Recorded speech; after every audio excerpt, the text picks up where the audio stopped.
Welcome in. It is that time. You know what comes next. Let's go.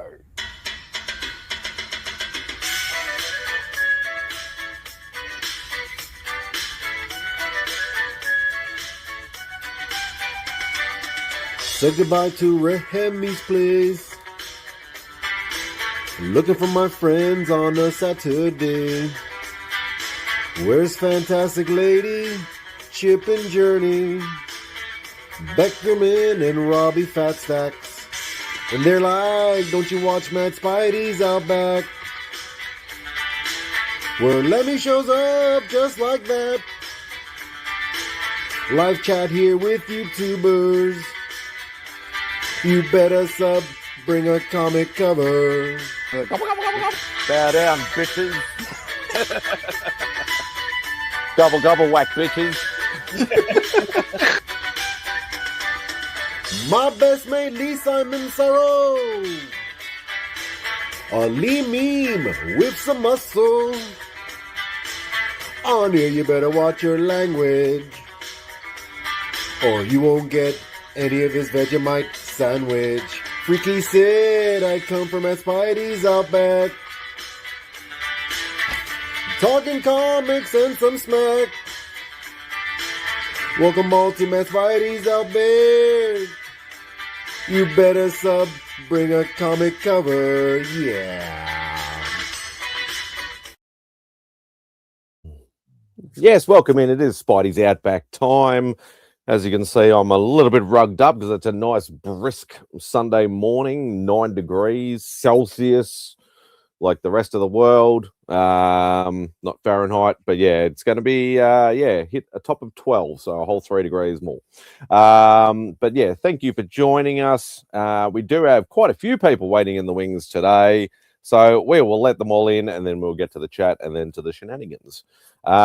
We do have the man from the Great Wide North. Bonjour, Jean-Malo. Bonsoir, mes amis.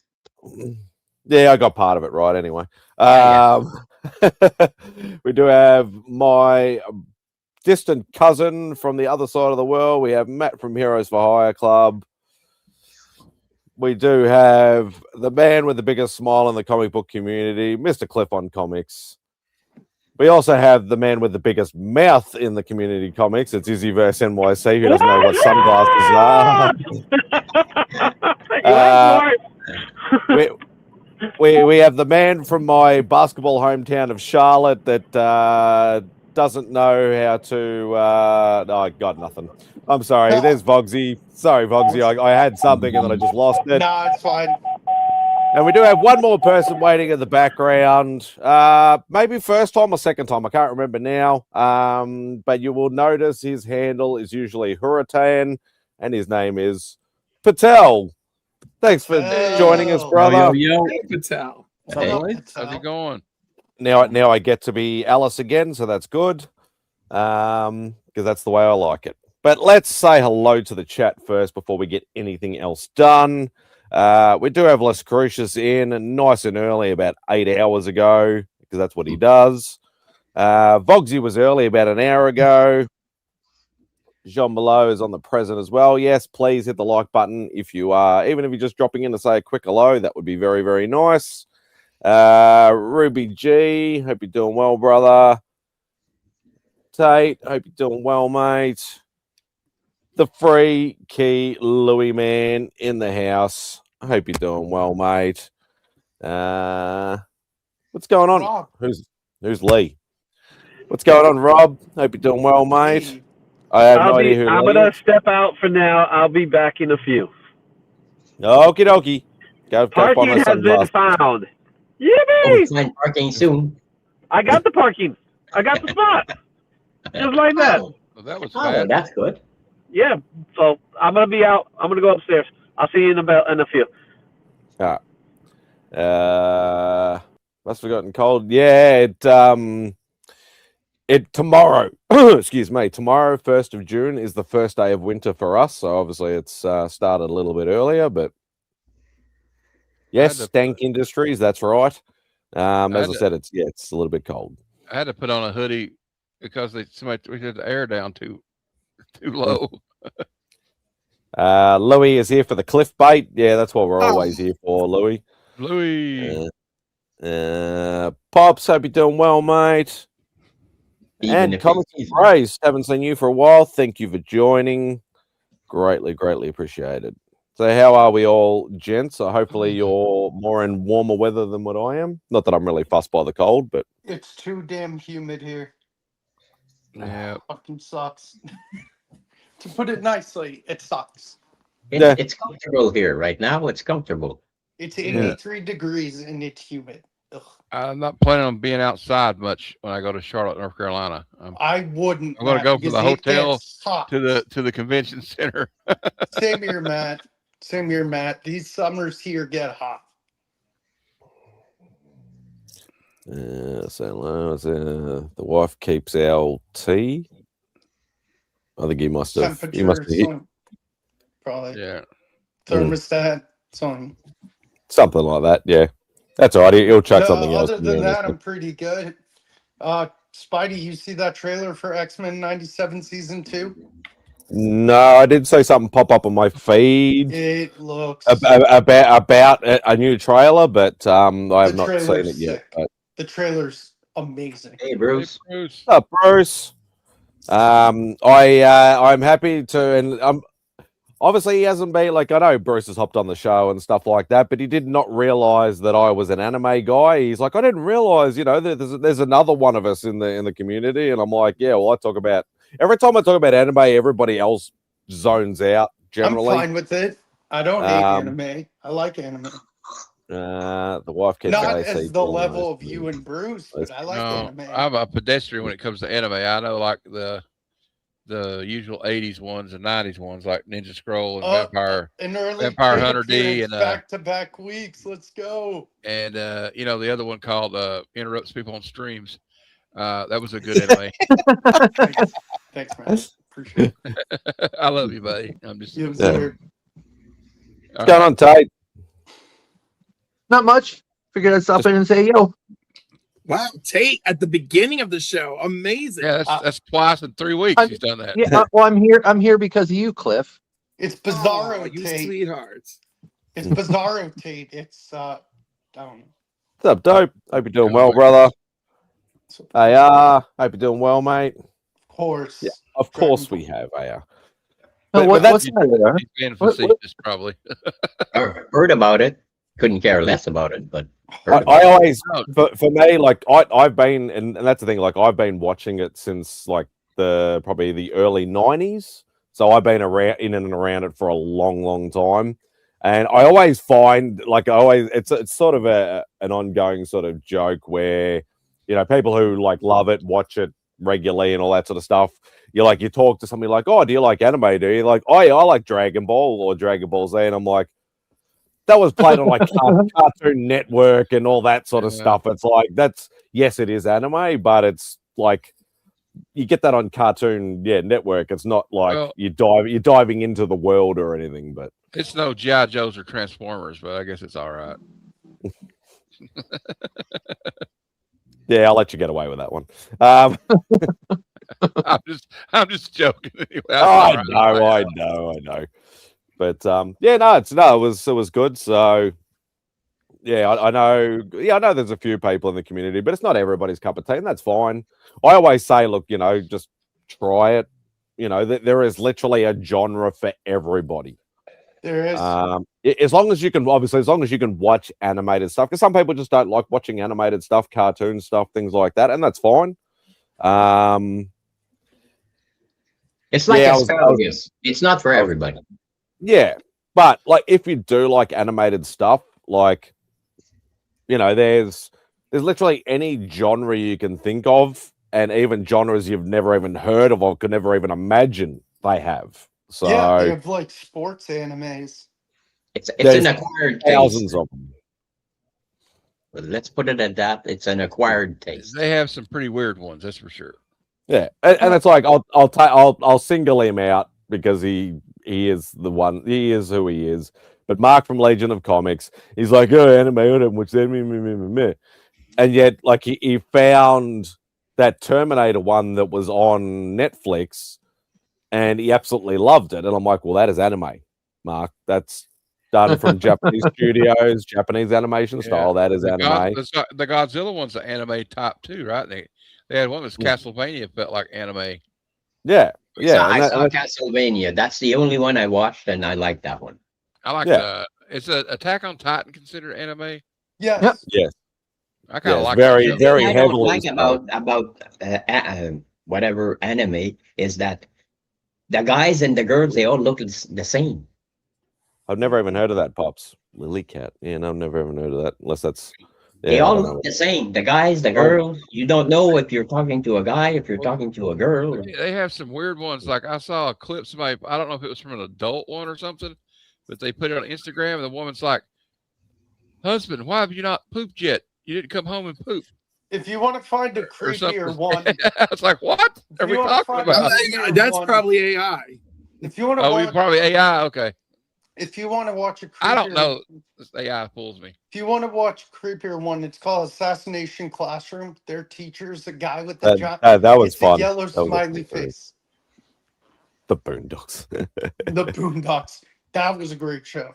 I love that show. But yeah, like what a lot of people don't realize, obviously things like, Voltron, Battle of the Planets, all that sort of stuff. All anime. That's all anime. So Robotech. Robotech, old school. Whatchamacallit started out as anime, right? Power Rangers. Yeah. They're making a Robotech. I heard they're making a Robotech movie. Yeah. Thanks, Pops. I knew you'd spill the beans for me. Yeah, Chainsaw Man is awesome, dope. It's very.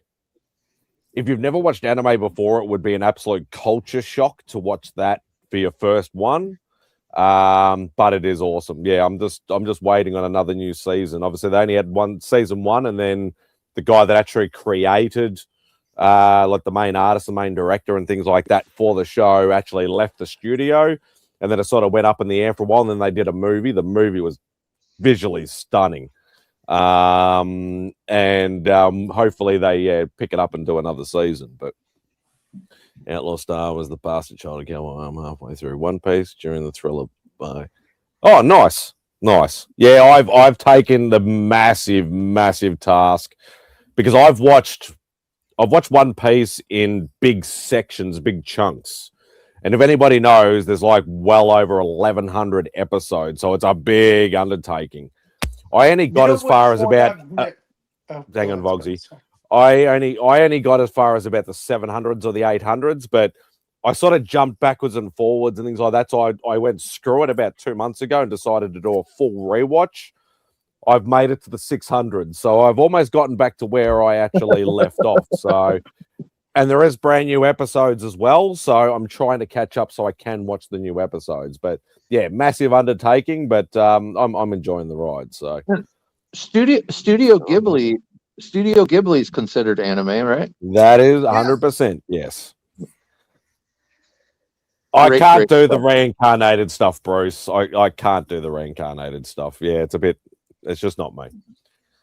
Lily Cat is an anime film that's like Alien. That is such a bizarre and specific genre for you to have a problem with, Spidey. Yeah, I just can't get into it. It's not like I hate it. I just certain anime, and this is the problem. There's two ways for me personally. There's two ways that anime starts for me. They either start off with a bang and get you hooked from like the first episode, or they're a slow burn to get into the show, and you either got to say, screw it by the 3rd or 4th or 5th episode, or you try and grind it out, get past it, and get to the good stuff. The reincarnator stuff I've tried here or there, or a few. Like I'll always go and retry them, but I've tried a few of them, and I just can't do it. It's the same with the what they call isekais, which is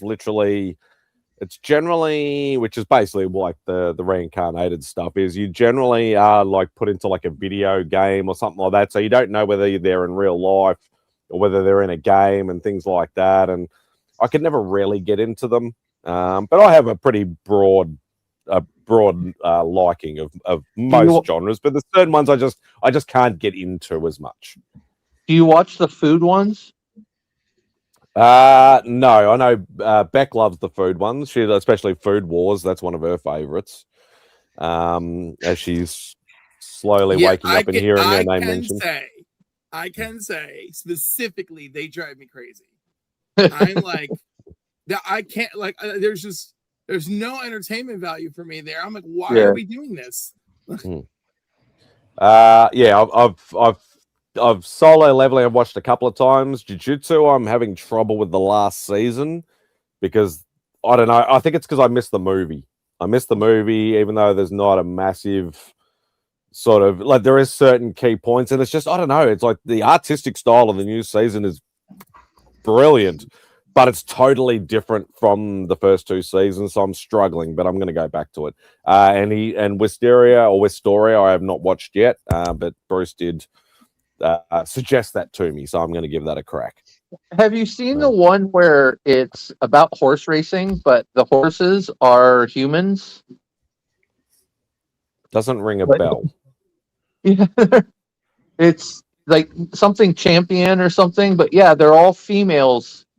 They're all female humans, but it's about they're horses. Oh, okay. That wouldn't surprise me. And that's the thing. Like, I may know the name of it. Like, if somebody says, "Oh, have you seen blah blah blah?" I know I haven't seen it, but I would have known about it. 4 episodes of strangely enough, I can't stand to watch actual sports, but I love sports anime. Yeah, and and there's literally every sport you can think of, and even some that they've invented just as an anime. The only reason I watched Castlevania is because I played the game on Nintendo and Super Nintendo, and I wanted to see what it was about. Oh, the anime was great. I loved it. It was what, 6 episodes or something like that. It was really good though. It was cool. Yeah, I like the Castlevania anime. It was pretty good. Terraformers was great. It was weird. It was weird to see the game being translated to basically comic book form. Whoa, hey, I'm gonna watch this Castlevania. I played this game like freaking crazy. My friend got the Nintendo game on September 9th for his birthday, and we played till September 7th. Hey, Paul. What? Until we finished the game. It took us a year minus 2 days. Oh, I got you. I was like, wait, you went back in time? He has the time machine and he doesn't tell us, T. What a jerk. Excuse me?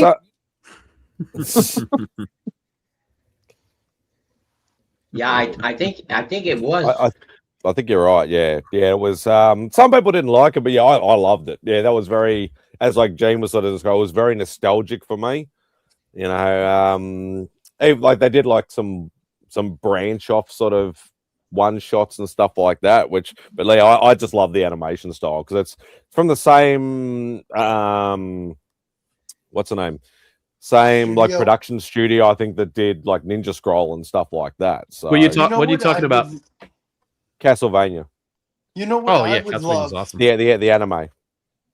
I would love an Assassin's Creed anime. Well, you know what's funny is that even if you watch American animation, most of it's animated in Asia. So, you know, you watch The Simpsons, it's all animated in Asia. Yeah, it's outsourced, right? For the most part. Yeah, right. Yeah. But if you watch some of like the old 80s cartoons like the Transformers and G.I. Joe, that's done entirely in Japanese. Oh, 100%. So you know, that was done in Japanese animations, but they were outsourced by Marvel Comics. So Marvel Productions. Someone told me there's this really good anime movie I need to watch. It's called Red Line. It's about like it's a death race, basically. Yeah, I watched that when it first came out. When was that? That was like 12 years ago or something. I watched it once, but yeah, that was actually quite a fun. You gotta watch Fist of the North Star. Oh yes, Tate, yes.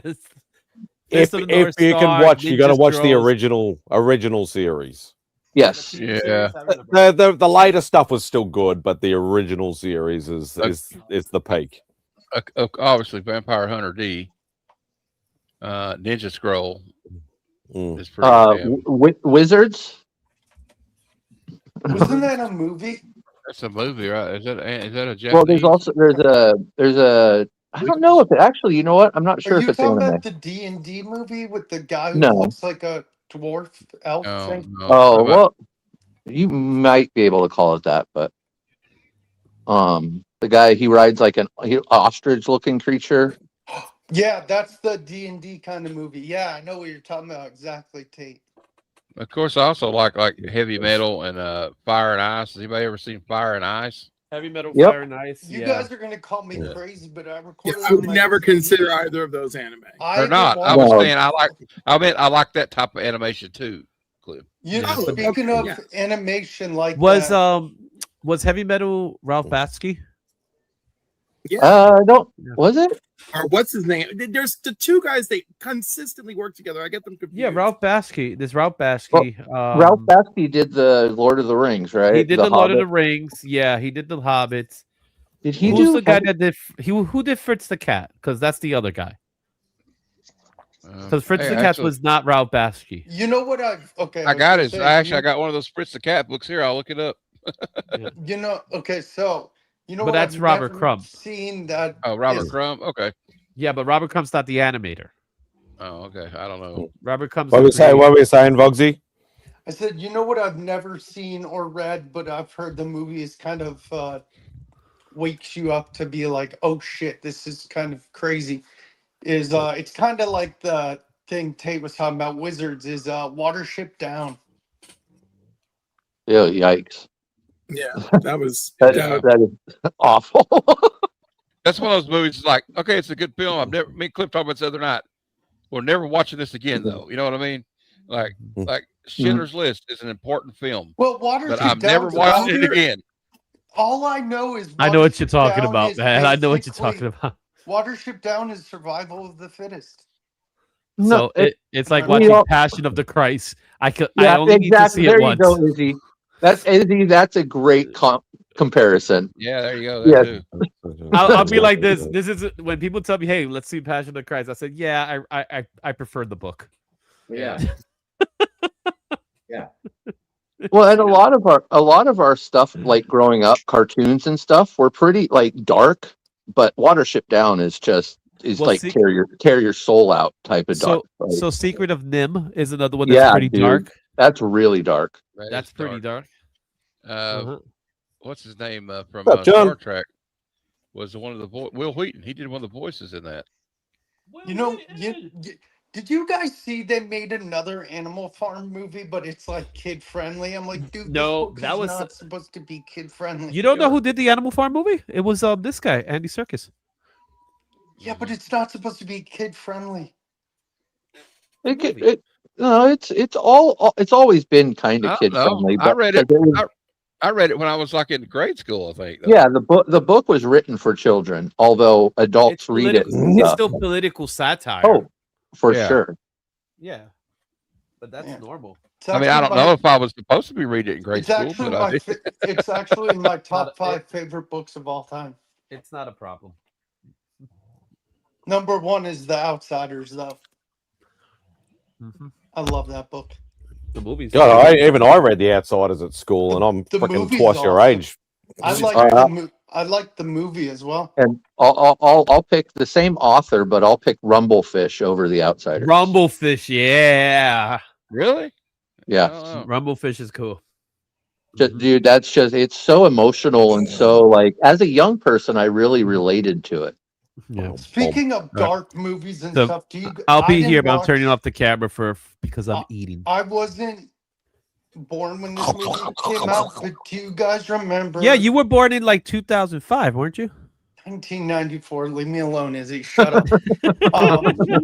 It's the Black Cauldron. Oh, Black Cauldron's great. Yeah, that was all around that same sort of era. Like Dark Crystal, Black Cauldron. Disney's darkest movie. Yeah. Well, you know another movie. Not Disney's darkest movie. No. That is What? not Disney's darkest Something movie. Wicked This Way Comes. Which Pretty one? dark. Are you just- Something Wicked This Way Comes. Absolutely. Like they were like, let's do a children's horror film, and they knocked it out of When the was that? goddamn park. When did that In the come Because out? 80s. adults are scared of that shit. In the early 80s. I Yeah, don't remember that for the life of me. It's Jason ba- ba- Robard? Yeah, it's based on a Ray Bradbury book. Oh, it's fantastic. That's one of my favorite movies. of Oh, all it's time. so good. I love that movie. Ray That Bradbury Dammy can definitely Yeah. get dark. As a dark Disney movie, you could add the black hole. I But- agree. Yeah, I was agree going to with say. Je- yeah. I agree with Jeff. Disney's darkest movie, Bambi. Well, and that's the thing. None of Disney's movies are light. They're all dark because they all come from the Brothers Grimm. Well, they always kill a parent, and then There's- I know, but this is like these are exceptional. Yeah, there is a Disney Disney sat cartoon. down Yeah. and said, "Oh, we should try something like that," and they went too far, right? Well, and you know what? So, like, has anyone watched Pinocchio since they're an adult and dude, realized no, how? horrifying. awesome, bro. Dude, yeah, but that island of misfit toys, especially considering current climate. Wrong movie. That's Rudolph, man. Treasure. It was, Oh, well- Oh, Pleasure maybe not Island. misfit toys, but it is the island that he goes to of the bad children where they turn him into Yeah. a donkey and Then he turned They into did donkeys. They did a cartoon back in the 30s or something that Walt Disney did, where I think Pluto was being a bad dog and he got sent to hell. yeah. Dude, Yeah, hey, it was crazy. You know what's crazy is I think a few years ago they released a Pinocchio horror movie because it became public domain. Yeah, Same they with did that Winnie with the Pooh. They've done that with a few things. They've Yeah, done that Winnie with, the Winnie the Pooh. Pooh, Popeye's Steamboat another Willie. one. Steamboat Willie. Yeah, Steamboat Yeah. Willie's coming. yeah. They've And I done- they've want done to a say few. that there's a Peter It Pan already one happened. coming. It already Hey, happened. what's up, Jose? Oh, did Dude, it? Peter Okay. Pan is a creep. That guy Wow. was a creep. Well, no, they had a comic book that made him sound like he was not a very good person. He's kidnapped No, these he's kids. an animal. Fables. Go to Anything Neverland. Fables. Fables is awesome. Yep. If you ever read Fables, it's great. In Fables, Pinocchio. So in Fables, Pinocchio. I'm not talking like that. This is my natural voice. Okay, there, buddy. No, in shit. Yeah. In Fables, Pinocchio was allowed to be a real boy, but the problem is that he never grew up. He remained he remained a boy, and he never aged. So he got resentful. That sounds like us Hey, comic book. It sounds like us comic book toy collectors. Well, that's the original story of Peter Pan too. Is that he's the boy? Well, I guess Boy, three now. yeah, And you're because blind. he's only adult in Hook. He is. yeah, he's and it's still- Robin Williams, so it's perfect. Yeah. But yeah, no, all of them. Yeah, all of them are pretty much all of Disney's have dark at least beginnings. I was Oh, always yeah. scared of Sleeping Beauty. Michael Jackson never aged. She was drugged. It wasn't Sleeping Beauty that was scary. It was Maleficent, man. Oh my, Maleficent. that terrified me when I was a kid. When she turns into that dragon. Oh yeah, because she gets real huge first and then it terrified me when I was a kid. I don't Oh, know if yeah. they do it as much as they used to, but Disney used to really mess with people's emotions, like Fox and the They Hound. still do. I mean, Dude. it's like Ursula. I think it was worse. Old Yeller, oh my God. Dude, Winnie the Pooh when we were kids, dude. Freaking Cruella Heffalumps de and Vil. Woozles. The guy is tripping on fucking LSD. It's Yeah, the- Jeff, you're right. 101 Dalmatians. Yep. She's going to turn these. Cruella de Vil was. Yeah, she's going to skin these terrifying. puppies and turn it into a coat. How about- But seriously, who skins puppies for coats? I'm And just dude- saying. Dude, And even how so, about he frickin' like what's it's it how about Dumbo where he drinks the water and he's like hiccuping? I'm like, dude, he's drunk. but even some of their Dude. live action, like Escape from Witch Mountain, was Yeah. scary as hell. Let's see if anybody remember. I'm going to show you something. Let's see if anybody remembers this one. This one is a lower key one that not many people remember, but it scared the crap out of me as a kid. And it is. Is it the castle that looks like a penis from Little Mermaid? I'm kidding. The Mr. Boogity. Yeah, I remember What the that. hell? Yeah, I remember that, dude. They weren't allowed to call it because they wanted to call it Boogeyman because it's based on the Boogeyman legend. that Emperor Palpatine? No, but that scared me as a kid because this was done in like early '80s, early to mid '80s. So I was only. That looks so bad. Is that really the kids that like move into the castle or something? All I remember is his face, like the boogeyman's face. I don't remember much of the movie, but I'm just like I just remember that I watched it once and I had nightmares for weeks. Even newer movies by Disney and stuff, and well, just by like you look at like Lilo and Stitch. Doesn't her whole family die in a car crash or something? Yeah, everyone except and for she's only left with her older sister. Right. Have you ever So seen I'll tell you what's fucked up is Return to Oz. Have you ever seen that? Oh. Yeah, but it's the one baby. Or is a bulk? Yeah. It's closer to the You are old comics embrace. I'm old. Yeah, but Pixar got a one up on everything. You know what I mean? With Pixar movies, when especially in Up, you have that whole sequence with the old man before he's old. He's like a young man. He meets his girlfriend. She becomes his wife, and the chick dies within the first 10 minutes of the movie. I actually dead, man. I heard, and I'm not sure if it's a rumor or not, but they're working on a live action version of Up, like Disney is wont to do with lately. But I heard that Harrison Ford might be playing the man. That's Robert De Niro, bro. It's Robert De Niro.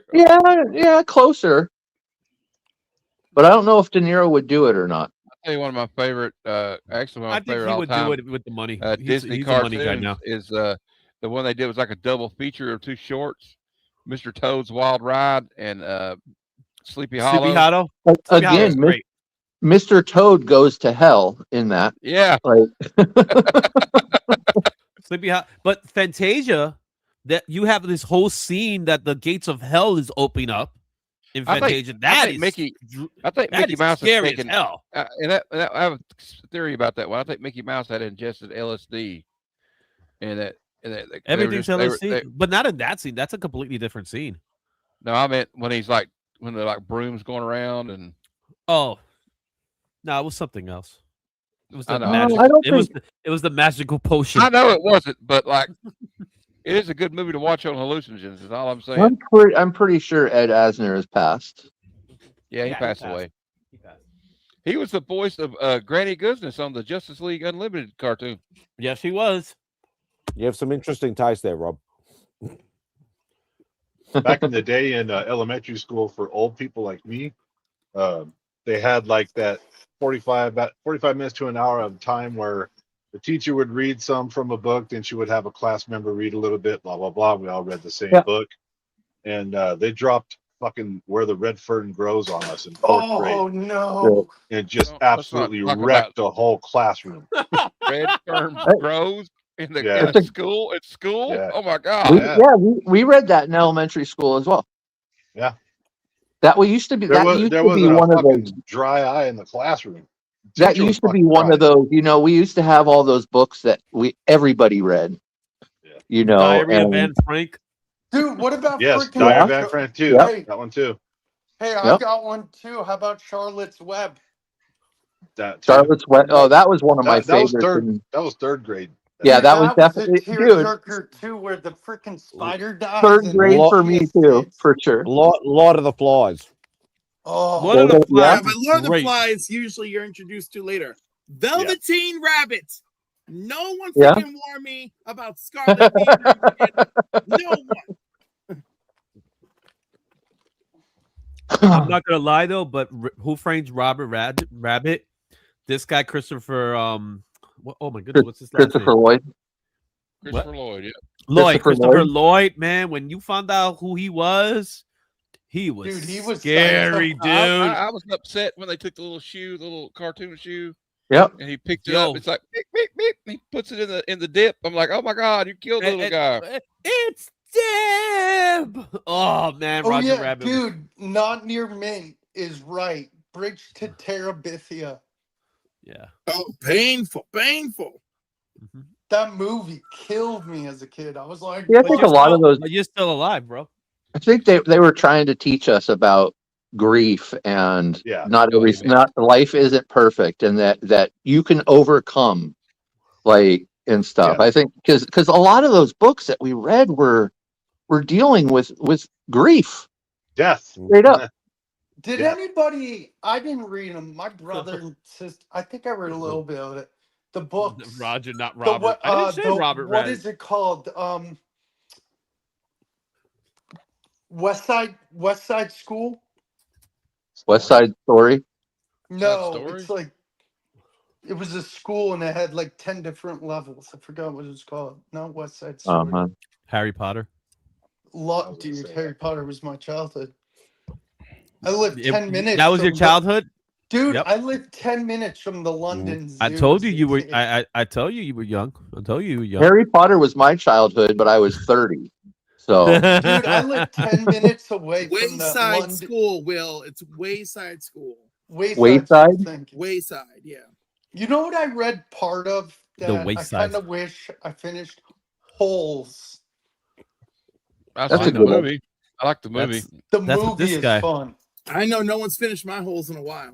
Oh, Oh, you just had to go. You had to go there, didn't you? Hey, You had to go hey. there. Hey, it was sitting right there. He had to say something. Come on. You had to go.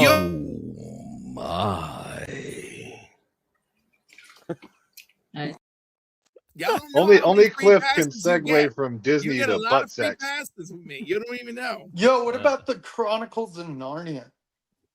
the Chronic. Chronic what? Chronicles of Narnia. I love The chronic. that The shit. chronic. Of I Narnia? love the books as a kid. The book Dude, those, yeah. series. The other one would be like the what is it? The Swiftly Tilting Planet. Oh God, what was the first one called? It was a series. You're not talking about Hitchhiker's Guide, are you? You're talking No, about God in this was the Galaxy. one I where know it what was you're like talking about, Spidey.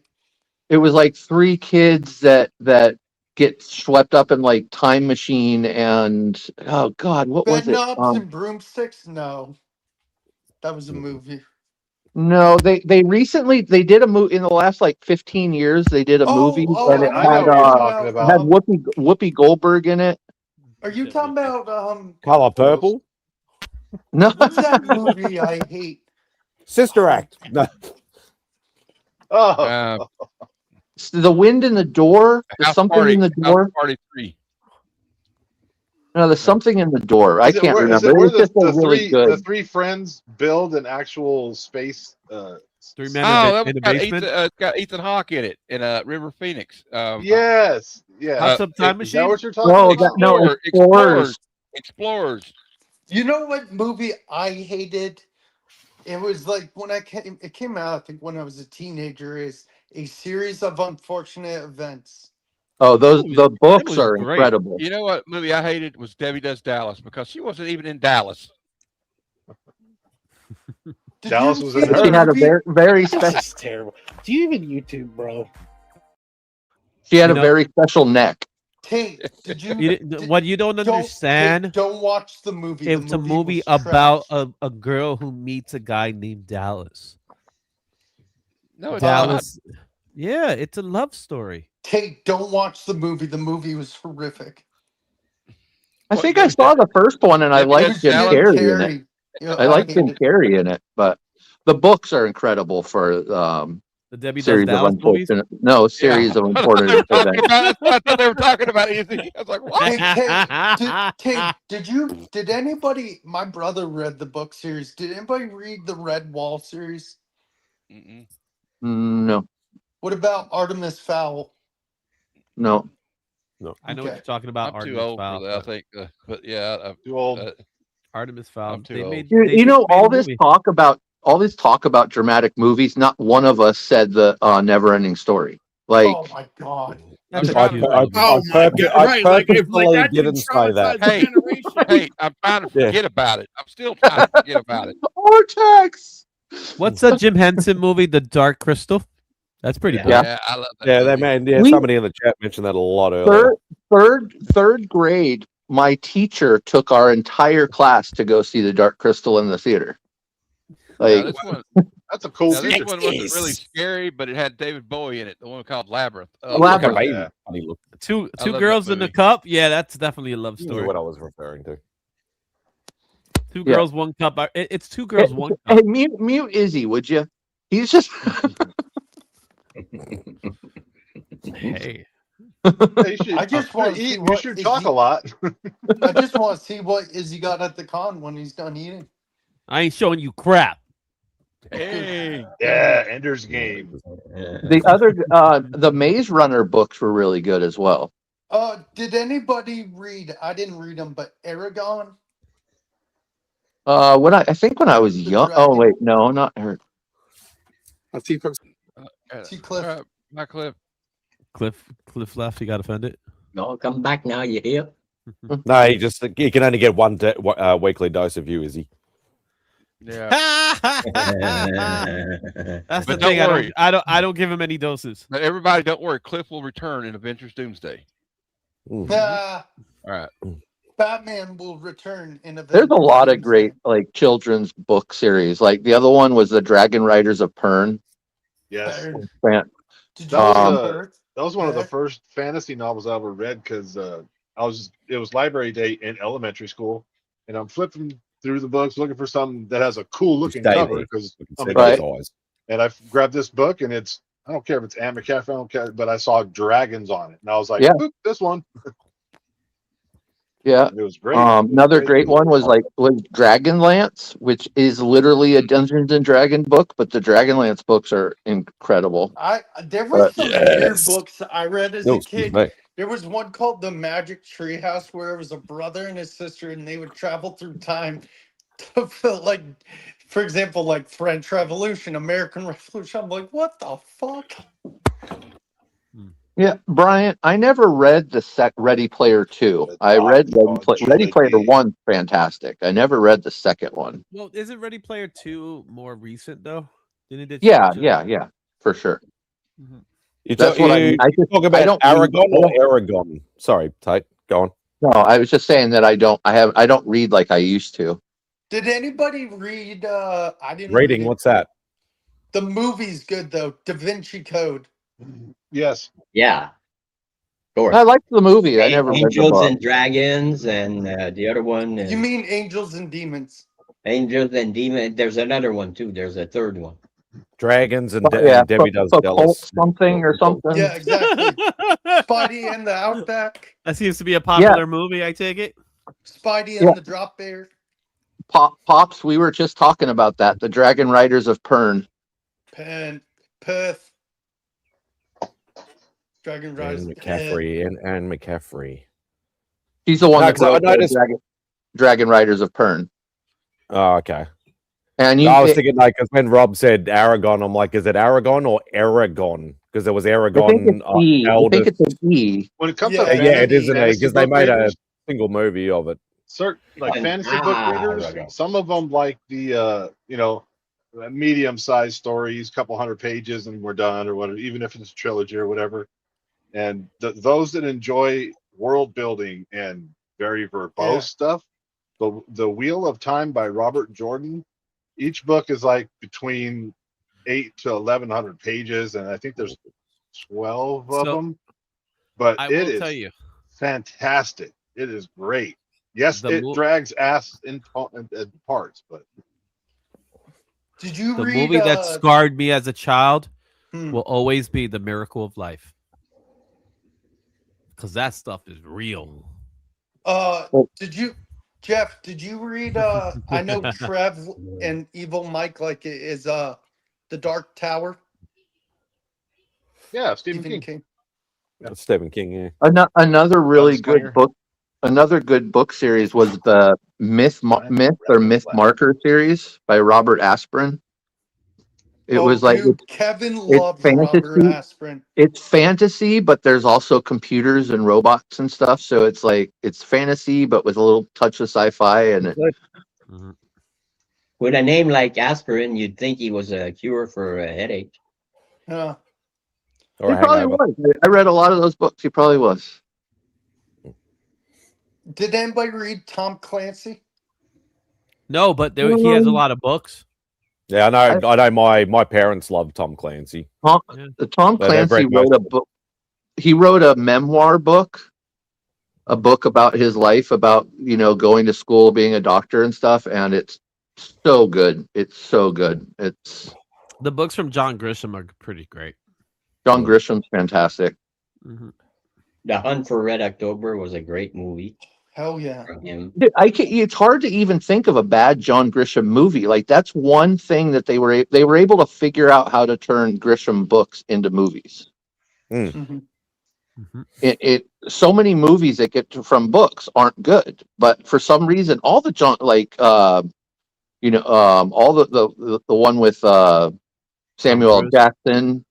Well, my There's a person whole was The Firm. I love The Firm. The Snakes on a plane. Firm, the Pelican so Brief, the ones with Tired of these motherfucking snakes on this with Julia motherfucking Roberts, plane. like That's the Pelican Brief. the client, for some reason they figured that out. I guess maybe because it's simple, it's lawyers, but You know what I tried to read in like 10th grade, and then I'm like, wait, what the hell? But am I they reading? were Is, they were adapted from books, but they weren't exactly one for one though. no, they don't. I don't think it pissed off the readers, is what I'm saying. Like Yeah. a lot of book you mentioned Wheel of Time. Everybody dragged that Amazon series, and I know that and that that's movie because was pretty bad too. yeah, well but that's what I'm saying about the Grisham. It's like I can't think of any other author that had so many, and including and not only that, but was Grisham the one that did Jurassic Park? No. Yeah, Grisham No, did that's Jurassic Michael, Park. no, that's Michael Crichton. No, Mike as Crichton. Sledgehammer. Crichton. Yeah, that's what. Right, that's Sledgehammer Michael. did. Yeah, because Michael Crichton, they're okay, but like to me, like if you read Sphere, the book is fantastic. The movie, or Congo, again, another great book, not a fantastic movie, but they did good with Jurassic Park. Tate, Sphere is a weird movie. It's not Tate, that it's did not you- good. It's weird. No, Tate, well, the did book you- is even weirder, dude. The book is Tate- even because it's deeper. But Tate, did you read The Giver? no, a little past my time, I think. So when it comes to Grisham movies, it's a wild thing. He's done The Firm, he's done The Climb, Pelican Brief, he did The Rainmaker, The Chamber, A Time to Kill. That's the one with Sam Jackson. Yeah, that's the one that was saying Runaway Jury. But then there's some weird ones that come out of nowhere. He has one called Mickey. And here's one dude, that's the new one. That wasn't that like, oh no, never mind. That was 04. But here's the one that really stands out. He did Christmas with the Cranks. Dude, I love that movie. But that's a John Grisham movie. That's crazy. Yeah, but I'm not sure that was a book. I want to say that was a short story or something that it was kind of almost kind of made to be made into, like maybe he even just wrote the screenplay or something. I'm not sure but that's funny, man. That movie's hilarious. That's pretty wild to see. So he was involved in Christmas with the Cranks. It's a movie, Rob. Get over it. Yeah. But I get your point. It's the same thing with like, and I'm very critical, obviously, with like Marvel movies and stuff. I've gotten over that over the years, but I am like critical with certain other things that I may have a vested interest in or know a bit about. That I get where you're coming from. Oh, she left. God damn it! Another cat. I'm not saying John Grisham movies are fantastic if you're a law student, because then you can find fault. But I'm not a law student, so I was always able to enjoy them. But it's movies, so you know. Yeah. Well, yeah, and that's the thing for me. Unless it's like super historical, and they're changing like actual historical facts, then I have a problem with it. But other than that, movies are an escape for me, so they don't need to. It's like the people that are finding fault with like Marvel movies, not because they're not close to the comics, but because they're not scientifically accurate. I'm like, come on. If you ever had a chance to talk to Stan Lee about his science in comic books, he made up anything that worked. If it worked, he made it. Right. Like what happened to the Hulk?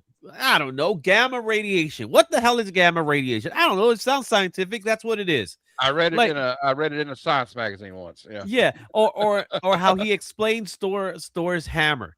Like Thor Right. doesn't fly. He spins the hammer and throws it, and then the hammer pulls him. So technically speaking, Thor cannot fly, Mhm. but the hammer can be thrown to a specific place for him to go to it. Somehow it makes left turns. You What- remember in the Ragnarok when that guy tells what's his name? He's like, yeah, I didn't fly, but the hammer would pull. You pull your hammer? What? But yeah, no, and that's the way again, unless it's like, super historical, movies are fiction, unless they're saying, this is a complete true story. That So it's Oh. like it's like watching Friday the 13th and go, yeah, but there's never been a serial killer at a summer camp. Well, Like- like the thing is about movies, even if they are based on a true story, they always use based because some things they have to omit because they don't have enough time to put it in there, or it doesn't make sense in their movie. I mean, I'm talking more egregious, like historical facts where they're literally like changing history. Yeah, like anything that Quentin Tarantino writes. Well, yeah, but he's never said that his are historically accurate, though. Well, yeah, when he you never like his are like almost like fan fiction or something like. He's like Well, rewriting they're- history. he's they're- rewriting they're- history. Historical fantasy, yeah. Yeah, well, there's nothing Like, wrong with that. you know, I kind of like. Inglorious Bastards. That whole movie is based off of real life events, but then he Right. takes a twist off it. Right, yeah. Well, he basically put the twist on it. What if it was successful? I enjoyed Yeah. every minute of them shooting those, You know that Yachts. So the theater, Um, the theater is awesome, man. and I really liked where I like to see, because it's too bad it really happened. To see Sharon Tate not be brutally Right. murdered by But them. but but if I'm not mistaken, he just didn't go there. He didn't save her. He just Yeah, didn't go Yeah, there. he did. Yeah, he did. he did. He did. Oh no, that's right. Because Because he has Cliff beat the hell out of him Yeah, and he's on acid before they. time. Yeah. I love that Yeah. part. But you And know, then Cliff's same movie's thing with, coming like- up soon, right? You Well, heard same about the movie. yeah, same thing like Django. Django was like, well, what if this guy became like the baddest Western outlaw and got revenge on these people? And that's kind of, I dig that. Or even Kill Bill. Like, what if a woman that was completely brutalized Mhm. is able to get her revenge? All I You can know, so- say is Django has one of the best scenes ever, where they're all in their horsebacks and they're talking about the holes in their masks. Yeah, the Jonah Hill. Dude, that is hilarious. That is the Yeah, and that best one guy says, "Well, I'll scene tell in you that what, you whole un- movie to me. yeah, You He says, ungrateful sons of bitches. yeah." He says, "Don't ask me for anything else." Well, and what's great about that scene is My that they all, wife went through all this trouble. Oh my god, that's so funny. Well, I like Why where do we Jo- even need holes? It's dark outside. I like Why do we how need that? I like how Jonah Hill said, "Okay, we all agree the bags were a good idea. So this time we'll go without the bags, but next time go full regalia." Yeah, Matt, remember we kept quoting that like your first Yeah. year? You know what's so great about that scene though? I feel like that could have been based off of something that was real. Yeah, oh, 100%. Like I Well- could honestly see something like that actually happening with with all these idiots that are trying to do this kind of stuff. And Well, that's they're really arguing it because it's life, right? Life is funny. So just put it on film and you sensationalize it, but I could see that really happening and someone getting upset about it. Oh, yeah. Well, and like, then second guessing themselves. Yeah, is. well, also Which is what I the like- this is the best part about That- it. What you but have you to know do- what's funny?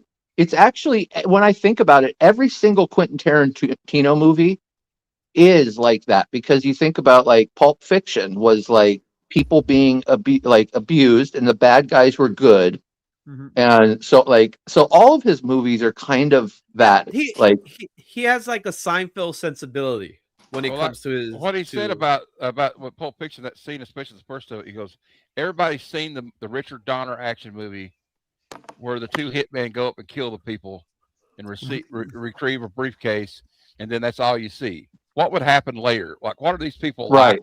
Yeah. Like behind the scene. And what do they talk about? What do they talk about?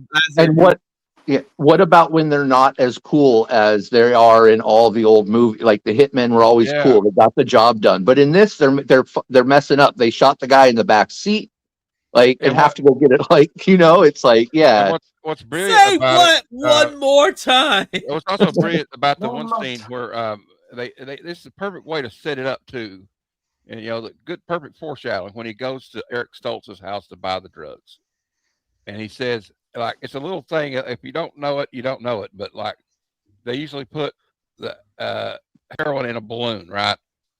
He's like, I don't have any balloons. I'm going to put it in baggies, which everybody thought was. And then you see her doing the white powder, and you're like, uh-oh. Like, then when she picks it out of the bag, you're like, oh no. Remember that guy said that's like the most strongest stuff he's ever had, and she thinks it's something else. So it's a perfect setup. Vincent, do we have it? Well, and even when you look at like Reservoir Dogs, again, all the like 60s and 70s movies about people doing bank robberies, the bank robbers were as cool as ice. Yeah. But in that, they show, well, what happens when it goes wrong, like it so often does in real life. Yeah. So yeah, it's really cool because I've never looked at it that way. Because even like he only wrote it, but True Romance. Again, they're really cool. Bonnie and Clyde are really cool, but what happens when they fuck up? And that's what makes it so good, because there is a sense of realism into it that that made the movies stand out. Like, if it was just them being cool, then it wouldn't have been a good movie. But the fact that this has some human element that's actually human makes it, at that time especially, brilliant. Storytelling. You could see he was probably a teenager going, there's no way these people are this cool. They're like, he's probably like. But he was doing those what if scenarios. That's what he was doing. So what if these are what if scenarios? Yeah, and I'm excited for the follow up to Once Upon a Time. Like, I think the Adventures of Booth. Cliff so and so. They're doing a Cliff it's Booth, called it's called The Adventures of Cliff Booth. Cliff Booth. I couldn't remember his last name. And 9 Inch Nails is doing the music.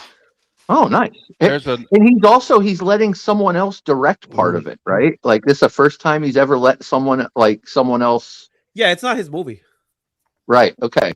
Yeah, it's not, and I think it's a series. Yeah, it's a series. It's a series, I think. Oh, huh. Okay. Because, dude, I loved Once Upon a Time. When I was a kid, I fell in love watching movies. My dad used to show me old movies, and I fell in love with Tate. Natalie Wood, or not Natalie Wood. What's her? Sharon Tate. I fell in love with her just as a kid. I was like one of my first early crushes. Her and Linda Carter, So. Oh yeah, Linda Carter. Who did it? And then when I'm a little older and I find out what happened to her, it pissed me off. I was like, what the fuck? And then so watching Quentin Tarantino just destroy them was so cathartic for me. The only thing I have against that movie specifically, like, I love the movie, but for some reason it almost feels like it's unfinished in my mind. Like, even though it does have that kind of that ending with the house scene where everybody comes in and this whole thing that happens, but it felt very draggy for a while. Like, it didn't feel like it was cohesive in that way for me. I don't know. For me, that's how I look at it. Where the other movies kind of do. The movie's a tribute to old Hollywood. Yeah, and that I get, and I understand that part. But it's not the fact of old Hollywood. It's a tribute to what life is like in old Hollywood. Because it was her going to the movies or house sitting and things like that. Izzy, I think that you enjoyed the movie more than you realize, and that I didn't say I didn't. I didn't hate it.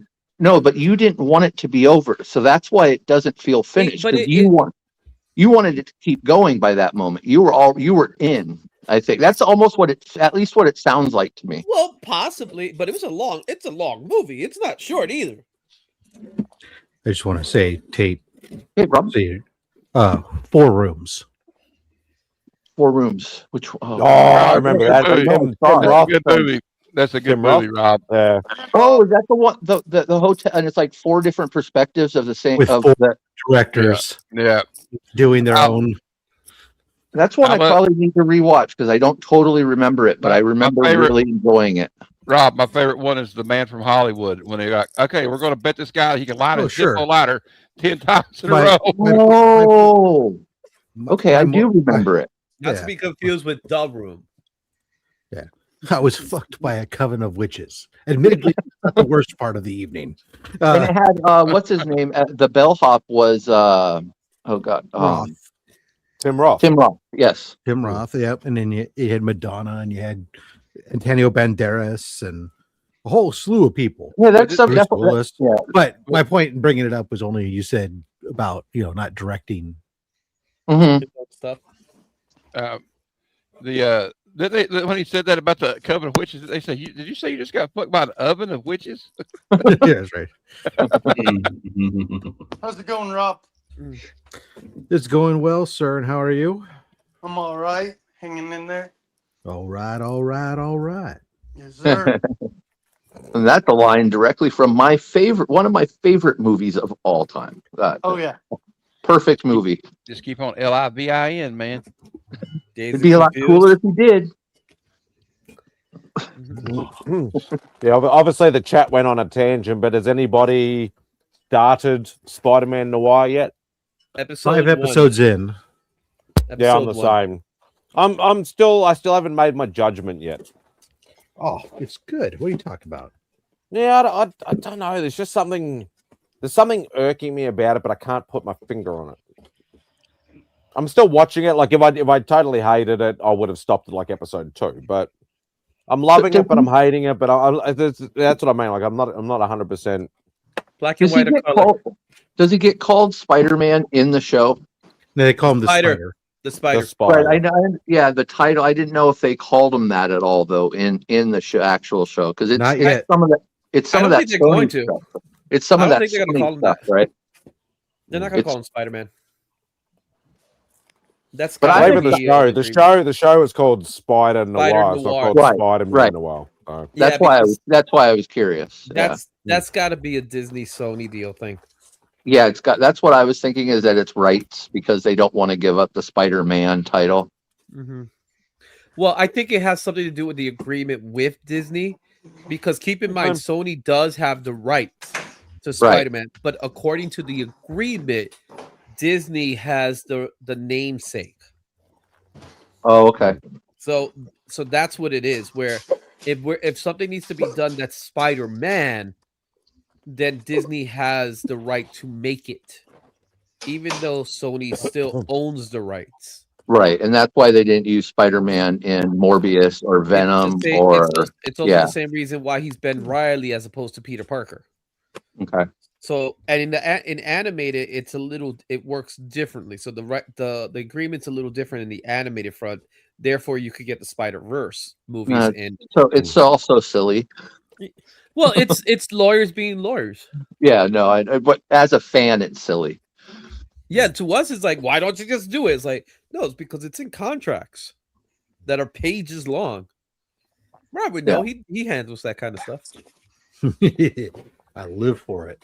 I'm actually excited to watch it because of the black and white aspect. Like, I really liked the Werewolf by Night in black and white. Like, so this is like shot in color, right? The hypercolor thing, and then it digitally, and then black and white in it. So it's black and white, and it's at least lit. The stages and stuff are lit and come across better, in my opinion.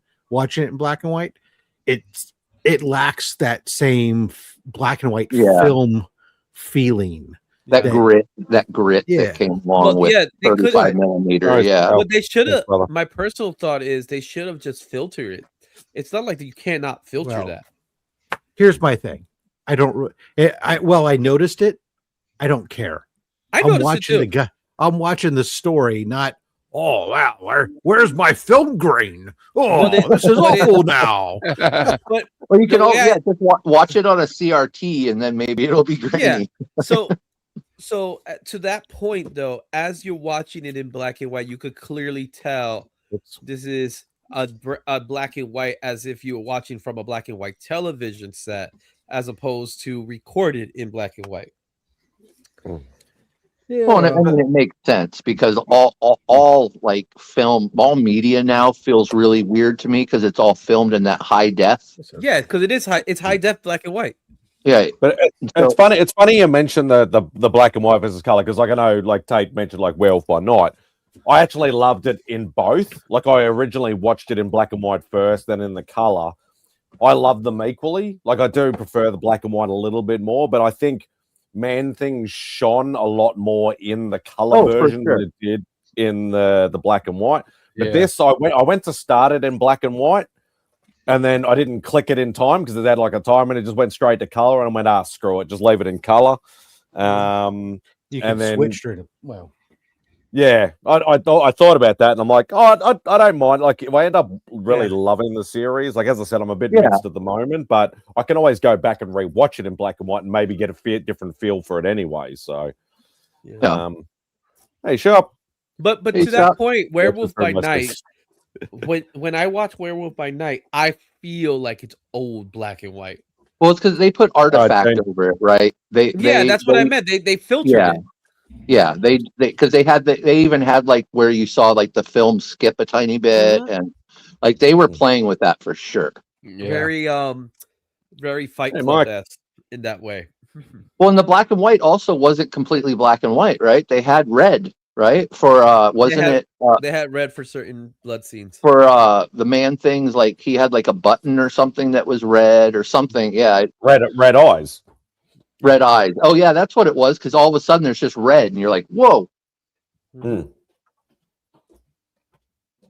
But yeah, no, I might rewatch it or something in black and white after I finish with the color. Hey, does anybody know how many episodes it's supposed to be, or how many it is? I believe it's 10. 10. Okay, so I'm halfway through. Well, and at least it's good enough for you so to you're even at issue. consider You're at going episode back. 5. You're at episode 5, and you're still not sure. Yeah, I don't know. There's just like Sledge said the same thing. It's just like I'm enjoying it, but there's just something I can't put my finger on. That's it. Like that must be annoying me or something. I don't know what it is. It's actually driving me nuts. What I can't, I can't pinpoint it. Maybe it's just all the noir in it. Or it could also maybe be it's just too good. Or maybe you overhyped yourself maybe a little.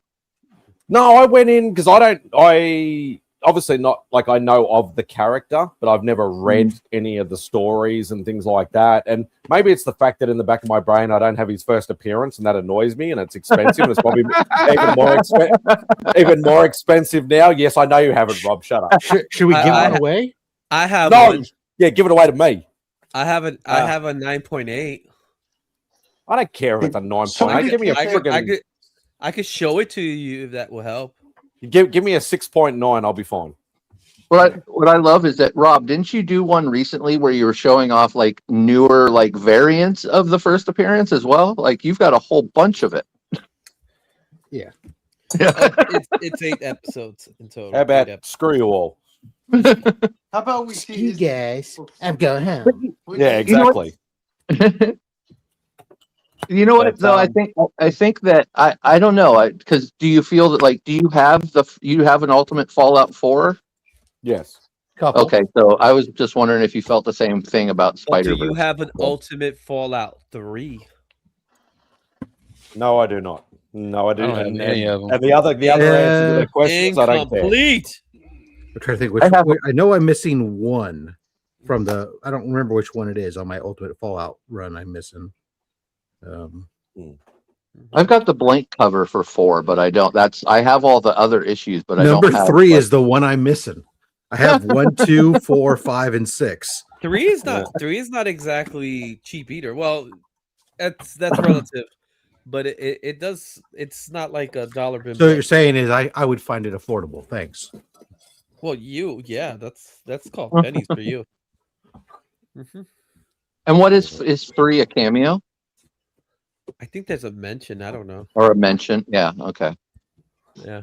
Yeah, Because that's I the know game. I've got.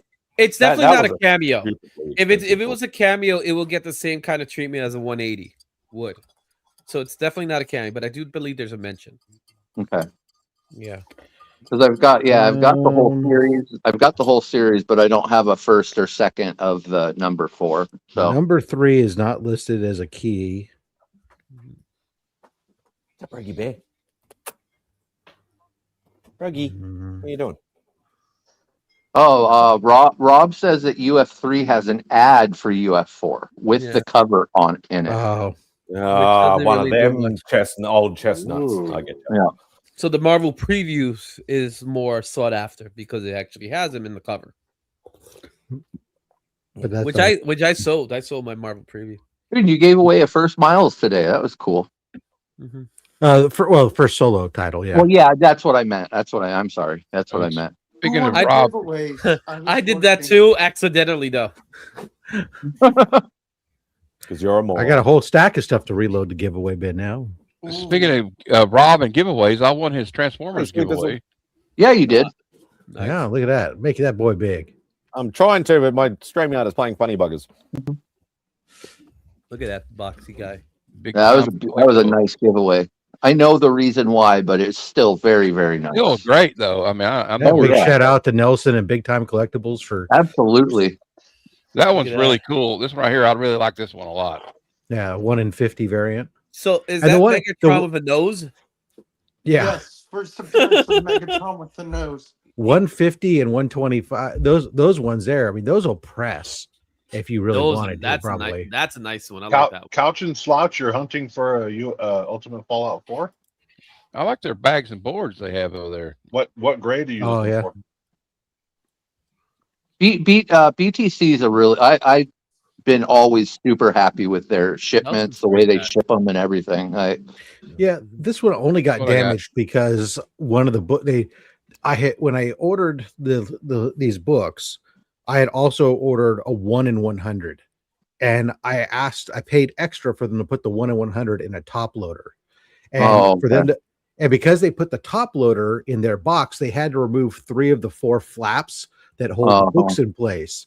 So then they just used tape, but that painter's tape doesn't have good shear, side to side shear strength. And so when the box got dropped or whatever, and it impacted, there was nothing to hold the books in place. That tape broke, and it caused that corner damage on every single book in the stack, except for one book in the middle managed to avoid this, one of the 1 in 50s. So yeah, I'm looking at it right now. It was your own fault, Rob. No, it's not. But it was enough that I felt like, hey, man, I was paid for 2 1 in 50s, a 1 in 25, a 1 in 100, and 2 of these exclusive variants. I'm like, I shouldn't have to accept them all with that. And so I was happy to send them back to him or I have done like KRS one time had me do a field destroy, just tear the cover off and send us a picture or whatever. And I offered to do both of those. And Nelson was just like, oh, nah, dude, just do a giveaway with them or something. And I was like, all right, well, there you are. Then I will give them away. I was looking at the dude. It's not that bad, really. I mean, for my means, you can't really press those, right? And Rob again, not oil, no. Yeah. And Rob again a few months ago. Thank you again for those J. Scott Campbell Road covers. Yeah, I've been waiting for the unboxing video. It's up there. Oh, is it? I think so. Yeah, he got all the count for it. Yeah, he got it. You did If it's up there, I'll send it to you. I'll go look for it. It's fine. Barb, painter's tape works pretty well if you do it right. A lot of people, I don't know if they really use it right. Painter's tape is fine for holding the stack of books together. Right. That's all it's good for. But let's be honest. Look, Matt, you got books for me. How much painter's tape did I use? Not much. Not at all, really. None at all. Tate, you've gotten books for me. How much painter tape do I use? Well, do you remember, dude? I took my shipping thing from you because you remember when I shipped you some books. I shipped the same exact way. Like Rob, it's a short. That's why it probably didn't show up on the feed. Vogs, when I sent you books, how much painter's tape did I use? None. Right. because it's not freaking necessary. It's ridiculous. And it's just a pain in the arse. I mean, I do the little bit of bubble wrap, one sticker to hold that, fold it, and put it in the box. The box is gonna the Gemini mailer is gonna hold the books together. It's gonna hold them in place. There's no need to put all kinds of crazy, ridiculous tape. It just makes it difficult for people to unbox things. Although Rob has too many stickers. He uses stickers because he's got rolls and rolls and rolls of them. Look. Well, I'm using the rolls of the older sticker. Yeah, there you go. To hold it close. But here's the thing: that sticker on the bubble wrap, it holds it together very well. David International. It comes off super easy from that bubble wrap that you can reuse. I've got one of the stickers right here because I just peel it right off. I've got it right here on my little sticker can over here. I have no stickers yet. Do you use Sticker Mule? I forget, Rob. No, I use Sticker U. Okay, I'm definitely because I buy them in a roll instead of die cuts. I buy the roll of them. I don't like die cut stickers personally, and that's just because I hate sitting there trying to, especially with my poor nearsight vision at this point. And the fact that I don't have nails, trying to pull and get the edge on one of those things, they look nice when you hand them out, but they suck to use. So I buy the roll. They're cheaper, and then I just cut them and I hand it out, and you guys get, and you can peel it right off super easy, and it costs less per sticker. I'm gonna definitely for next year's con use Sticker U because I have not, and I eventually need to get my logo on a t-shirt. Bizzle, yep. Never painter's tape from Rob. That's one thing I cannot stand though is when they tape the books to the bag and to the mailer with Scotch tape or packing tape. Packing tape. Oh my god! Have you ever got a package with duct tape? Yeah. Yes. Oh, if you've received a package from me, then we use some real heavy duty good stuff. Yeah, but that's on the outside of the box at least. Yeah. When you get that's manila, different. you get an envelope or somebody gives you a stack of books like this, and then they got packing tape that goes all around it or something. Yeah, exactly. What are you doing, people? There is one thing that I did add to because I ship like Rob, but I put all my books into the Tyvek envelopes because I don't want, if they get wet, then the Tyvek is resistant. Look, I put them in they're bagged and boarded, and then I put that in bubble wrap. Oh, that message was meant for which is all good. Now when I ship to Canada, I usually put that Gemini mailer inside of a bubble mailer as well. So they get extra water protection from that and padding because I can't I don't like shipping just a plain Gemini for some Canada. reason I don't trust it. For some reason USPS won't ship the bubble mailers to me. I don't I can get everything else, but for some reason the bubble mailer.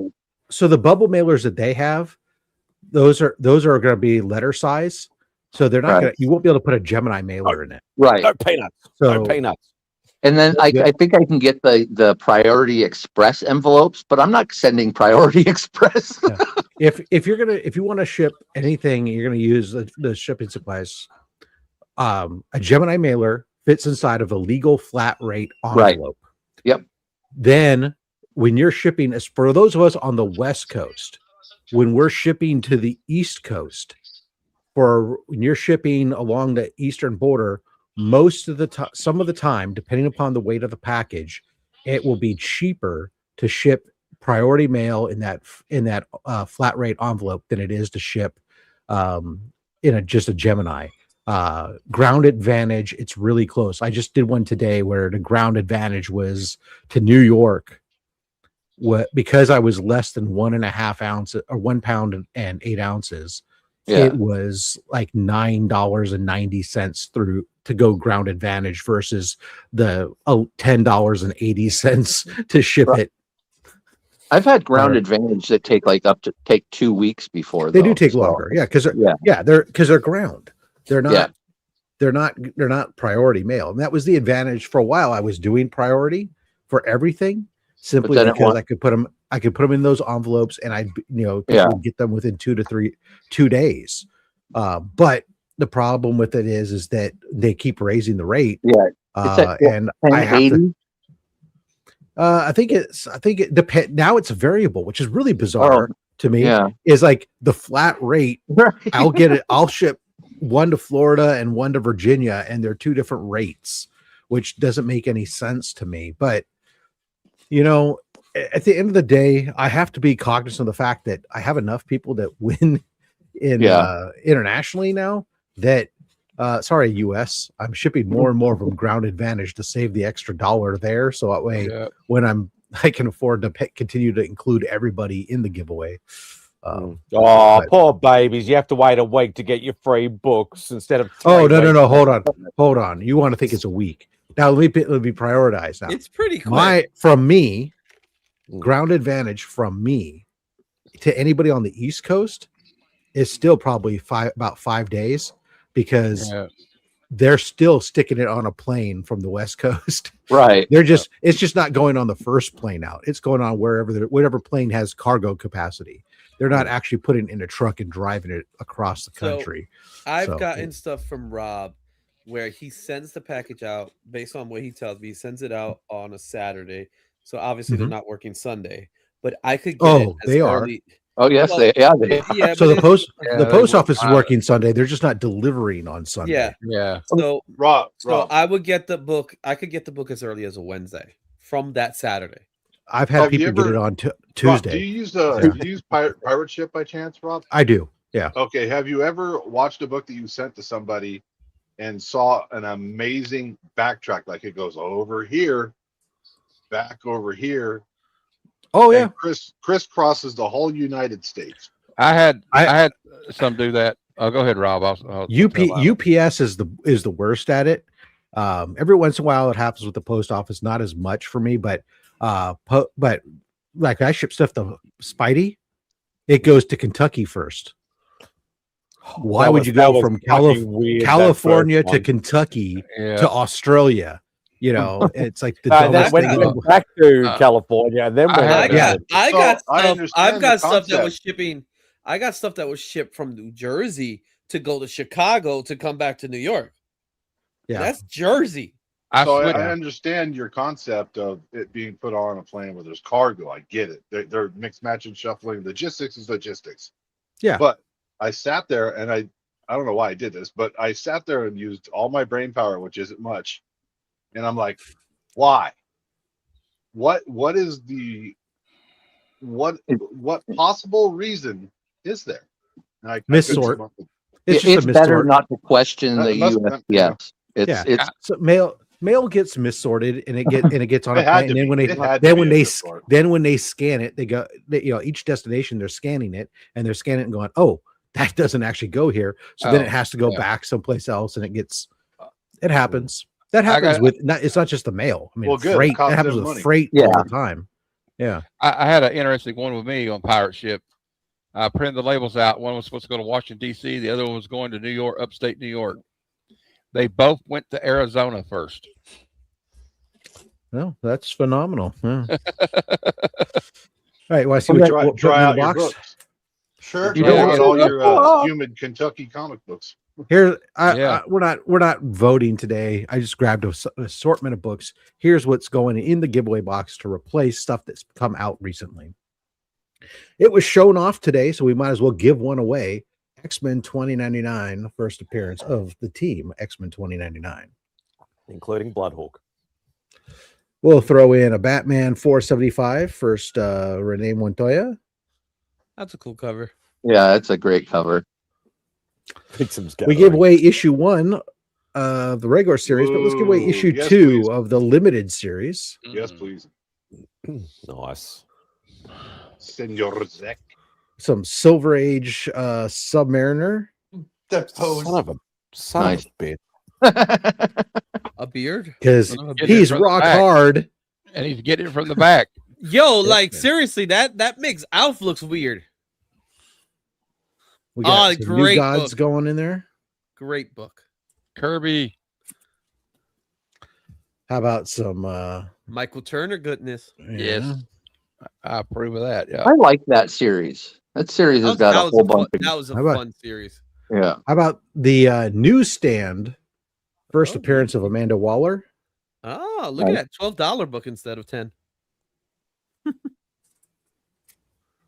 They made a lot of copies of that Legends book.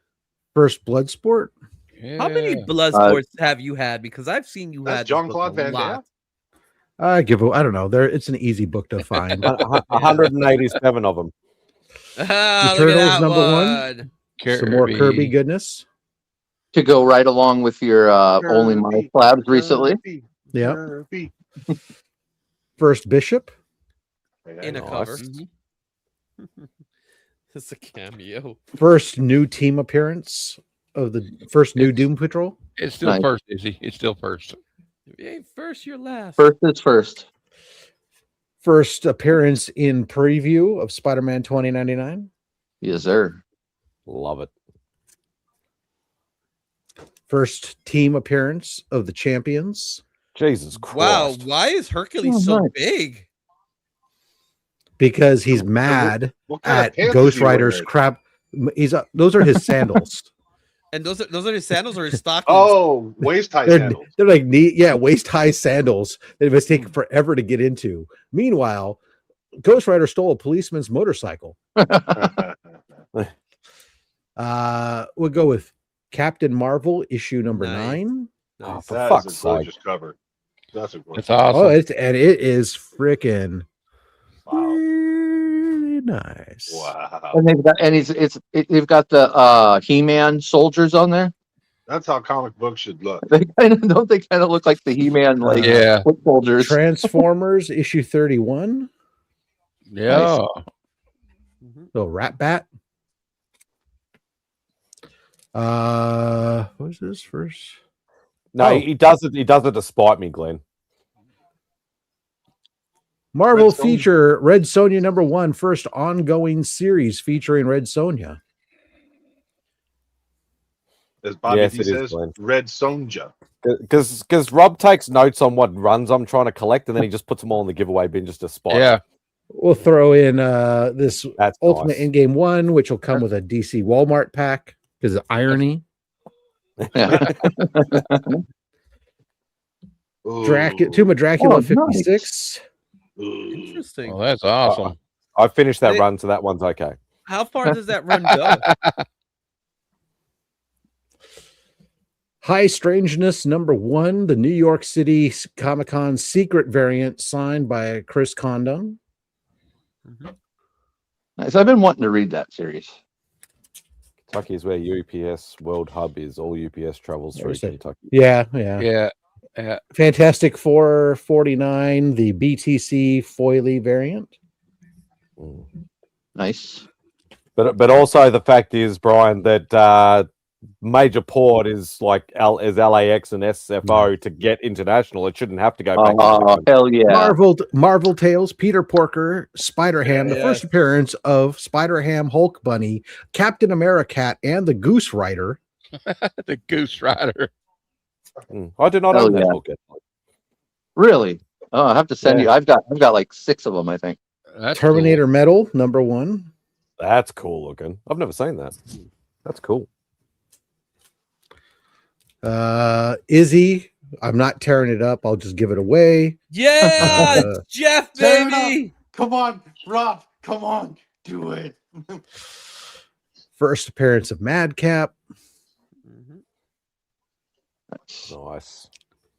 Some Amanda Connor, Elvira, and Harley Quinn. Harley. I like that. Great cool. covers in that series. Yeah. Amanda Connor's good. Thundercats Powerpuff Girl, signed by Ken Hazer. All right. Crossover event. That's interesting. Yeah, right. And The one nobody was asking for, but you were getting anyway. Daredevil 184, first team up of Punisher and Daredevil. No, Hell yeah. Mr. Nice Guy. So those are all going into the giveaway bin. Nice. Thank you. Is you still eating? Nope. I have got to get on these giveaways. But I haven't. Yeah, you All you gotta do is show up Saturday to watch Only Slabs live. And then I'm gonna have when to- the hashtag goes in, you have to enter that hashtag. I'm Yes. gonna have to do it 11:30, kind of on the DL because I'm at work every Saturday at 11. Oh, okay. But I'll manage it. I'll manage it Jeff- because the Jeff, greed. where I you have a based lot at? of greed. Jeff, where are you based at again? California. Oh, that's right. California. But we'll be based in Charlotte, North Carolina in 2 weeks, baby. In 2 weeks, baby. Oh, nice. Very cool. Hey, Simon, I'm gonna Instagram call you, and I'll give you a tour. I'll pick you a book out.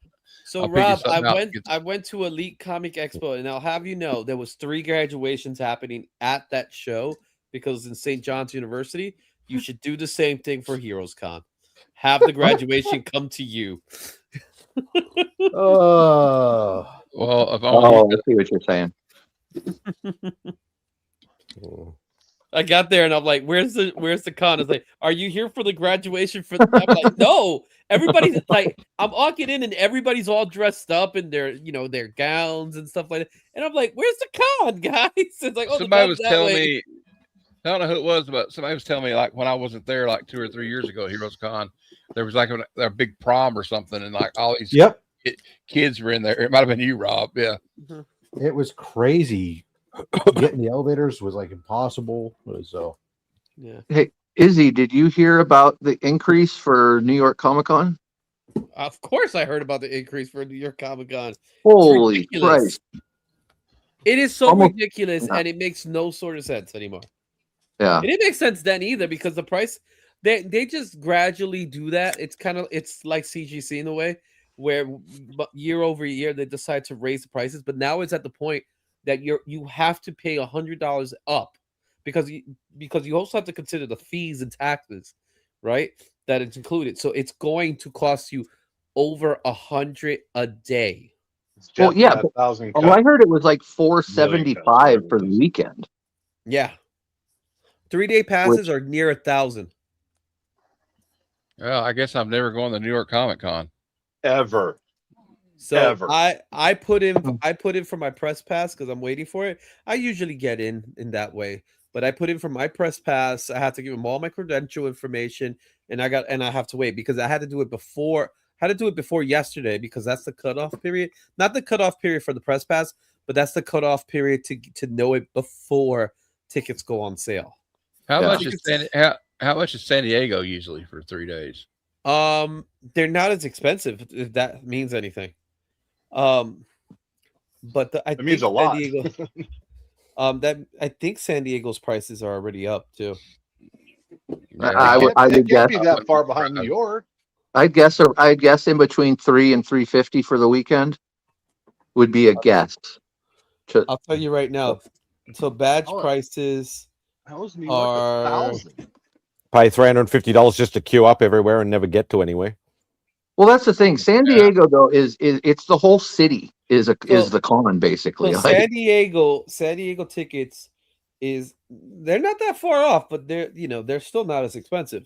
So you have Thursday through Saturday, $85. Wednesday, which is preview night, and Sunday is $64. I'm sticking with Heroes Con. It's $75 for 3 days. The thing is San Diego, you could go to San Diego and never even go to the con and be busy all week because the entire city is like extended con basically. The city becomes the con. Yeah, and it's actually, to me it was like, because I've never been to the con, but we went there during the weekend once and just wandered. We were going through like USA Network had something there for the like comics or cartoons that they were showing. Yeah, they do stuff outside. And they'll have concerts and they're known bands and stuff, and you can win your entries in, and it's fun. It's nuts. So it's nuts. Yeah. You're gonna be tabling with Neville again, Dave, at SD. That's why I'm assuming you're going. By the way, is anybody based out of Denver? I don't know anybody's based out of Denver. Evil Comics, Evil Mike. Evil Mike is. Well, I know that Mr. Comics 89 was at Denver Con today. Expo. Was Friday Expo? Yeah, Mm-hmm. So, going as a guest. Oh, going as a guest. Okay. So they did Yeah, announce. I know you did the panel with Neville last time. They did announce that Comic Ali is going to LA, which is cool, which is really cool. So they're gonna have. Izzy, how long were you at the So con today? so Comic Ali is a pure comic book show. I know. So it's kind of like I don't know. It's kind of like it's kind of like it's a step up your local con, slightly a step up, not a huge step up, but it's all dealers. There's no artists or anything like that. Like the only artist that was there today was Steranko, and tomorrow's Jim Lee. So it's more like a swap meet. Or that's no artist. Just Duranko and Jim Lee. Well, yeah, right. but those that's it. That's all you get. Picking the bottom of the barrel. Okay. That's all you get. Right? I'll take that. Yeah. Sold. But I see Steranko all the time. Ho hum! I'm in the middle of Kentucky, in the middle of nowhere. I never see him. I'm sorry. I just happen to live in the most busy city in the world. Well, What do you why want don't me you to tell unchain him from the basement and let him go? Yeah. He's done that so many times. You just keep putting him back. You know what I'm saying? Izzy, are you going again tomorrow or no? No, I'm not going tomorrow. I'm gonna watch Clash in Italy. Tomorrow. But did you? No, they're There's not. too many Things cost cons money, going to Sage. LA, in my opinion. Things cost money. Because all the ones benches are not. There's already a bunch of cons there. Then you got then Fan Expo just bailed on San Francisco Bay Area and moved down to Anaheim. And then you get that going there. It's just like eventually it's going to hit a critical mass down there where there's just too many of them. You still have I the wonder why they Shortbox left Con, the right? Bay Area. Shortbox Con got canceled, stopped doing after that's 2 years ago. They stopped doing it. Yeah. They they did it early on when they had like startup money, but November. now they actually have to like turn a profit. They don't do any of that stuff anymore. LA Elite Con? Yeah, LA Elite. That's the one I'm talking about. So the Elite Comic Expo is going to be in LA, so it's going to be in November. It probably just makes sense for Shortbox to just do a booth or a couple booths. They don't even do a booth anymore. Now they all they don't? do, Okay. no, most of what they do is they contract or they're Most times. partnered up. They're basically partnered up with one or two companies. They're partnered and with those- Walmart. I know that much. So they partner up with a couple different vendors that'll be at different shows and that'll accept consignment books for them, but they're not like selling direct anymore for the most part. Yeah. They don't. Most everything they're selling is it's either you selling on their platform or more and more of the stuff is them doing consignment. Such.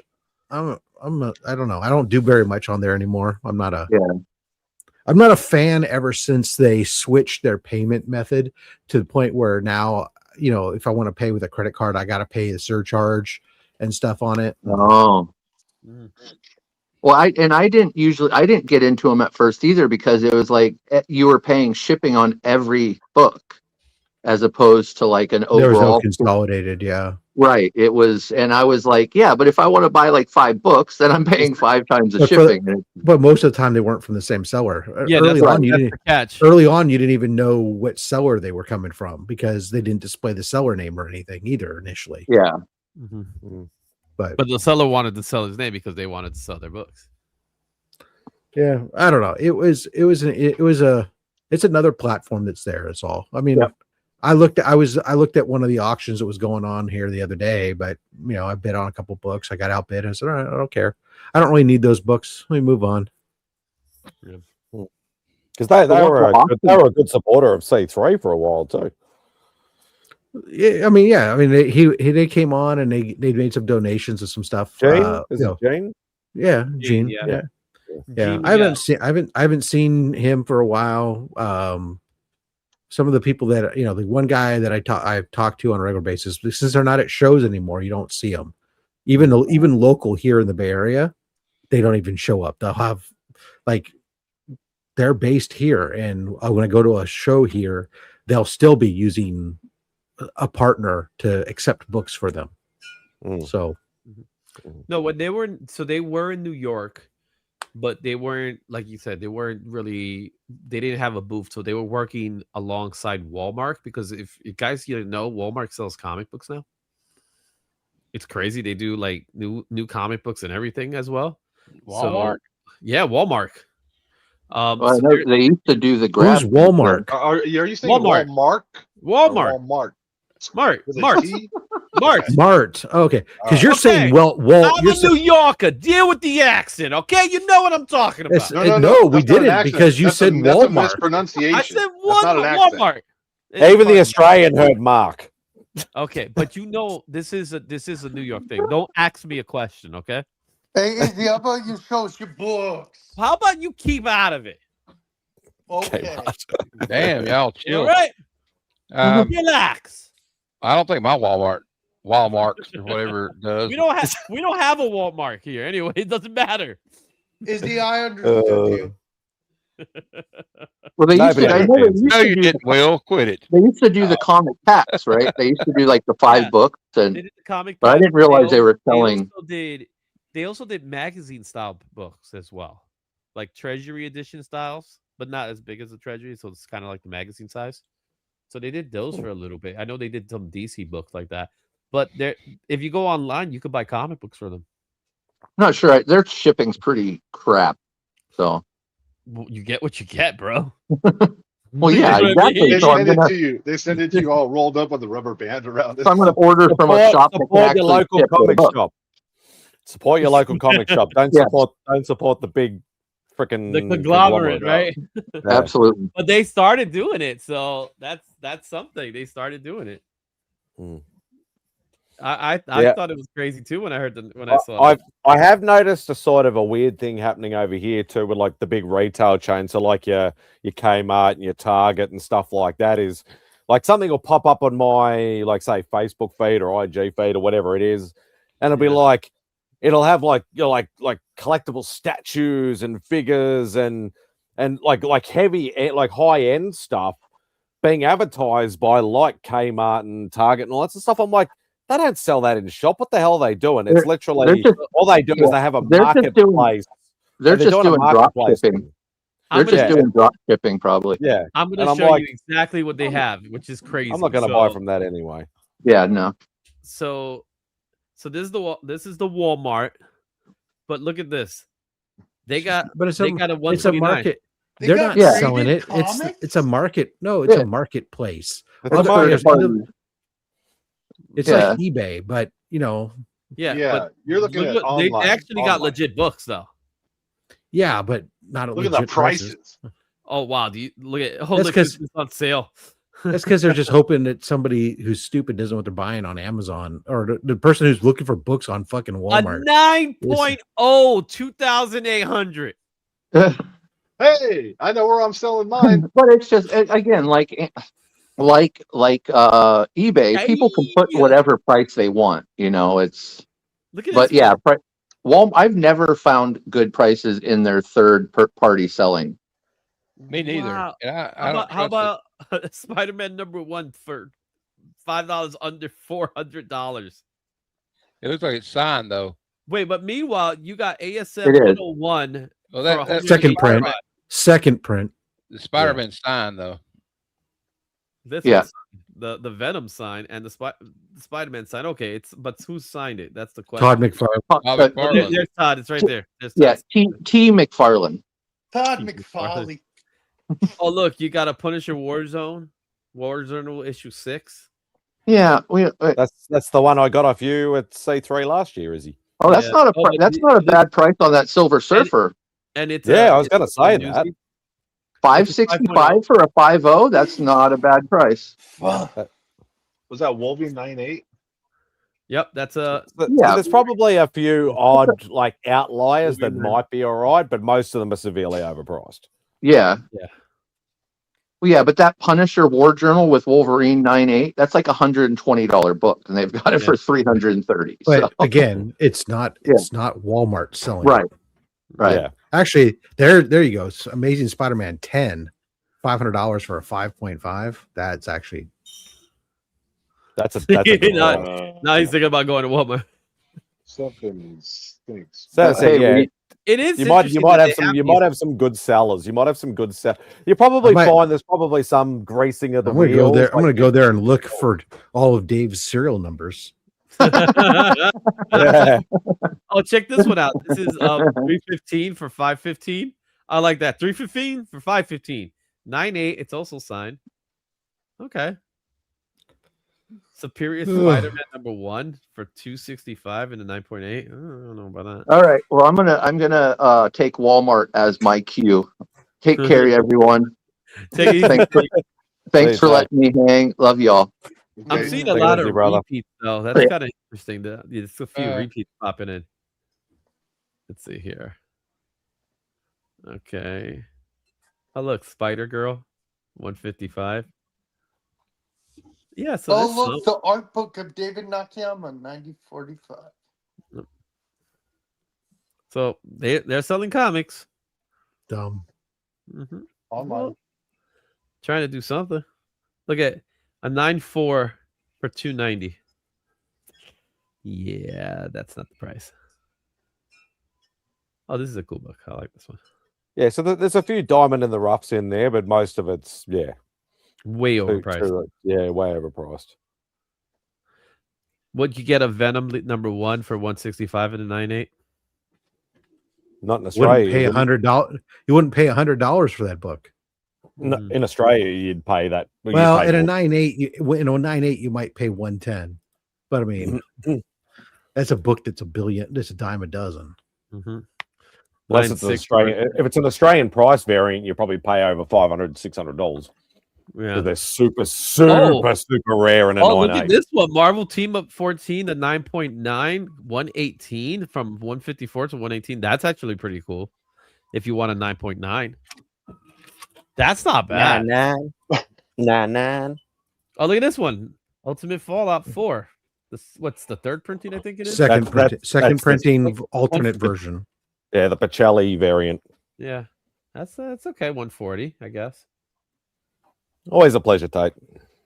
Or you could get a 9.0 for Amazing 301. Oh, there was a fucking 9.9 on one of my bloody things. I wonder if it'll. All right. So, actually, if we going back, that Amazing Spider-Man #10 and a 5.5, that's $100 under the 90-day average. Oh, so it's actually. But there's only one sold in the last 90 days. If we look at the 12-month average, it's $25 over the 12-month average. I don't know. I don't feel weird like getting from aftermarket sellers on Amazon and Walmart. Like I don't trust them. Here it is. So, but you could pay in one pay, $35 a month. Hell with that. I'd be I've more never interested. heard- that'd be one of those ones I'd say. Oh, one pay. Yeah, that's just another one of the payment. Like a things we're firm basically- or something like that. Well, I think it's the no, it's not. There's no interest on it. It's like it allows you to pay it in payments. It's like it's on a schedule, like every 2 weeks or whatever it is. Yeah. I think that's the Shopify platform one. Yeah, it is. Klarna or something. Oh, look who's the seller. Yeah. Oh, short box. I told you. So in other words, I could go to Shortbox and probably find it for less. Yeah. Rob's looking at upgrading. I told you they were working with Walmart. So Walmart or Walmart? yeah, keep it up. You're not gonna see a damn book. Look, you Watch guy, watch guy. Yeah, a pack of 25 comics. Mix Indies DC for $23. That's not bad. Oh, you know that shit's fucking full of diarrhea. Yeah. Straight up diarrhea. No way. I bet there's Look at that. like You ain't gonna see none of those books in there. Hey Matt, how much? Those are all junk too. Wait, Hey, this is a Walmart pack, isn't it? $25 Matt. Walmart pack. Hey Matt, how much you want to bet? There's like 10 Planet Deaths in there. Yeah, it's probably about 4 or 5 at least. Bunch of 90s diarrhea, 2000s. Yep, I got plenty of that. If anybody needs any, I'll make some mystery boxes right now.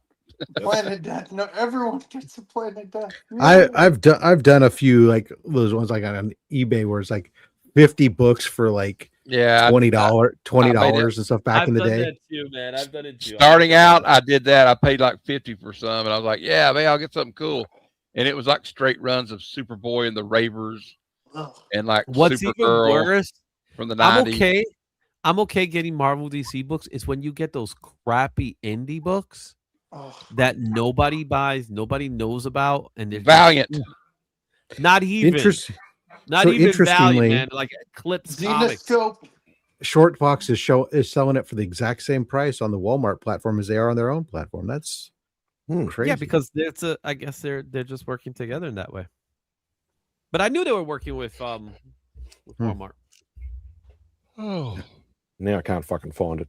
Walmart's. Can you buy from Walmart, Spidey? No. Oh, I don't think so. I don't know. I've never looked.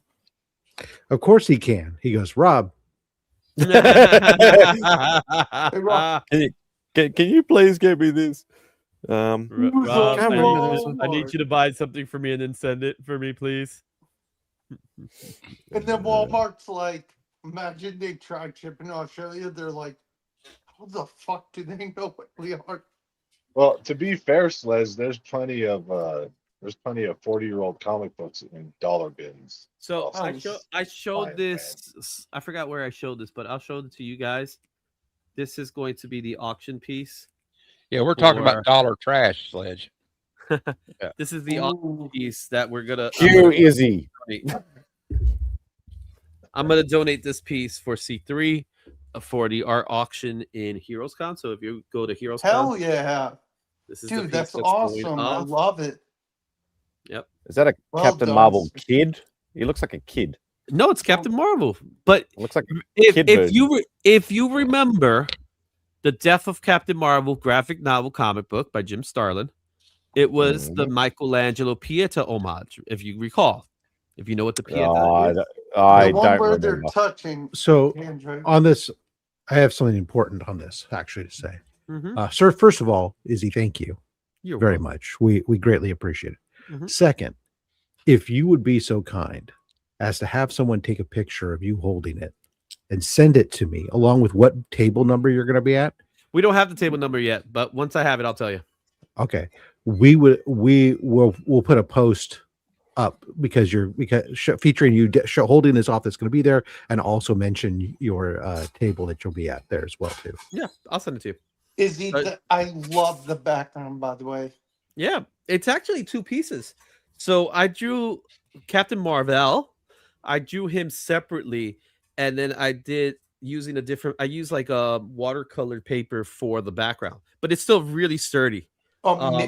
Dude, and then I take I love adhesive it. and you just put it together. So it's actually, and that's kind of how the white pops out in it. I love. Yeah, so I love it. So I this love is it. the piece. Great job, There you go. Izzy. Get to see Great some- job. You got to see a little bit of the bulge. Dude, I love it. Good enough It's bulge for you. so pretty. Compensating. Yeah, it's gonna be up for the art auction on Saturday night. So, and Can't wait. it's good. You know, I have to talk to the guys over at them because they usually give the money to Heroes Initiatives, but last year we were able to do it, and I'm gonna do the same thing for this year. I do believe Roscoe's gonna do something too. So I'm a, you know, he's still working on it. Yeah. But this one, it's ready to go, complete with the. You got the back. So great job, Izzy. Thank you. I wish I could draw, but I can't. I suck at drawing. Either my computer's lagging or you're lagging a lot. You're doing spaghetti western talk there, Bogsy. Let me leave and come back. Yeah, because like it was literally like you were saying something, then all of a sudden like 20-second delay, and then the mouth moved. Oh, maybe I should show the books now. Show him the books I got from Ivy. Just and then Try when he again. comes back, wait, it would have. Speak. Yeah, that's better. That's better. It would have been funny as he comes back. I say, okay, and those are all the books. So I'll be like, fuck. well done, Izzy. That's that piece. Is great. Oh, they got to see all the books, so it's okay. Oh, Yeah, they were doing my usual. I can't afford this, but I want to know what the rough pricing is going for. Can you look up your cover price or your freaking Go Collect or whatever it is? Mhm. ASM number 1 Yeah, in a- Izzy's like in a 1.8. A 1.8. I still don't Got A it. understand. 1.8. I don't get that price. Which one you're looking for? You're looking at cover price. I or got you're it. looking at Go I'm Collector? looking at What- GP analysis. Okay, well, you go GPA. whatever one. I don't. Just a rough guess. You look GPA. I'll look at cover. I'll look at cover. $5,274. Damn. It was two of them in the last 90 days. The 12-month average is 4,552. So I'll go on the higher one. Izzy. Where's the convert thing? So And you said 1.8, right? 1.8. 1.8, yeah. So we'll say 1.8.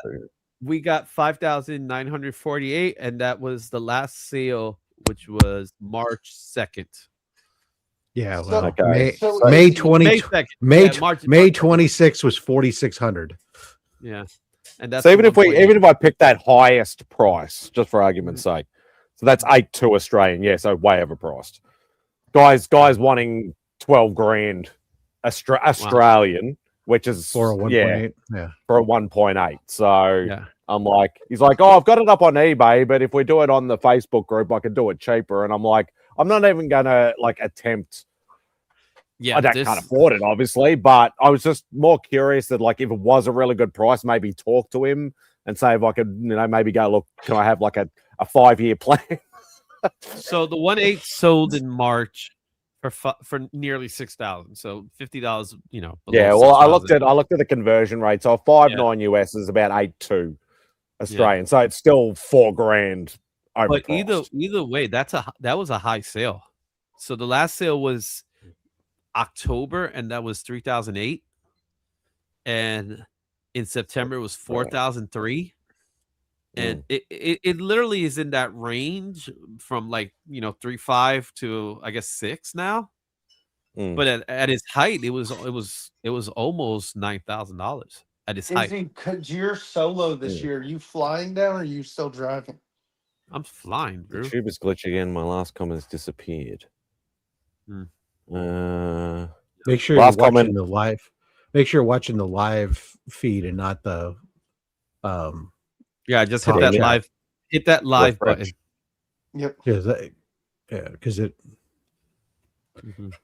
But Yeah, it's just more curiosity more than anything else. Like I know it's there's- going to take me a long time to save for that kind of cash, but there were three. There's a GP analysis shows 3 1.8s in this year.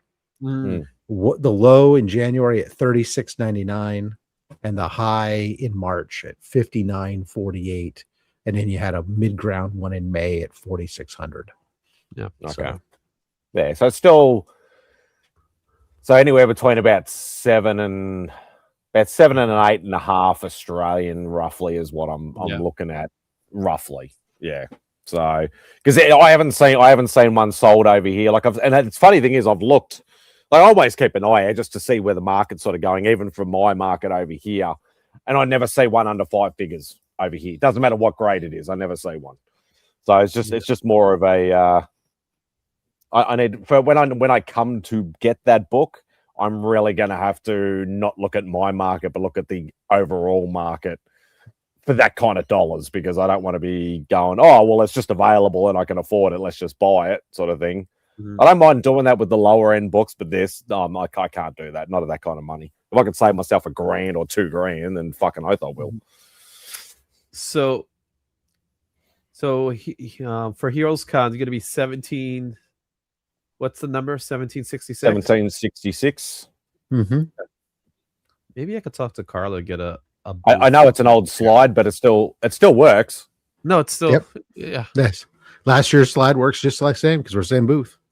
Exactly, just different graphics. I'm gonna email Carla to see if I could get it, because again, they haven't announced the table, so I'm not even sure how they're gonna do. You get a booth across from him. Well, I'm gonna announce them to see if they could get me on that side. Well, yeah. The artists are the artist alley stuff is usually to that far right. No, it's the whole back.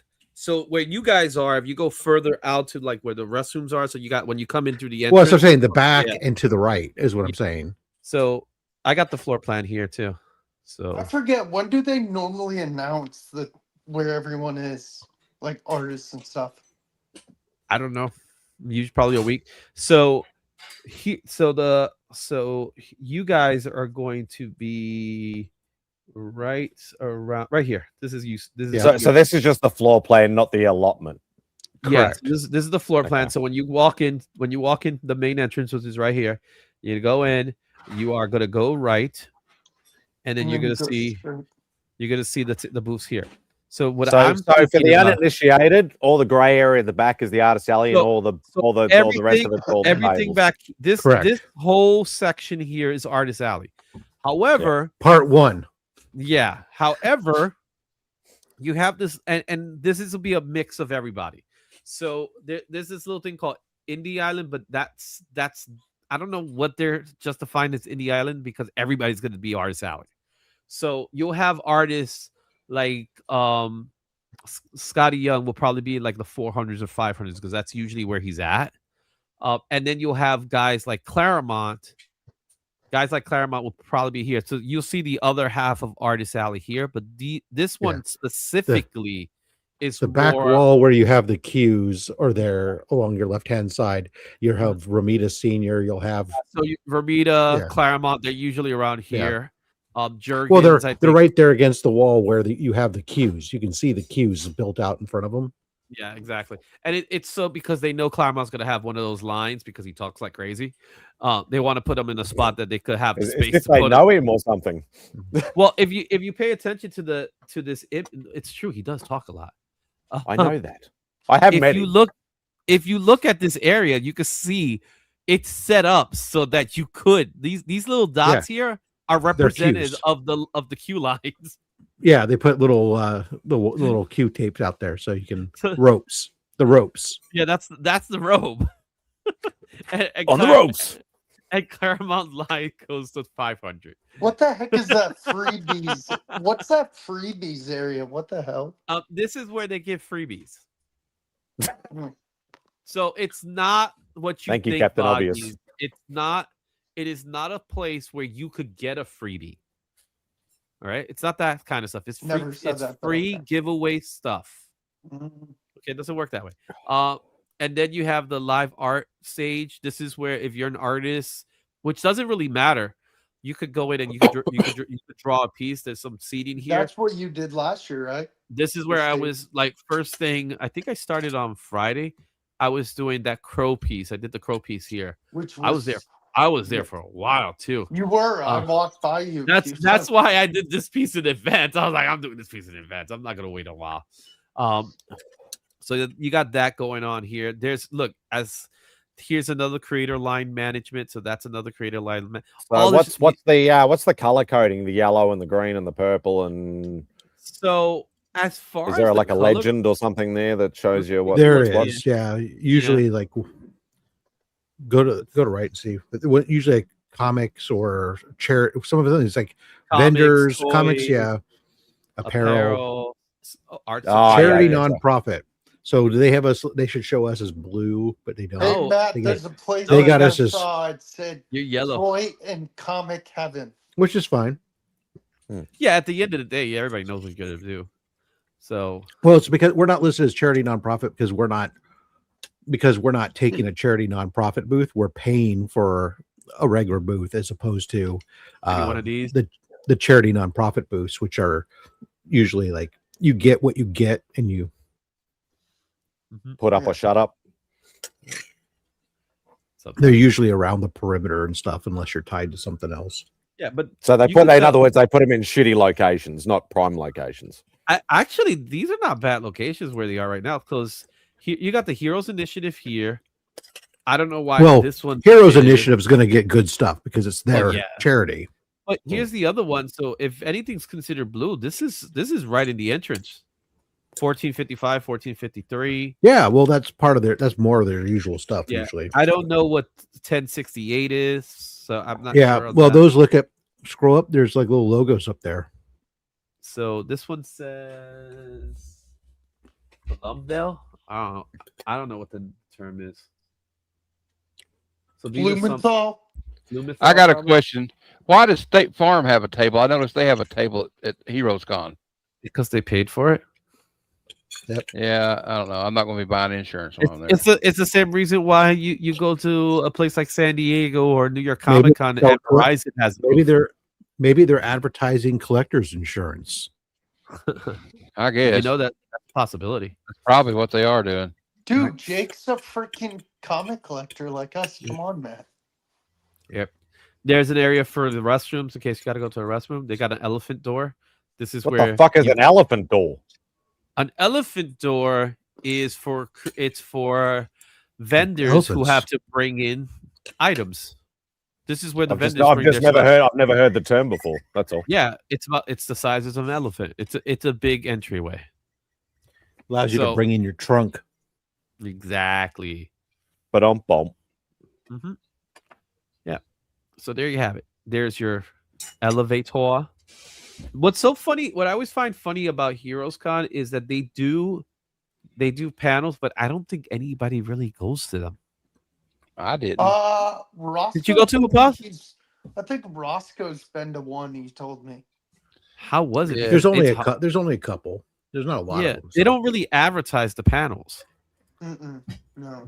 They do got the cosplay section, which is kind of cool. So that's over here. And it's sad because I messaged Loowee and I said, "You come to Heroes?" He's like, "No," and I'm like, No, Loowee. No. Yeah, surprisingly, a few people are not coming this year. Yeah, they heard I wasn't coming. Yeah, it was all about you. That's my reason. That's why I'm not going. Dave's only going because he had already bought the tickets. Yeah. Dave was like, I bought the tickets because I heard Yeah, Rob was going. As long as he doesn't double up. As long as he doesn't double up this year. I'd already paid for the hotel, Rob. And I was like, well, I'll go anyway, even though he's not going to be there. Oh, how long was that? How long was that panel, Dave? Was it like 4 hours just because of Chris? Alan didn't get a word in edgewise. He's an artist. Izzy, I'm guessing you're getting there on Thursday. What's up, Christopher? You don't have to. You don't have to guess. I'll be there on Thursday. I'll see you there. Yeah. We got stuff to work in. No, he's going to tell security not to let you in, Vogsy. Fuck that. I'm the mayor of Charlotte. Fuck that. You're the mayor of Charlotte. Now I know why the city's going to heck. I'm hurt. You should be, man. Just a few blocks down, man. They had a bus station that was kind of scary. Dude, that's how I'm getting there. But I'm Ubering back. Nice. You should take one of those scooters. I have no balance. I'll admit it first. I love the fact that you say you have no balance. So how do you walk, bro? If you don't have any balance, you should go to the shoe store and get some New Balance. Oh my god! What a dad joke and a half. You don't have something for that, Spidey? Are you walking away? You can't. I don't know if you know this or not, Mad Spidey, but I am a dad. Yes. Yes, I know. Yes, I know. So is we did do the dad joke panel at C3 that one year. That was fun. That was funny. Did anybody at least plan on a hangout spot for the evening? No, I don't think they're doing one this year. I'm not going to be there. Yeah. No, a hangout spot though. Oh, well, people are just going to hang out though. People will be around at the West and stuff, but there's no, and then, there's stuff around there, but I mean, there's no planned event because. Yeah, that I know. That part I know, but it's like Dave doesn't want to do it again, and I don't blame him. I don't blame him. And I'm not going to be there, so I'm not doing it. So I don't blame anybody for not doing it. I get it. We you know what? We kind of all knew it was going to happen in some, unfortunately. You know what I mean? Party at Vogsy's. Yeah, sure. That's right. It's only half an hour away. Everybody can Uber it there. If you or Roscoe needs like water or anything at the con, and I'm nearby your table, just holler and I'll get you water, or soda or something. A hooker. I'm just offering it because I'm a friend. Here's Dave. You were talking, hero, so I had to join in. He's like, Dave says he's decided he's organizing an event. Everybody get ready for Dave's event 2.0. It is only $10 a seat, guys. Only $10 a seat. If you want food, $5 extra. All you gotta do is go show up at the beer garden, a la carte, hang out, have fun.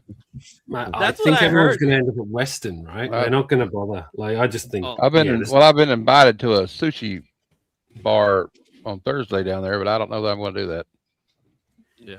Well, on Thursday, I don't have anything for Thursday night, but I know I'll look I at think it for next Friday. year. Friday will probably do something, but Friday is where we do the hangout, and of course, Friday Saturday usually is, yeah. Saturday night is the art there's auction. the art auction, but also Shacks or somebody has something at a local brewery where there's some independent release and stuff that they're doing, off site. Yeah, but yeah, a lot of people just go to the art auction. Sunday is just decompress, man. I'm gonna be there for Well, most people are bailing on Sunday. Yeah. Usually Sunday, it's like I'm there, overnight. At night, it's like me and I'm hanging out there with like almost nobody. Yeah, I told Roscoe, it was like, I have a flight at 4:30. I'm out. By 2 o'clock, I'm out.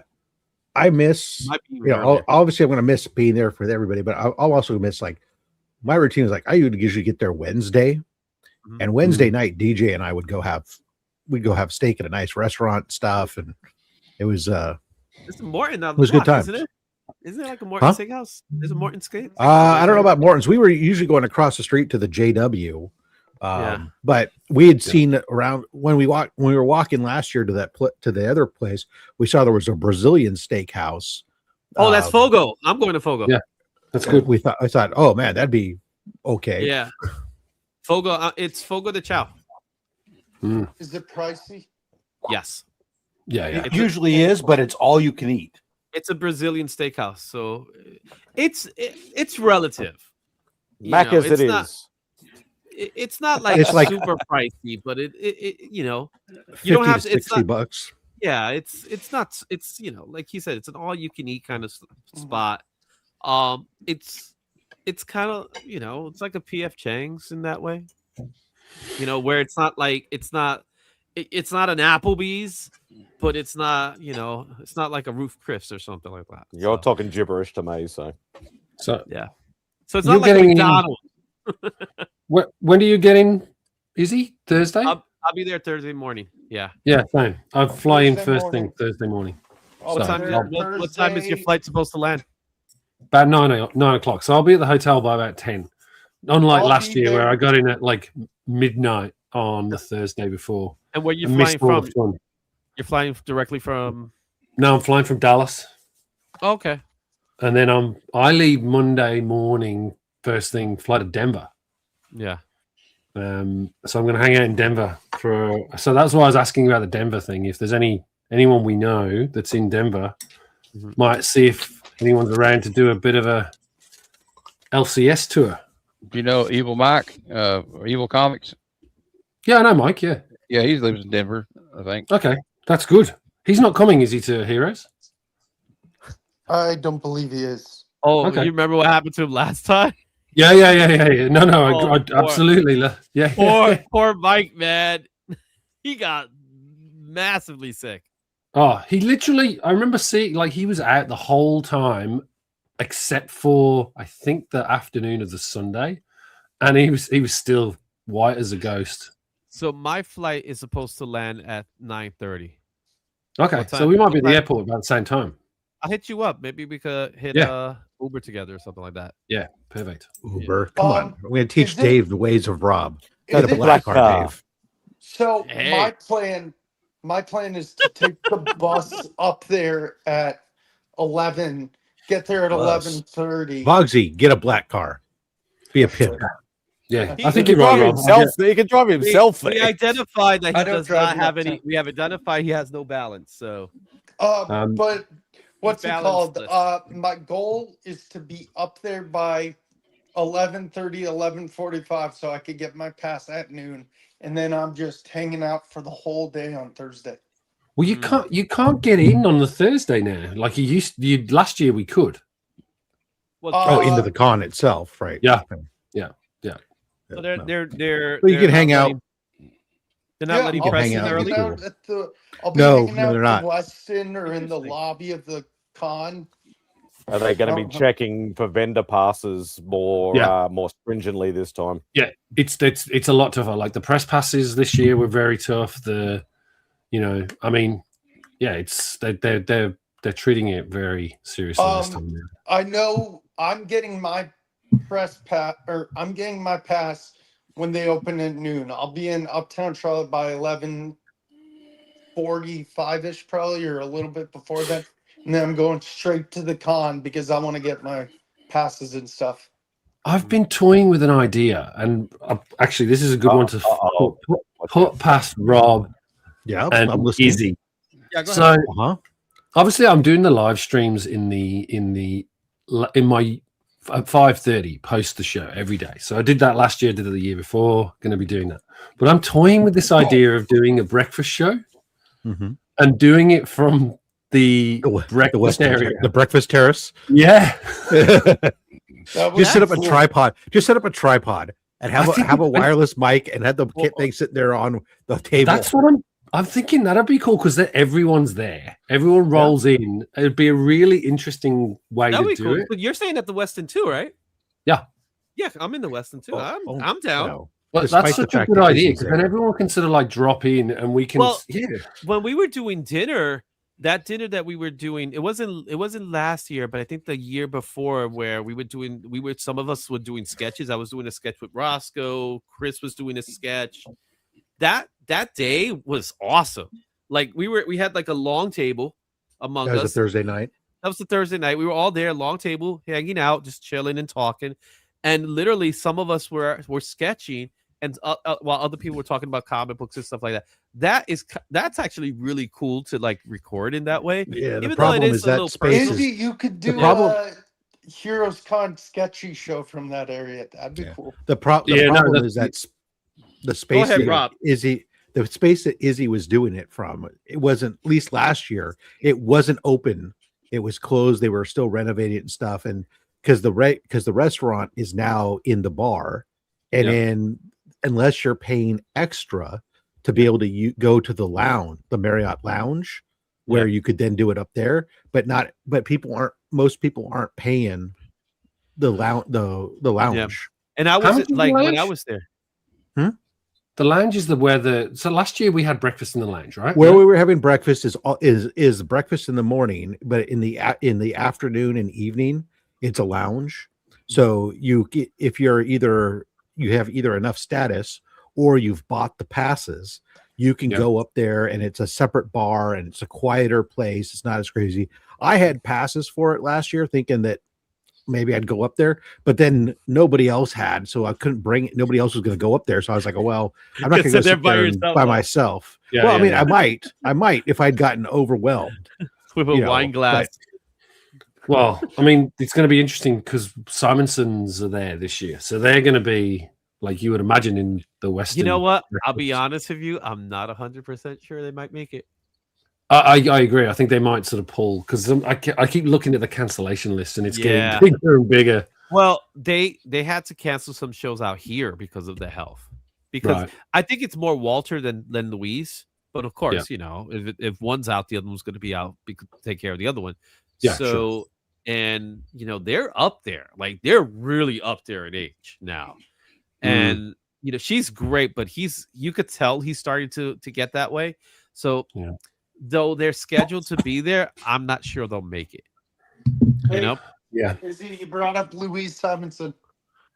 Oh, yep, Louise Simonson. She's awesome. I got that book too. The Cover Girls. That's it. Yeah. So let me show you what I pick up just for funzy. And Dave, you're gonna like something I got. Hey, one sec, Dave. I guess I'll meet you in the lobby when we get our passes or something. So I kept the budget under $100. So everything you see here, I got below $100 total. All right, and there are some bangers. So I'll start with the I'll be the judge of that. No, you'll see some good ones. So of course, not a banger. No, that's sick. That's a Beck banger. That one. Ooh, yeah, that's a giveaway book. That's a giveaway. Yeah, these are some of these are giveaways. I would say that much. Actually, both of them are giveaway books. Okay. Oh shush. Giveaway. Oh, nice. Yep.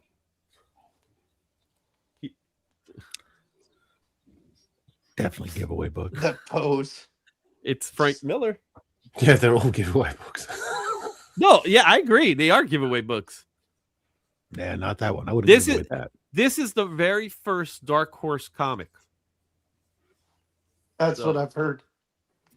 So that's pretty cool. Okay, Black- maybe I'd give it away. It's very affordable. Like Sandman #1. It's like, that book gets no love. It's like literally. It deserves love, right? It's so I see it all the time, and it's like there's so many of them, but it doesn't get no love. New Mutants 100. Right. Some Ooh, 25 cents Mhm. Kirby. Fourth World. This I got surprisingly low.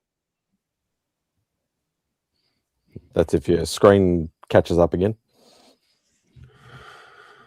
Well, on that note, that was Izzy's giveaway box he's They're building. fantastic. I hear you. Oh, there you go. There you goes. All right, Yeah, so you got play. the You issue. stopped for about 20 Ooh. seconds. Yeah. Am I back now? Yeah. Yeah, you're Sort still of. a little jerky, Okay. but you're sort of back. Okay, but I'm just stopping. I'm doing a Rob. So you see that one?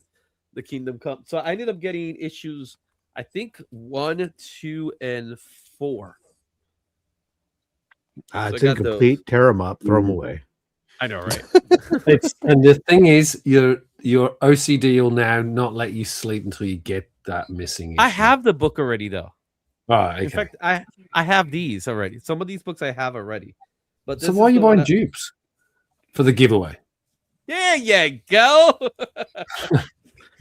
Everybody's trying to compete with my giveaway bin now. No, I don't try to compete with your giveaway because I don't do giveaways. I've just Yeah, raised the no- stakes. I've Nobody's just raised the afraid. stakes for everybody. So here you go. So Dave, I know you would like these. Yeah. Oh, some nice Warlock books. So I have a question on these, Izzy, because so these were in the late 80s, early 90s, right? Like they're just reprints. They are reprints. Right. Okay. Well, that's what I wanted to check because They are. I don't understand either, but they are reprints. I So these never understood reprints why of they volume released- volume I one, think- or I know why, because it's post Infinity Gauntlet Yeah. and the Warlock and the Infinity Watch, But and they were these- like, we need to tell people how that story started. But these are before. So Are these these- are these these are reprints before. of Strange Tales, or are these reprints of Warlock Both. volume 1? I think of both. Oh, okay. They're both. They're They're both. reprints. And I've always queried them because I sort of they never made sense to me. They don't. So it's the whole set. I got the whole set for $10. Yeah, it's a good set if you want. Like for me, they're the sort of ones instead of reading your Strange Tales and your actual. I'd rather Warlock have the issue, originals. But these came out. Let me see if I can read this. I have properly. most think of the they originals came out- anyway. These came I out in reckon- 82. They all came out in 82. So. 82.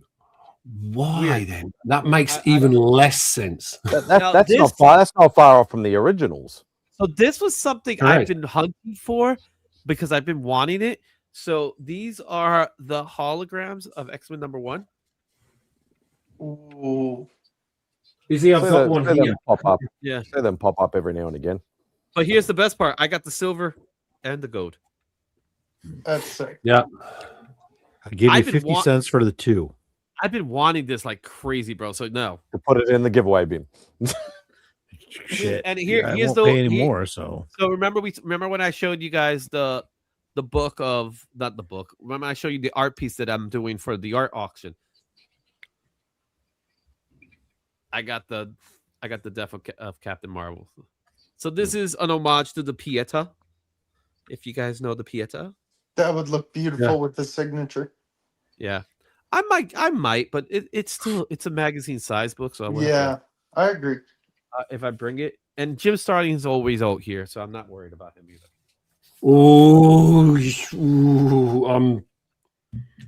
I'm very much like they're all disappearing one by one. I'm getting nervous. He's actually a norm in this area. Yeah. So if anything, he'll probably be in Terrificon, and he's still in great health. He's one of those guys. there's That, that. Izzy, I forgot if you've told me. Have you met Jeff Takao?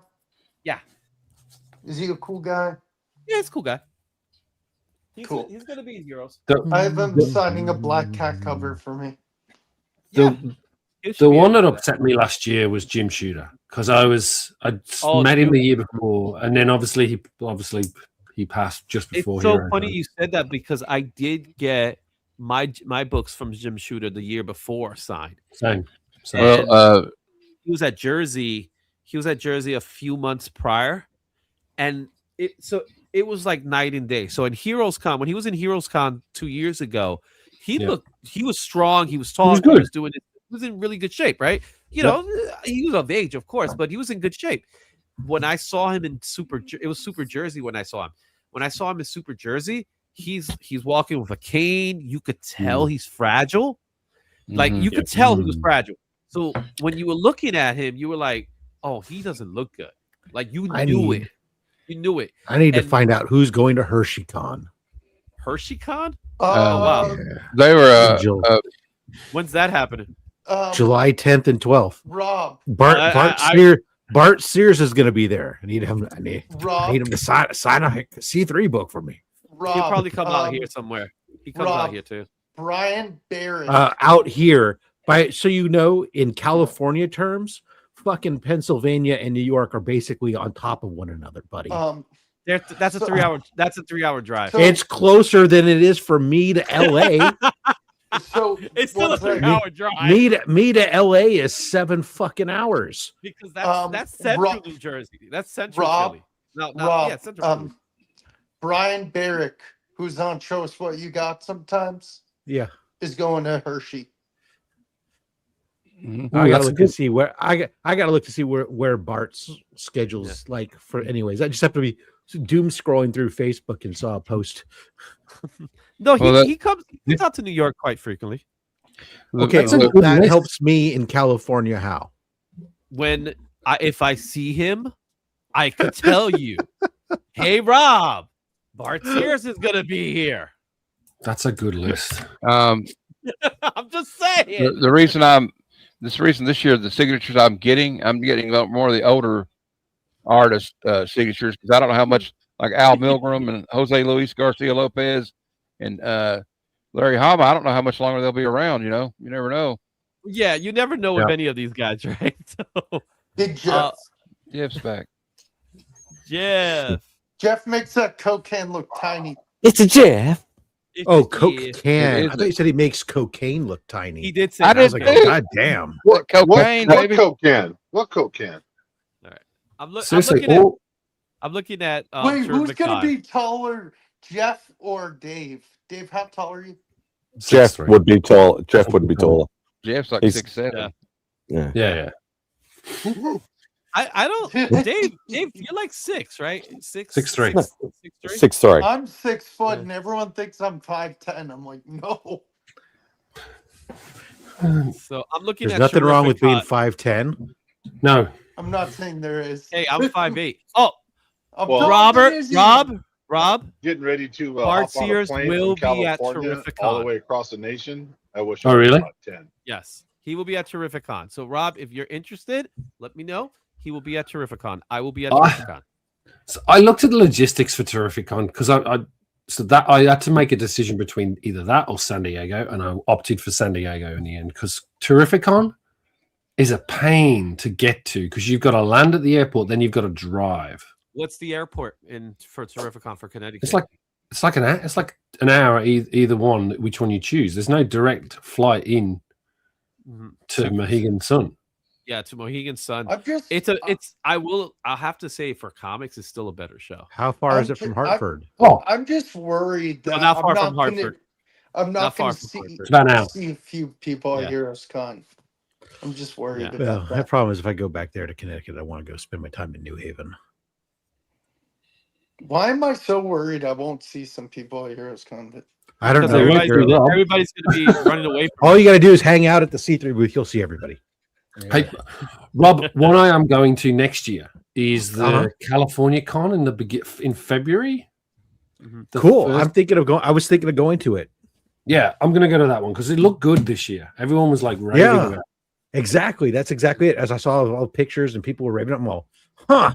I guess maybe I'll have to make the drive down there for that one. Yeah. So let me show you. I mean, obviously, I'm going to list for WonderCon, but Heroes April, Con, for Terrific. Are you doing WonderCon? Yeah, So I do Terrificon WonderCon now every year now. Terrificon has a Jim Lee, Claremont, Timothy Zane, Jeff Loeb, Scotty Williams, Alex Sinclair, Dan Slott, Jose Luis Garcia. A lot of names you mentioned before. Wade does it often. David Finch, Jurgens, JG Jones. He's another one he's starting to look a little sick too. He's been like getting that way too. Well, he was bedridden for like a good, I think like 12 months or something. So Simon Bisley. Nice. I'm not sure about John Jackson Miller. I don't know him as well. Dennis Cowan. There's Jeff DeCal right there. Yeah. Hey Jeff, I'm going for DeCal. Ron Frez. Nice. Paul Kerper. Terry Dotson. Dude, I want to meet Terry Dotson so bad. Arthur Adams. It's a lot of the same names, looks like. Yeah.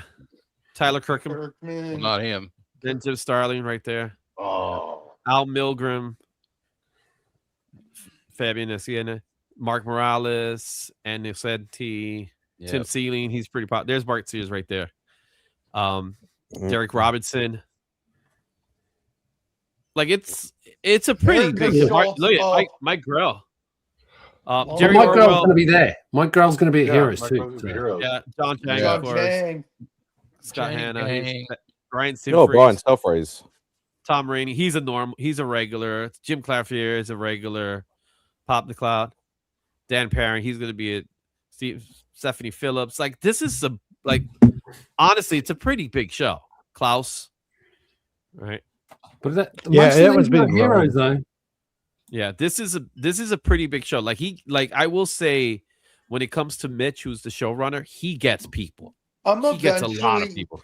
I'm eventually gonna try to go because I'm from Connecticut and I want to go. Joseph Rubenstein. California con in? Yeah, it's in Orange. Lee Garbett for those new people. Supposed to be saving money, Matt. John Beatty. You're talking about Cal Comic Con, right, Dave? It's a claim sale where I don't have to pay till after Heroes Con, so I'm good. EM guys. I don't care, Matt. Okay. Richie Pini, I know. I mean, seriously, Will, you need to watch out with like talking too much shit to me. I know where you're going to be at on the 12th. I know.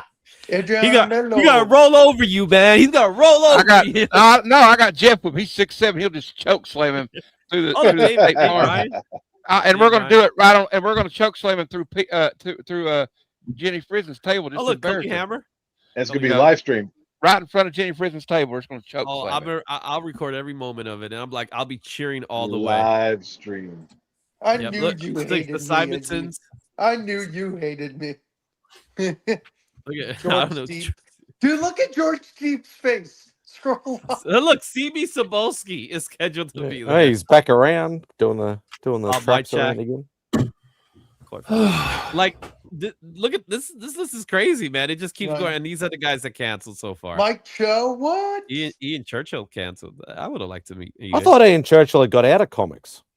Well, he canceled, so he got out right now. So that's he stopped. He got out of the comic industry. I remember because I used to talk to him every now and again, and I remember he decided he was thinking about retiring and just going to like digital marketing or something or other. But I didn't think he'd done any comics for a couple of years. Is he super nice guy? Does Cuppy go to Terrificon? Sometimes.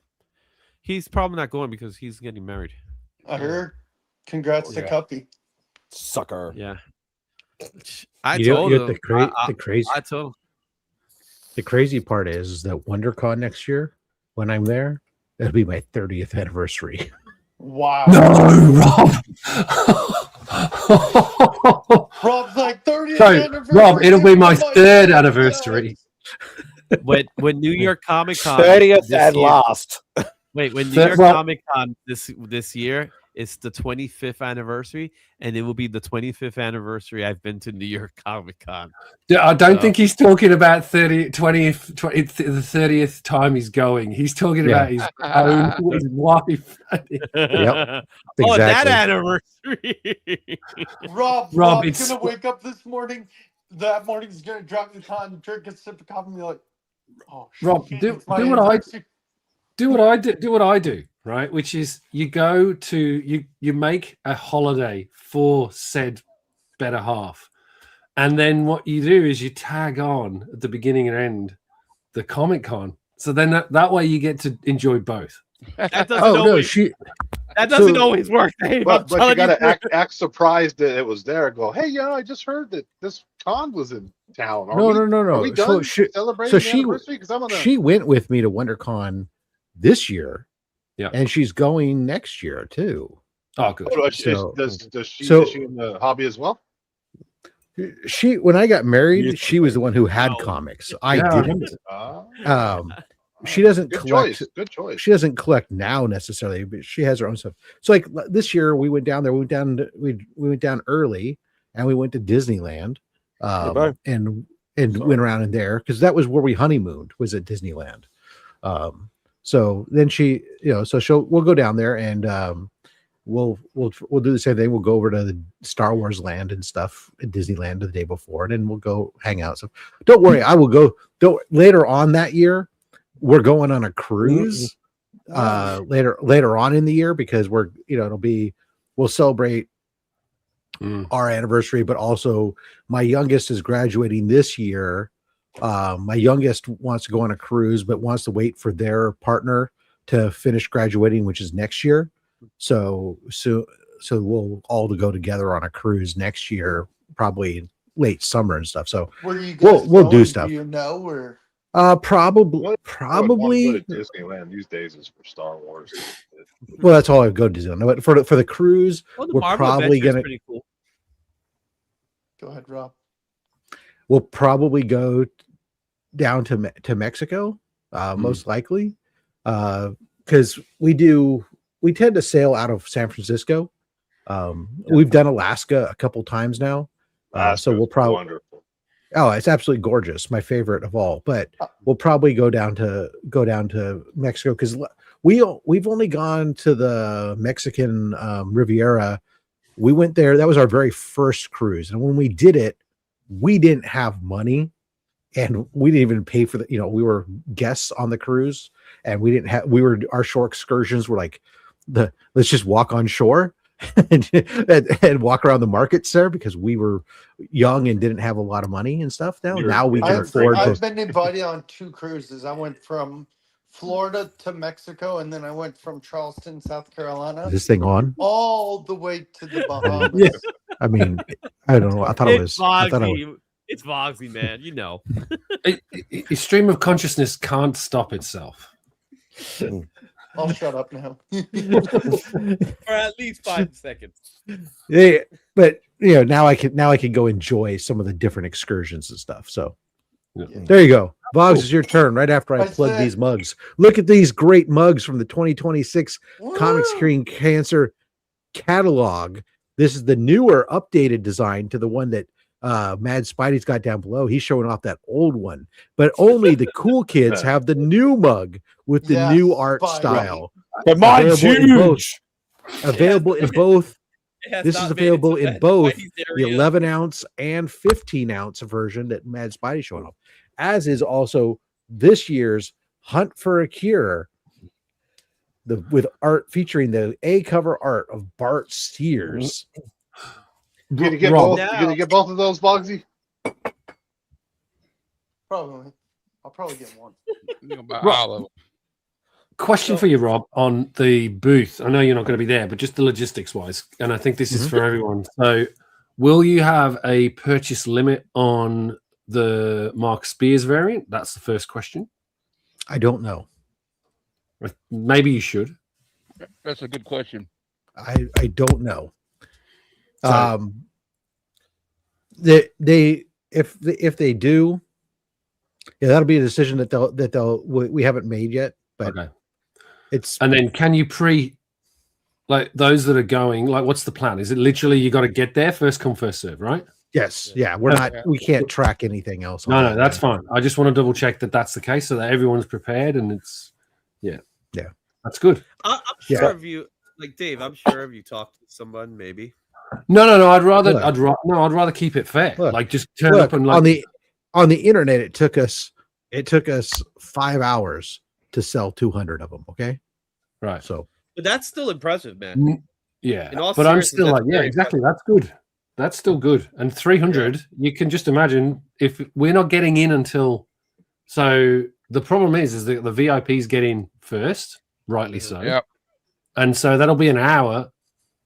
And if there's multiple copies going to those people, what I'm worried about is that people are buying some whatnotters going to come in and buy them all. Then you're going to have to buy them on Whatnot.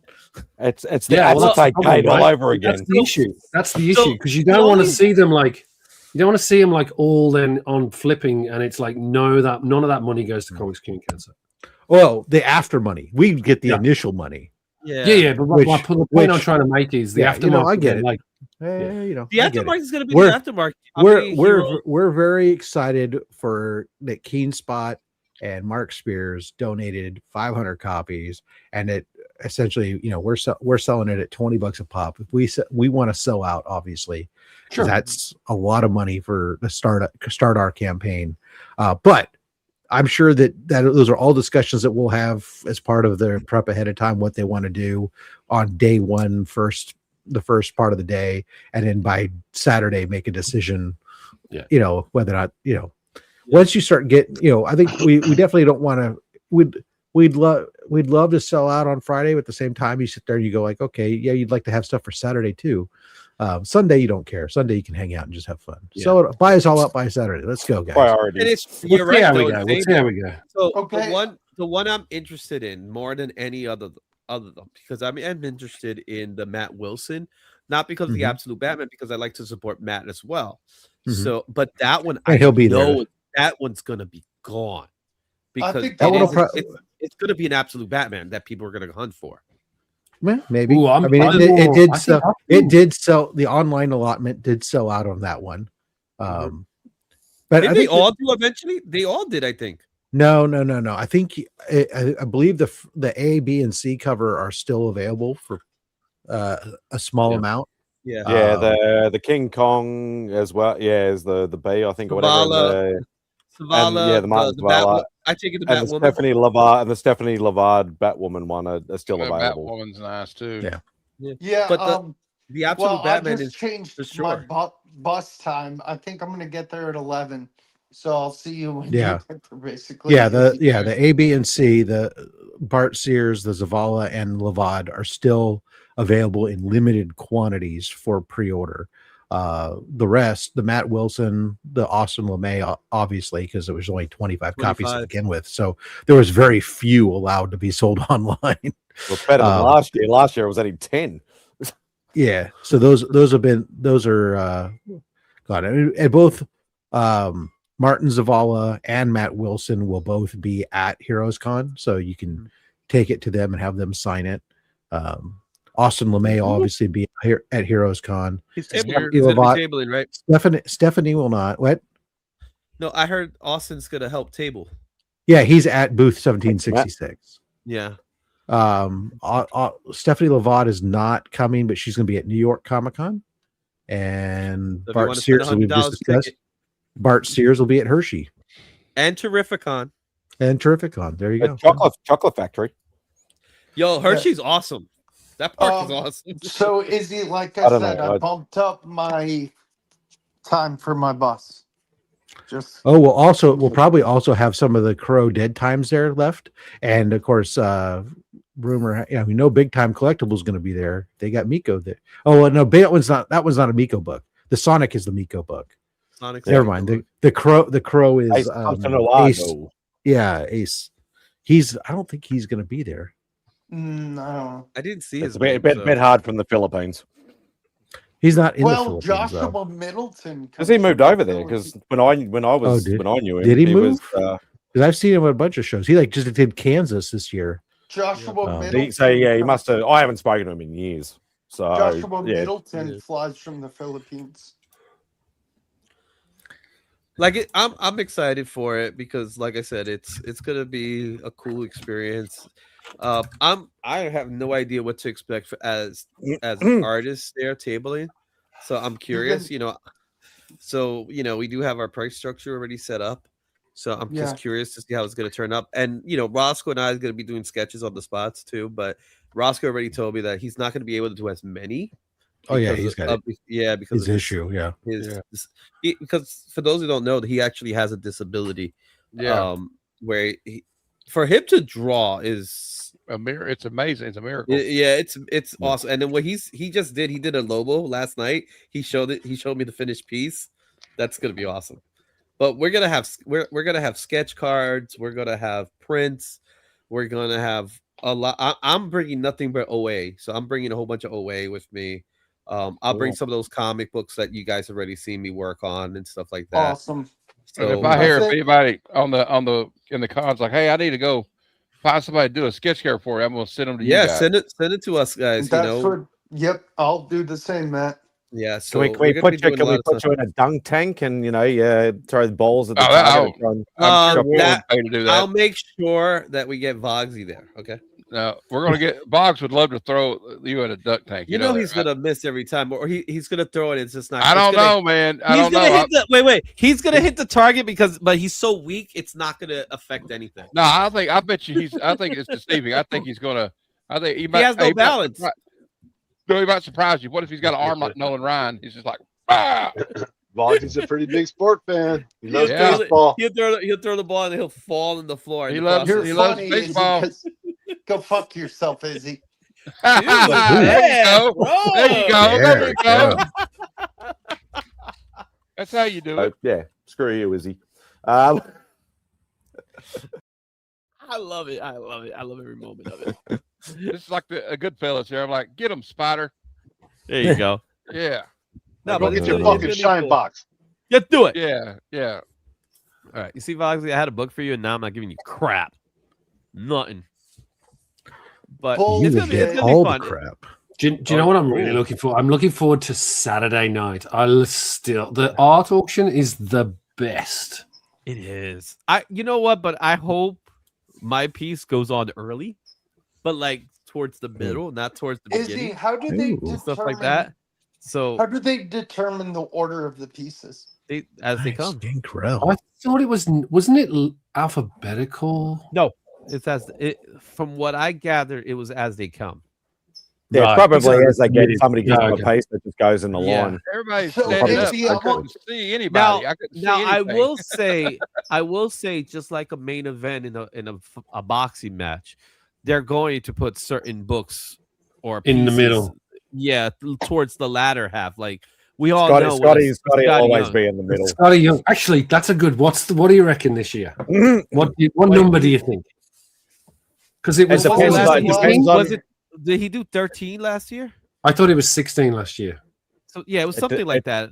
It depends on whether there's shenanigans going on, and if you know, you know. I know what went on in the background. There is shenanigans, man. You know, there was shenanigans. Yeah, because I've been on that one.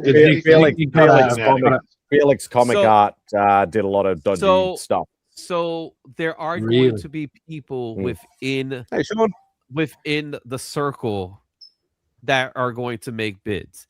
I don't know if they're going to ride up the bid, but they might. So they might just buy the bid and then resell it. You know what I mean? That kind of stuff happens.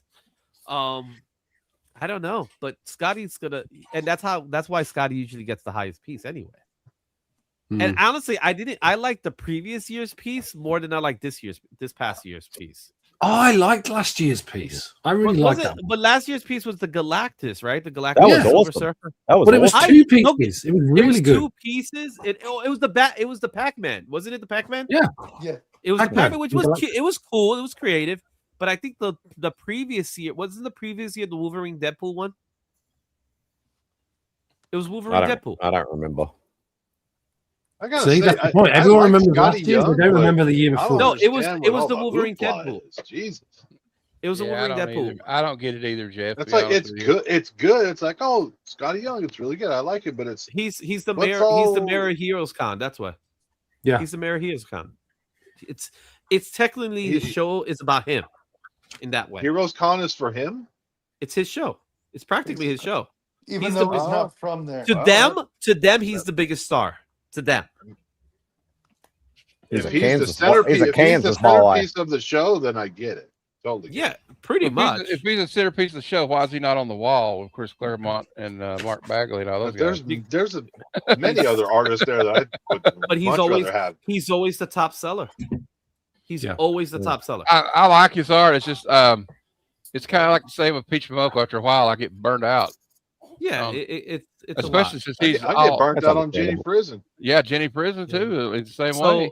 So the year before, the only guy that competed don't with get him burnt was out on Daniel Bernie Warren Wrightson. Johnson, but that was coming off of Transformers. And I mean, I love her art, but yeah, it's after a while you're like, did Jenny donate any pieces? Because I don't even remember any Jenny pieces being sold. No, I wasn't there most of the time because like when I got in the art auction, I couldn't see over anybody. I'm in a wheelchair, so I couldn't see over anybody. I'd Yeah, love it for gets- Jenny it to gets donate crowded. a piece to me. It gets crowded and loud. I'm just happy Izzy's piece last year went to one of the community members. Thank God. Christina got it. But it did write to, I think it went to 800. I think that's how high. it Yeah, got. didn't she say to the person like, "I'm getting this"? But there was another lady that was there was another person that was really hunting for it. So ended up being a battle between them two, and then she ended up winning the piece. So I was just happy that it made. My goal was for it to go at least above 5. That was my goal. I personally think yours is going to go way. I think yours is going over 700 this year. You're very optimistic. I'm just saying it's beautiful. Thank you. Five- You're very 5. optimistic. Let's start the bid at $1. Do I hear $2? No. Do I hear $1.50? I don't remember the ROM piece. I do. Yes, you do. 'Cause Yes, you have you it. do. I do. I remember that very well. So, David, you know what's funny? As he said that, I went ROM piece, and then the minute you said it, I was like, "Oh yes, now I remember the ROM piece." The ROM piece that was so good, but it was it was a bidding war between me and this guy behind me. Yeah. It was Which awful. piece? You didn't end up with the ROM piece. You ended up with something else, didn't you? No, I got the ROM piece. You got the ROM piece. Okay. Yeah, I'm the one. I will see if I can dig it out. Let's see if I Yeah. can find it. I remember it was nice. Who did it? It was really nice. I off the top of my head, I can't remember, but I will tell you in a second. Yeah. Show it, Dave. Digger Jin's already saying to show it. Yeah, the crow piece is Christina has it. So Izzy, I've always wanted to know what goes in the mindset of, I want to do this character for the art auction. I just like the character. That's it. So the crow is one of my favorite characters. I like the crow. I just like everything about it. I love the James O'Barr of it all. I love the Crow movie. I love the soundtrack. The soundtrack is the soundtrack of my teenage years. So that's the thing with that one. This year it was because of just the theme of cancer in that way. And I wanted to use, whenever I do some of these pieces, I want it to be thematic to it. So why not do a character that passed away from cancer in the form of Captain Marvel? And I figured if, I was just thinking off the top of my head, I was like, okay, so this is based off of the Pieta piece, which is homage to Michelangelo's Pieta. How can I do this piece, which still reads to, the same concept of homaging a famous artist? So I said, you know what? Michelangelo got David, which is probably his most famous sculpture. Why not homaging that and doing it with Captain Marvel to kind of like show the not death but life, really? And that's why I decided to go with Captain Marvel, like with the first art book. That's too deep for you, Izzy. I'm sorry. That's no. I'm when it comes to art, man. I think I'm being facetious. But are we on MadSpidey or are we on Oprah? No. You get a car. You get a car. But that was my concept for the first art book. So when we were doing the first art book, people were just randomly picking characters. I said I want a character that's related to the subject matter of cancer, and it was like that's why I ended up doing Jane Foster Thor. Yeah, I remember that. That was. I still don't to this day. I still don't know who bought that piece. So deep thoughts with Izzyverse. Yeah, you don't get that often, man. Yeah. But I think generally speaking, like it's even when obviously when I used to do it a lot, you get some people that just want a piece from the artist, and they just give them blank canvas. Go, okay, you choose the character. Doesn't matter who it is, and whatever. A lot of artists love that. A lot of artists hate that. But I think sometimes artists' mindset, it's either, what have I not drawn before, and I'd like to attempt, I like the challenge, or they just pick whatever's popular at the time, or there's a few different mindsets, obviously, that artists go through. When I asked somebody for a commission, I always felt like I gave them a real broad, returned, whatever you want to call it, boundaries or parameters, because I don't want to lock him into a little, I want this specific, and I want him holding his hammer like this, and I want his hand and his cape to be, I don't. Why do that kind of stuff? I'm not a big fan of. No. I'm not a big fan of love that. Some artists love that. Some artists hate I don't like that. it. I don't like that. I will do that shit if the artist kind of calls for it. Like I feel like you need a little direction. Otherwise, most times I'm like, no, give me your best version of this. But like the artist will like love the character. Like Tom Rainey loves. I want Thor. the essence of that artist. Amazing Thor. So when I used to get artist sketches, because now they're kind of expensive, when I would get artist sketches and they would ask me what character I want, I would either want them to do a character that they're famous for drawing, a character that they might enjoy, drawing, but I would never say do whatever you want, because I've never said do whatever you want. I just say I want Thor. Do whatever. But I wouldn't ask. I wouldn't go to, because there are some people that say, "Oh, just draw whatever you want, draw." And like, no, I want to draw what you want me to draw. So your second camera's playing up again, Dave. Yeah. No, David and I both have something in our hand. Damn it! There it is. Yeah. There it is. I'm gonna get it better. It's oh man, you haven't even framed that thing yet, right?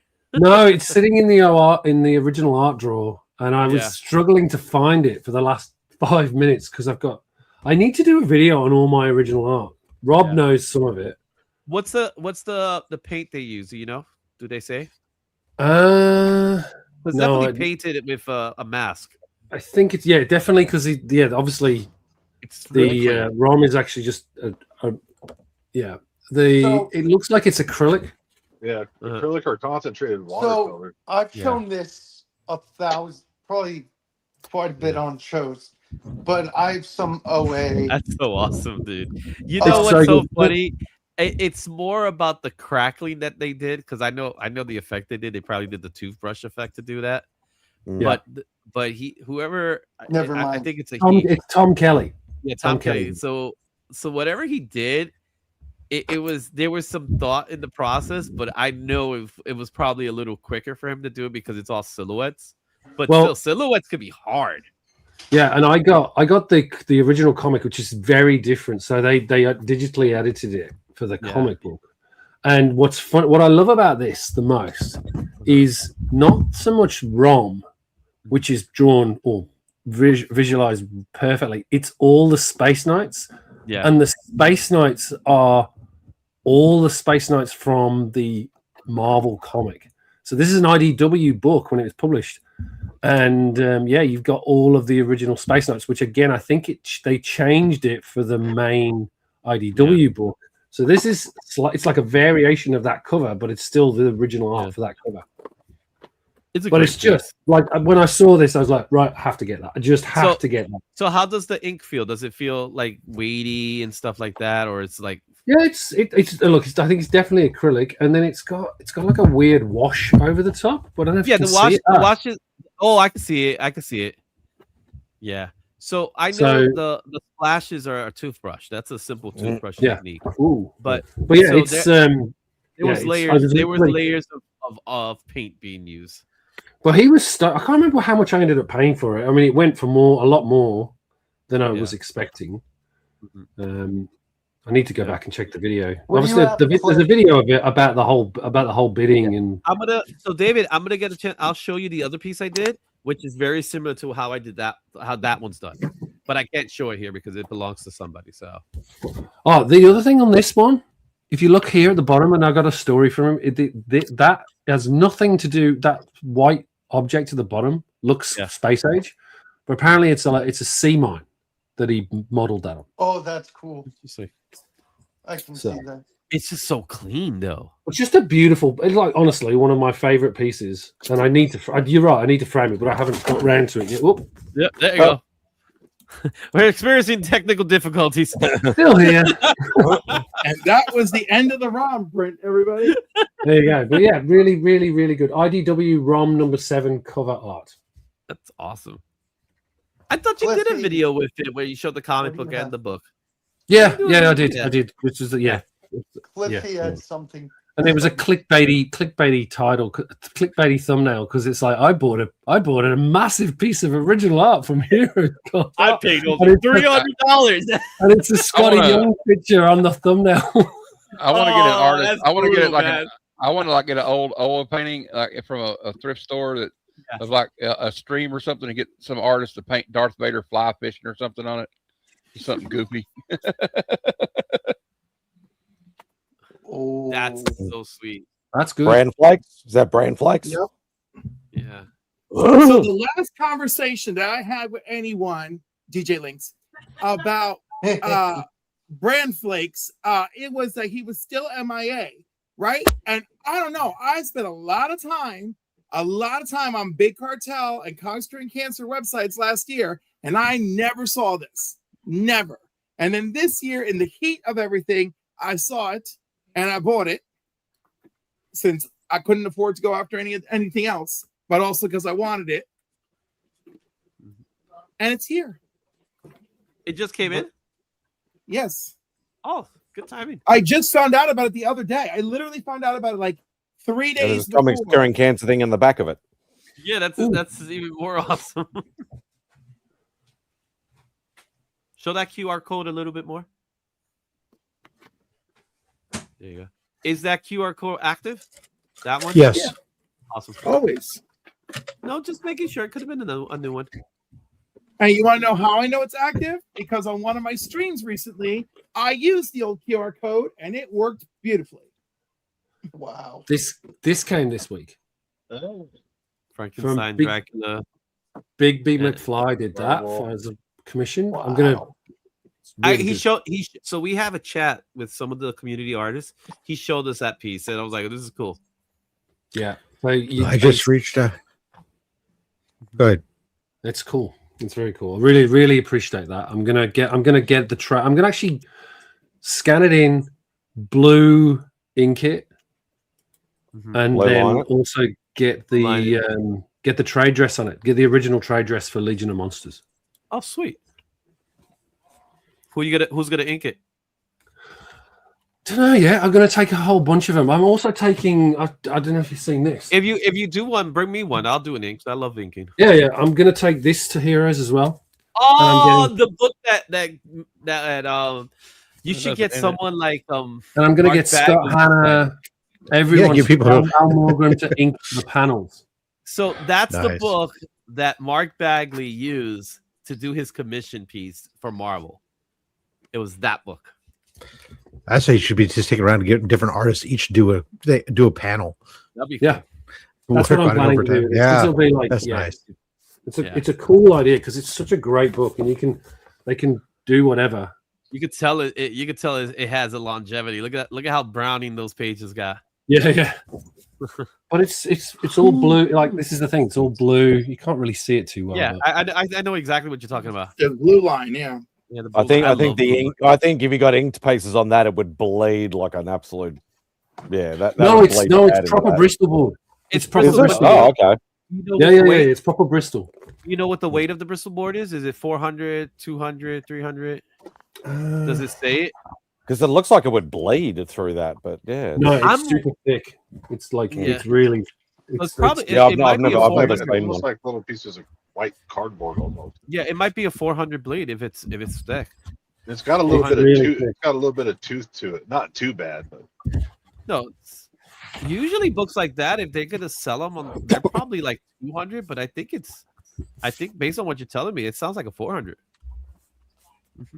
Well, let me just double check because I've actually got some Bristol board over there. That's actually. Let me just give me 1 second. I know of the book, but I've never seen one in person. So yeah, no, it's. I've got 3 of them. No, don't even tempt me with that. No.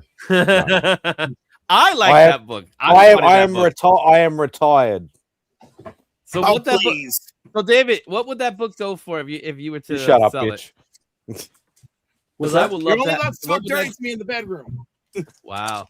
What would that book go for if you were to sell it? If you got 3 of them, because I would be so interested. I don't know. I haven't looked. I bought them years ago because I was just trying to get them before for this very reason. I would be interested if you're interested. Okay. I've got the second. The other one I've got as well is the second one. Yeah. Right. Which is, frankly, it's crap. None of the ink. So they misprinted it. There's a legend on it. They misprinted the whole thing. So instead of printing it in blue, it's all printed in black and white. And it's art by Jim Lee, and you can't do anything with it. It was such a disaster. Like, so that was that one that you have. That was that's the 80s one. That's the 80s one that Jim Shooter came up with. Correct. Jim 1983. Yeah, I think I remember the advertisement. I remember the advertisement of that one. Let me just see. I'm just checking the weight on these Bristol boards. So it's 400. It's 400 because the Bristol boards I've got are the standard Bristol boards. Yeah, this is like thick. So that's good paper. That's good quality paper. That's what she didn't say. Yeah, I'm working for. I think I said. I think the GalaxyCon this year. I'm only going to do 2 commissions. I just sent my emails off for pre-show commissions for Mark Bagley. Okay. Ooh. I'll have Mark Bagley do a Venom. I have enough Spider-Man stuff. We do have him do a Mark Bagley Venom. Maybe one where he's like I remember that the face is that face transition type thing. Yeah. And then Robbie Rodriguez to do a Spider-Gwen. Spider-Gwen. Yeah. I just did a Venom inspired by a Bagley. Yes. I got Jason Latour to do a Spider-Gwen for me when he came out that one time because obviously he was part of the creative team. Yeah, Rico Renzi's also going to be there. So in fact, I remember that one. Art Dryberg did that cover. So it's not Jim Lee. I'm mistaken. No, it's Art Dryberg. Yeah, and then interiors is Adam Kubert. Oh, Adam Kubert did the interiors. That's pretty cool. Yeah. So, and as you can see, there's a major difference. It's all black and white. Yeah. And so you can't. I'm trying to find a page for inking. Oh yeah, here we go. Look how terrible that is. Why would you Why would you do that? It's so bad. It's and so bad. You know what's really bad about that is that those are solid pencils. I would have done something where the pencils are a little looser instead of being so solid. And again, it's perfectly. I mean, you've got some pages at the back which are blank, so you can use it as proper Bristol board if you want. And again, it's this stupidly thick paper, but they messed up. Yeah. The other thing about this one, which I didn't realize, there's 2 versions of it. Yeah, it was printed. It was printed quite heavily. No. So 2 versions. No. There's a reason why. So on this one, you get it's the tryout contest. You can send in, and who was it that ended up getting a job from this? It was Bagley. It was Bagley. Yeah. So there's that. Right. So this is the traditional version, and I've got 2 of those. So here's the second one, and then there is another version that I didn't realize, which comes with this. We made a mistake. We've switched the pages. So there's a version where the pages are incorrect, and then they reprinted it post that. So there's actually 2. You have an error edition. Yep. That's cool. And essentially, this panel here and this page here are reversed to what they should be. I do remember hearing about that. So But it's yes. If you're a Spider-Man fan, you should be picking this up. Anyway, that's It's great back It's cover awesome. too. That's good history for me. Yep, the tryout. Yeah. So looking forward to seeing. I mean, again, I'm going to get some of the classics in there, but I may. You gotta get Mark Bagley on that one. Yeah. But is Howard the Duck in there because Justin Birch wants to know? No Howard the Duck in here. Hey, Justin. It was just because Justin was coming and I had to say something duck related. So, oh my God, JBL. Hey, Dave, I have a question for you. I think I talked to you about it once. I got some books that supernatural books for Bo. Yeah. I'll give you. Just let me know what it would cost to ship it or something. I'll give it to you. Why do you need to tell me how much it costs to ship it? I can just give it to him. Okay. All right. Yeah. Well, Okay. Matt, I'll have a book for Bo too, but I don't want you to give it to him. I just want you to tell him that you have his book.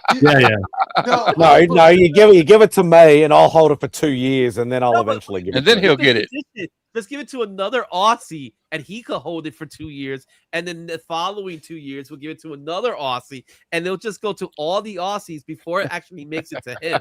No, I'll tell you what we'll do. I'll put it in my storage locker, and someone will steal it, and then he'll never see it. Oh, shit. Oh. And then you make a video about it. It's like, oh yeah, and they sold Omnibo's book.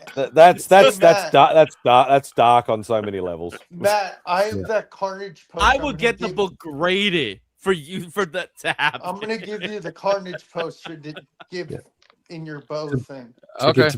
I'll tell you what is funny. It's Rob. I was watching earlier, and I remember I actually, when you said, "Oh, I'm going to check it for the certs," the first thing I did was went to the Walmart. Walmart. Those that are laughing will get the joke, right? And I did check the cert numbers on a couple of key books, and no, they weren't there. So, but that would have been good to find them there. Yeah, just random. Yeah. Does short boxed register with Go Collect or GPA? Like, do the sales go? Do they get registered? Or I've not seen. I don't know. I have not. I didn't think so. I'll be honest with you. I haven't seen short box being recognized anywhere. No, that's what I was wondering. On their own little pricing app. Yeah, but at the same time, do they have an API to get that information? Because that's how they get them. Yeah, exactly. Well, I know they're getting the information because they're populating their. No, that's populating their own sales. Yeah. Can you even see their old sales? Well, they have their own price guide that's free, so you can go on their app. You can go to the pricing guide, and it'll show you their sales plus also like eBay sales and stuff. So it was one of the cooler things that they did do was in the app and put that there for free type thing. Yeah, and now they're doing it with the comics magazine. They're giving them those numbers for the monthly numbers. Oh yeah. What do you reckon of that comic magazine? It's on issue 3 now. I'm like, it's fine. I don't think it ain't gonna take over the place of Wizard, unfortunately. No, I don't get. I like it, but it's not. I prefer things like the Tomorrow's Publishing. Like it's much. I deeper. love Tomorrow's Publishing. Yeah, that's so good. I used to love picking up back issues as sketch. But the only problem is that they were like quarterly, which drove me crazy. Still, this is $10.95. Alter Ego. And that's $2.99. Yeah, $10.95.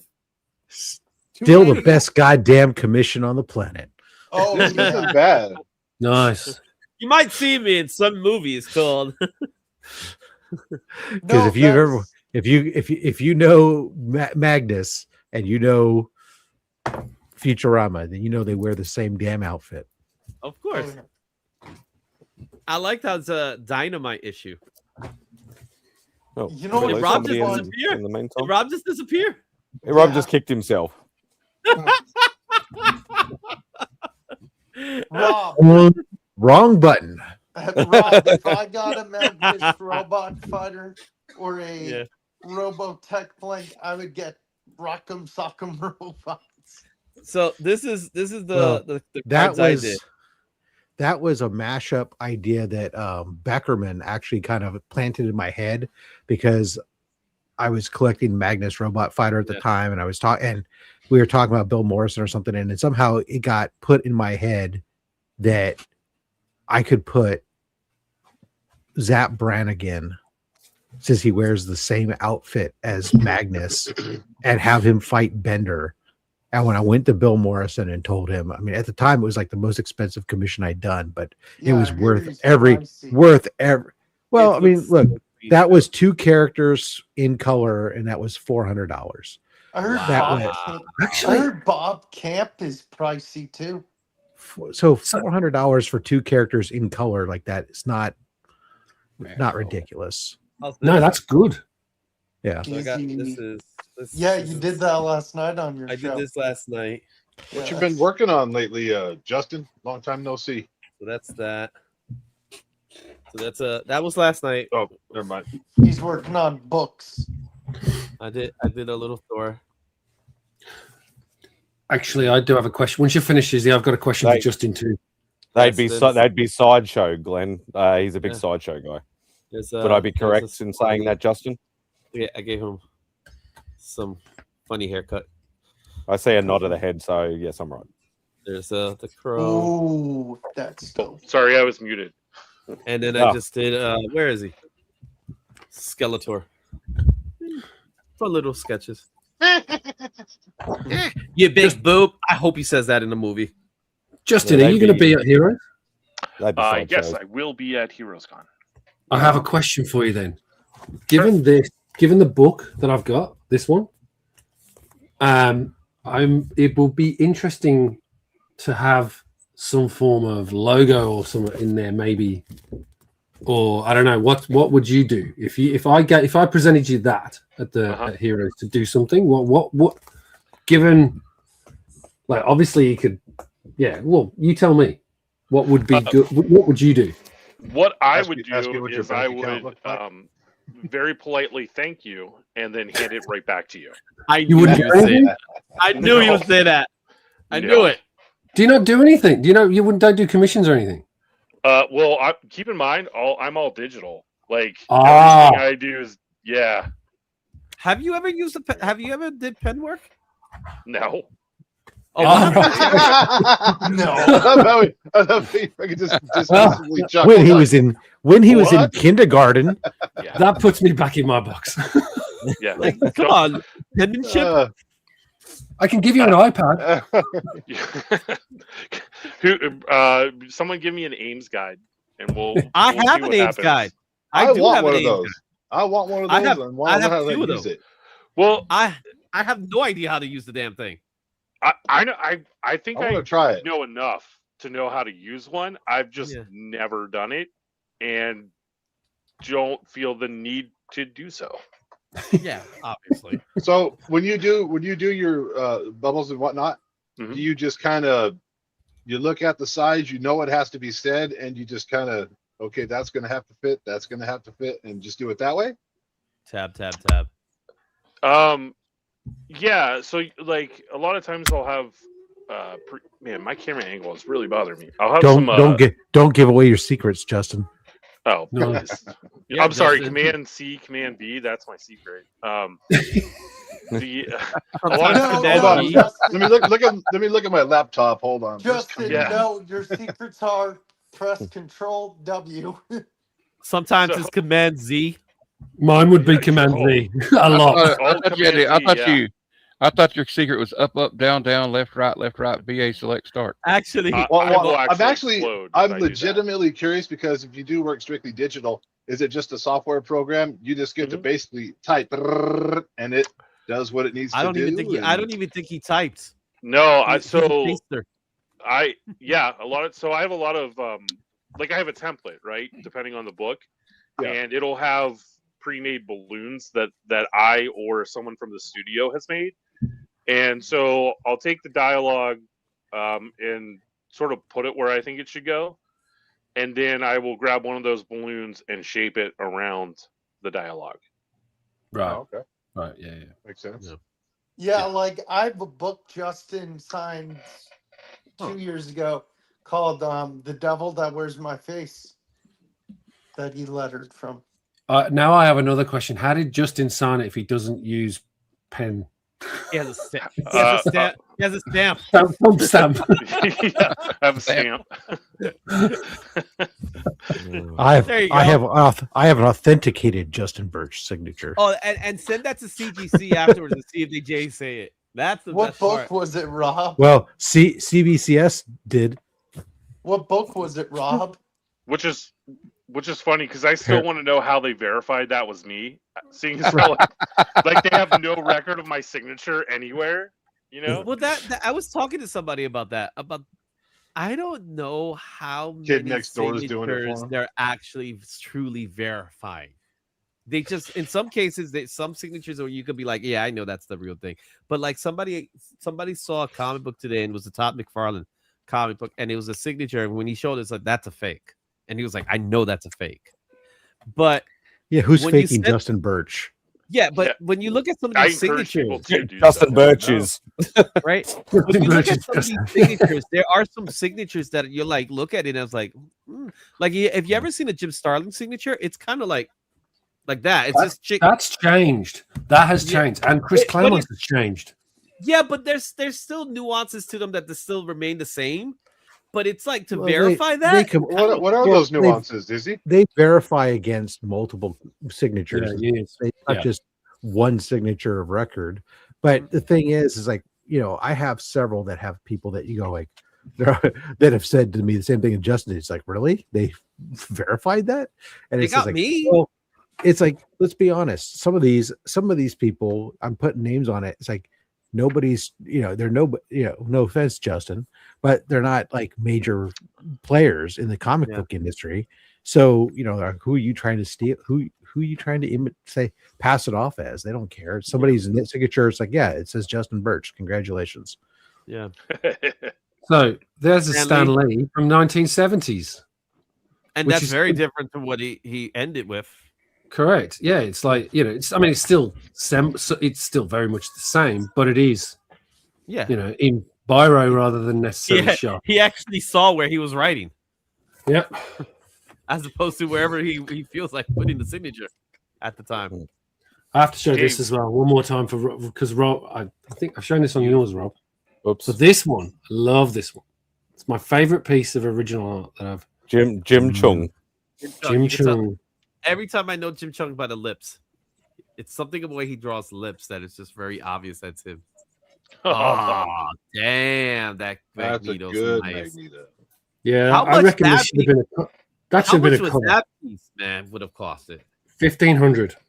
The Magneto Yeah. should have been on the It's up there. I've got a couple great wraparound ones that are incredible. Yeah, And My- it's my a s- 98.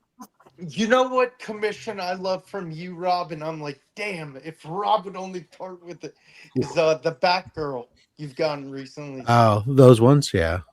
I love them. There's but the Stefan Rue did a multi-character one like that for me, or actually did it for for Comics During Cancer. I ended up buying it, but the was it what's his name? Mad Monkey Love. What's his Locke. Yeah, he did Spider-Man Against the Sinister Six for me as a wraparound. So it's got 7 characters. Look at Jeff bought this one from him, and I'm like, damn, I need some luck. Art. Here's my Jim Chung. Wow. Oh, I thought it was the alligator for a second. Yeah, I was It like, is. That was Copex. That's Yeah, that's very cool. life. Yeah, well, that was lifelike. Those are Copex. when was that, for Spidey? sure. April 14, 2014. Oh wow! Yo, you could get if you wanted to sell it. I'm pretty sure you could sell it for Oh, a whole bunch more now. Awesome. That's I don't awesome. think I've ever shown this. I've got a Jim Chung that's going to blow your mind. Look at Yes, that. Mike. Lock. Yes, Mike. Look at that lock win. Behold my lock wrap around of Transformers. Yeah, look at Time Megatron. versus Megatron. One of I my like how favorites. I like how One he of my left the favorites. white. He left a white border, which is pretty cool. Yeah, I love this thing. It's absolutely beautiful. 2014 Simon. I literally probably 2014 to probably 2018, I was going nuts. Absolutely nuts. Wow. I was spending so much money on original art, it wasn't funny. So those are cool. Hulkling concept sketch. Yeah, that's right, Sean. I did used to collect a lot of things. So And I almost bought the would you do Wiccan this to me, one, Dave? and I missed Why out. would you do this to me? Yeah, that would have been cool. You would have had the Wiccan to go with So it. I know. I've shown this on here. I'm friends with the guy who writes The Edge, Marvin Wynn, and he at HeroesCon last year was like, "Oh, I have some OA from the comic," and I'm like, "Oh, really?" And he's like, "Yeah, especially the one you're in." So I'm in this panel. Oh, go ahead, Dave. June 2005. So I think, yeah. Even though it says 2019 on top, that's why I was wondering. Yeah, it's 2005. Wow. I don't remember who the original artist. Wait, what's the date again? June what? June 15th, 2005. cool. Awesome. I don't remember who did the original art, but I'm in this panel. In the comic of The Edge. Oh, I can tell which one it is. It's the one that's talking all the time. Yes. No, it's the same. It's the same smile. You're right, Dave. You're right. Yeah, exactly. Dave, if you want a letterer to do something with that, Tom Orzakowski will be at HeroesCon. Ah, okay, yeah. I would. You could always ask Stan Sakai. Or I mean, if you want an award-winning letterer, you could ask Stan Sakai. Yeah, Stan Sakai would be great. Is he going? No, If I win a lot, if I get a lot of money somehow, Sean and Mike and that, then I would go back to it. But if not, books are just too expensive for me. I'm gonna be picking up an original sketch cover from Izzy when I get down there. Patel gifted to me, and then I got one I got from Roscoe.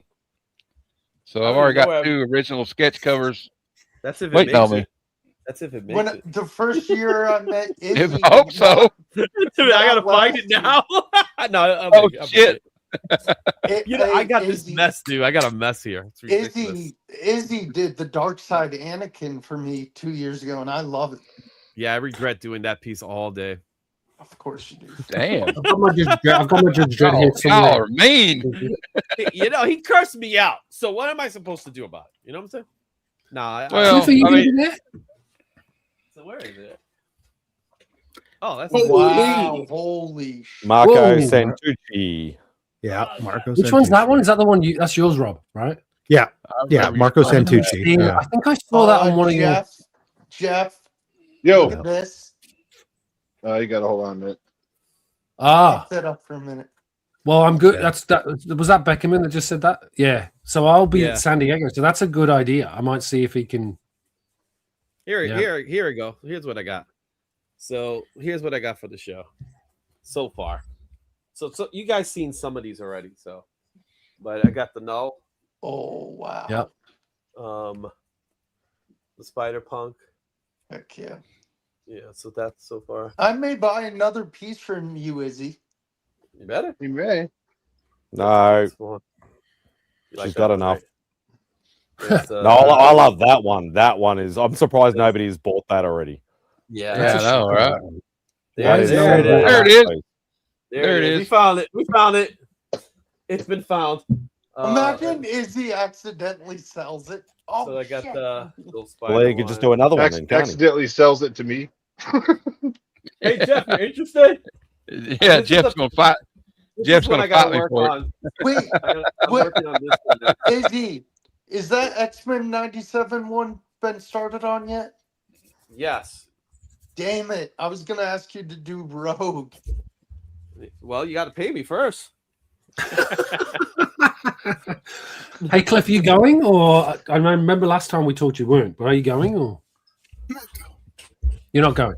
I'm not going to Heroes Con. Oh, he's saving to come to us. He's saving to come to Australia now. You don't want to sit in a car with Izzy. Please, none of you are putting out for me. I'm not going to Australia either. Actually, I got him to agree to do the flight. Bo's vulnerable right now. Because doing the flight would have been cheaper than getting the car. Yeah. Right. And then he was like, "Oh yeah," and then unfortunately, because of personal issues, he's unable to go. So I ended up having to pay the whole hotel. You could just say You also downgraded to a single room. I don't want to hear. I did downgrade, but it's not that much of a difference, bro. Yeah. It doesn't matter. I had my own. It doesn't matter what you think. But by the way, right, man. And by the way, he invited himself into my Terrificon trip, so I had to find an Airbnb that could suit four mofos because I got his big ass. I don't care that you're. First of all, my ass is not that big. Okay, I'm just letting you know right now. But it is. My tummy is a little big, but not my ass. And Benny's tiny self. All right. So I found a lovely Airbnb that has a queen size bed for me, a full size bed for him. Dave will take the fold out, and poor Benny has to sleep on his blow up couch.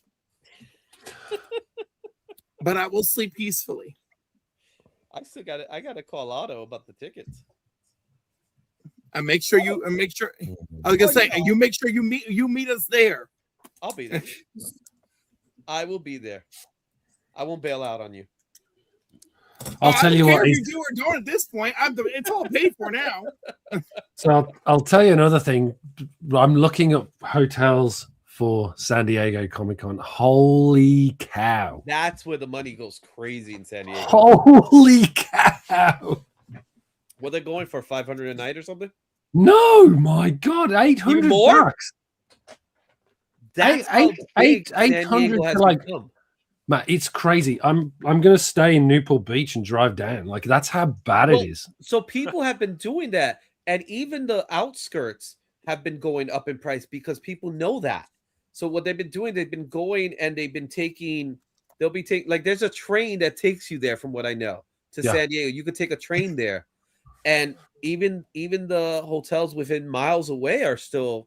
Yeah, it's crazy. It's so ridiculous. Anytime they know a major events in town like that, that's going to draw a lot of people. They all do. And sometimes Airbnb has been horrible lately about, especially if it's a big one.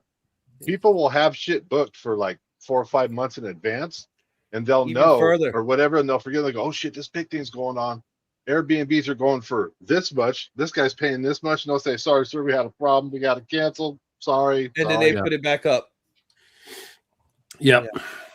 Or people sublet what they're not supposed to do, but yeah.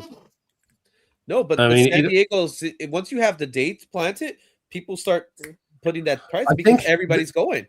There's a bit of a difference to San Diego versus any other con, right? Because it's not like, maybe New York's probably the same, because it's not just a comic con. It's not like Heroes, right? Where everyone's going there, but it's not like. You've not got all these entertainment people coming in. You've not got all of these like ancillary companies going in. Yeah.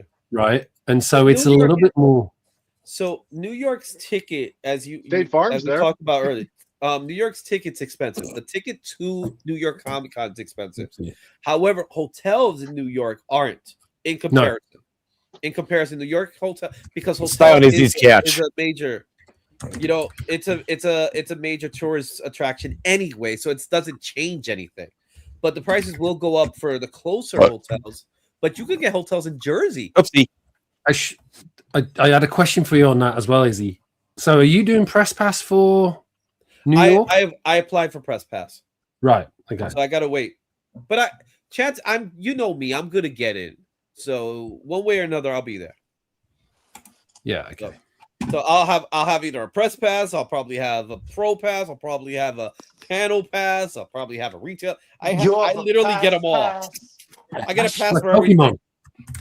Yeah, I got a pass for all. In the meantime, I saw Mitch, who is, he's the worst, man. Comic vet.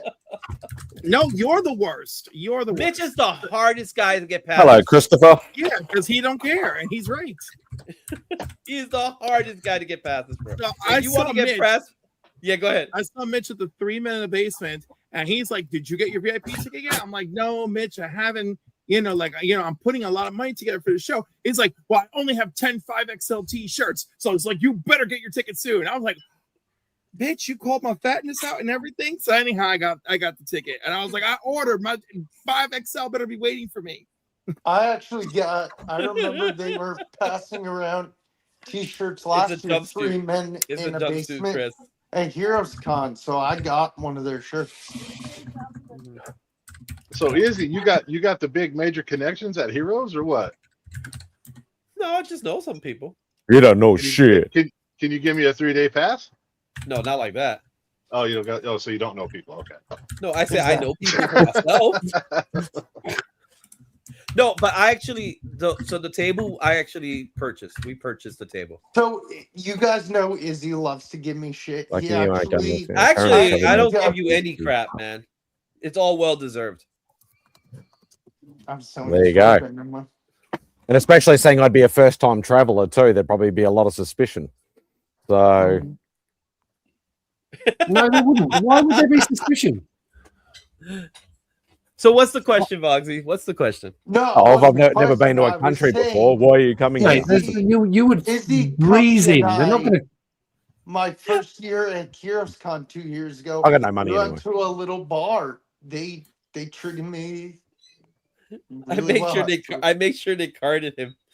Travel bans for Aussies to major U.S. cities. That's crazy. I never heard of that. I don't think that's true. Yeah, I've heard of a lot wild. of things floating around for the last 6 months or so. People being, well, Cliff and I talked about this a couple of weekends ago, wasn't it, Cliff? Last And we were I trying to checked, find we're the allies. We're allies for now. Yeah.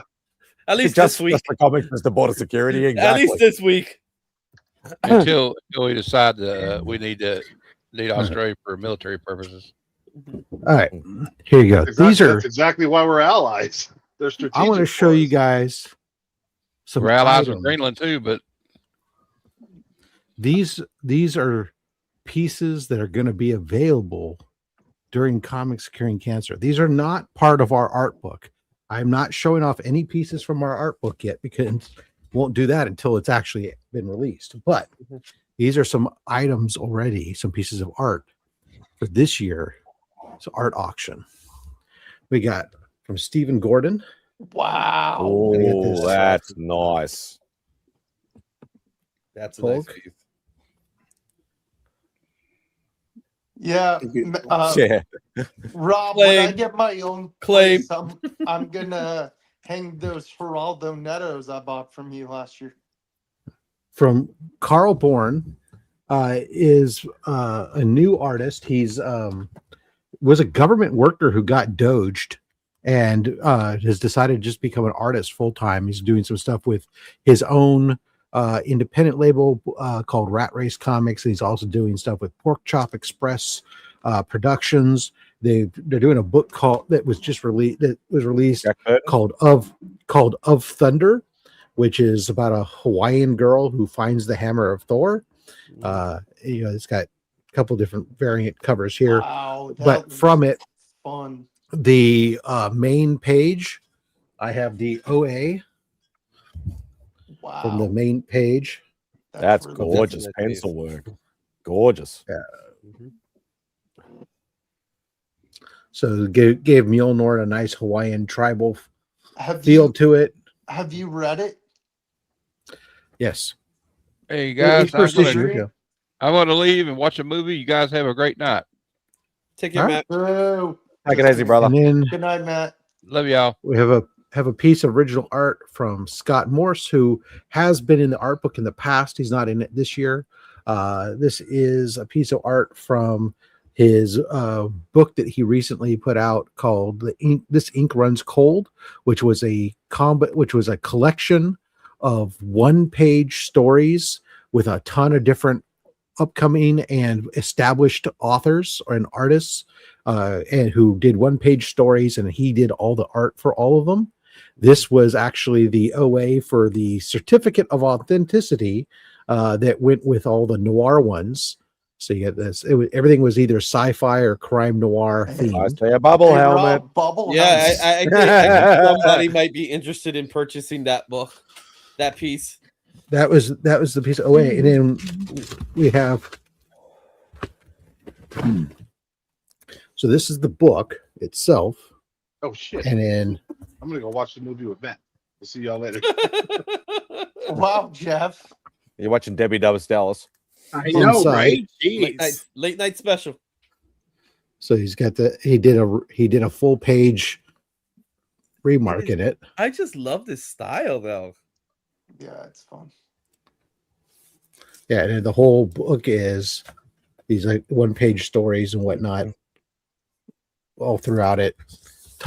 Artists that you know, upcoming artists and whatnot. He's he was an artist. He's done stuff for DC and Dark Horse, and then he worked for Disney and Pixar for years, and does books for Scholastic kids books, the Magic Pickle and stuff like that. So was he the one that worked on the Harley animated series? No. That's Brandon McKinney. Ah, yeah. I remember you mentioning a connection to that, but I couldn't remember which one it was. Yeah, Brandon McKinney. So anyways, it was just a couple pieces. But when we do the OA piece, will come, of course, with those copies of the book as well too. Of Thunder, so that way somebody will be able to get it and have the display it together. Yeah, exactly. Is it a good read, Rob? Of Thunder? I'm not the best judge because I'm not a great. It was okay. I think it wasn't. It's just not my cup of tea. I think but I don't like a lot of books that people love. So basically, Rob hates your favorite book. Yeah. Well, unless Look, it has it has a Rob, bubblehead. I finally If got there's a Rob- bubblehead, I'm gonna draw a Spider-Man in a bubblehead, and it's gonna be like just perfect. Bubble helmet, get it right. Yeah, bubblehead. Rob, Not a bubblehead, a bubble helmet. Rob, Bobblehead. Bubble. Rob, I finally read Rocketeer the Island #3, dude. It's coming to a good conclusion. Hey, here's what we just showed the OA from was this Oh this wow. page here. Yeah. Yeah, I like the OA because obviously the Kapow's kind of hurting the artwork in this particular instance. I get the reasoning, but the OA is just definitely stronger. Very nice. Now somebody wants to use their blower outside just to annoy me. YouTube never ceases to amaze me, It's like you put a video out and you go, oh, it's ticking along. And then it just blows up and you go, like, why? Like, somehow the algorithms just go boom. Sorry, I don't know what that does. Yeah. And then there's ones that you think are, oh, this is going to do great. And then you go, wow, that went nowhere. My last video previous to the one I've just put out went nowhere, and I was like, I'd worked so hard on it, and it's like did nothing. This one's like, it's just hockey puck again. It's like, what the hell? I don't, and you can never pick. So I have one because I did one with Cliff. Me and Cliff, we did the top selling books of April, and what I did for the thumbnail is I put a Dragon Ball character in it. And it's like the video hasn't even broke 100, but yet other books, I have the free comic book day. That's over 1,000 now. Yeah.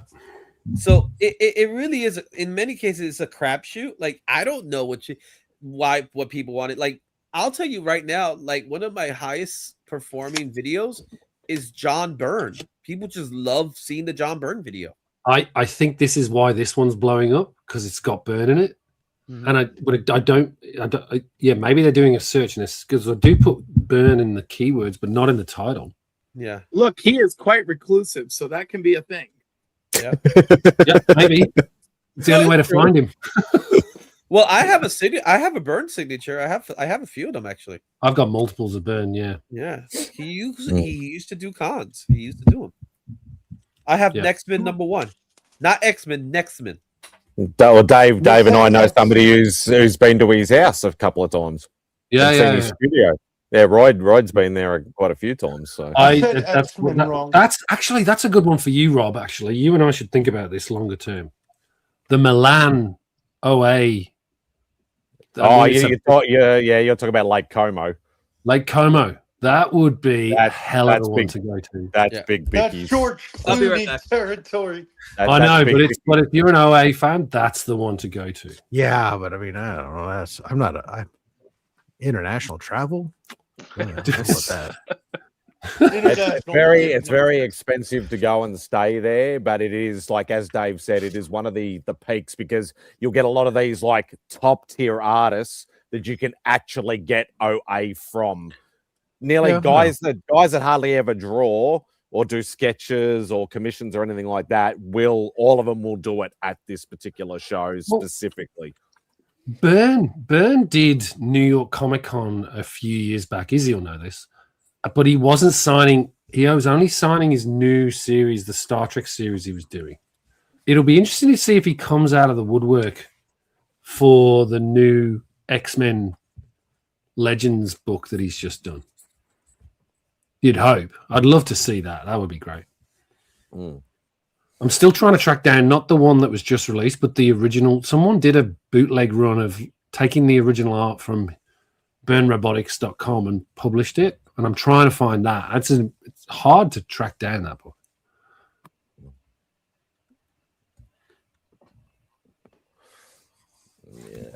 All right, put that aside.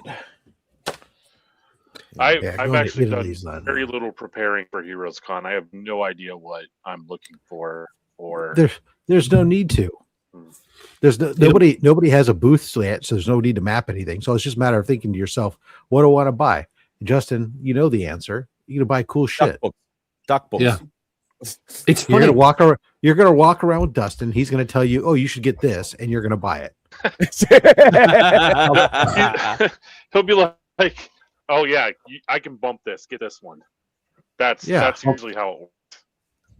There's a couple of booths I'd make a direct beeline to, obviously. Comics Curing Cancer, to pick up my Mark Spears monsters. Yeah. Then second, there's a booth that I've been to for the last 3 years there, and they always have this, and it's not comics, it's like this weird ephemera around comics. So it's like board games and vintage stuff like that. So I'm on the hunt for that stuff. Yeah. Is the person who runs that table usually wearing a neckerchief? No, it's not that guy. No, Okay. I don't. No, that one. I always find he's overpriced as well. And he'll like, I can discount you, no problem. So those are our pricing. That's going to be our pricing at Heroes Con. So trying to keep it very affordable in that way. Where's the 11 by 17? You've kept it very Dan Parent. So the 11 by 17. Mike Mayhew is so disappointed in you. Yeah, well, like that's a conversational piece, but it could fall under the full commission pieces depending on what it is. But usually, like a sketch comic book or a 9 by 12, it's gonna be like $50. I want an 11 by 17 full color Jack of Hearts. Yeah, good luck. Ooh, Jack of Hearts. That's not bad. I wouldn't mind drawing a Jack of Hearts. That'd be cool. There are artists that refuse to draw him because of his complicated suit. That suit is a joke. Yeah. It's Jack of Hearts. He's a cool character, though. It's almost like the Captain Britain one. That's a terrible one to draw as well because of that's detailed masks. It's ridiculous. Oh, the original one, not the later well, one. both. They're both just as bad because it's like, and even Alan Davis complained about when I redesigned him, I should never have done that mask. Yeah. No, I'll be living via proxy as I do every year by you assholes. Justin, just know this. I won't be there, so you can win Heroes Con. So the last Jack of Hearts, they simplified the costume a little bit. I did pretty good. Although last year.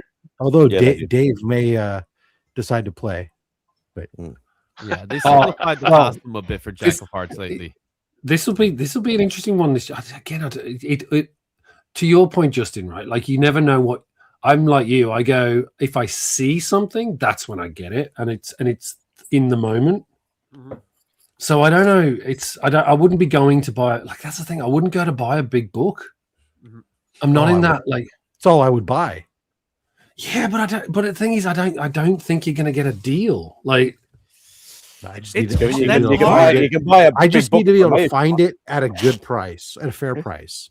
So that is I don't need to that have is a an screaming interesting deal. question. I just That need to have is a an fair interesting price. question.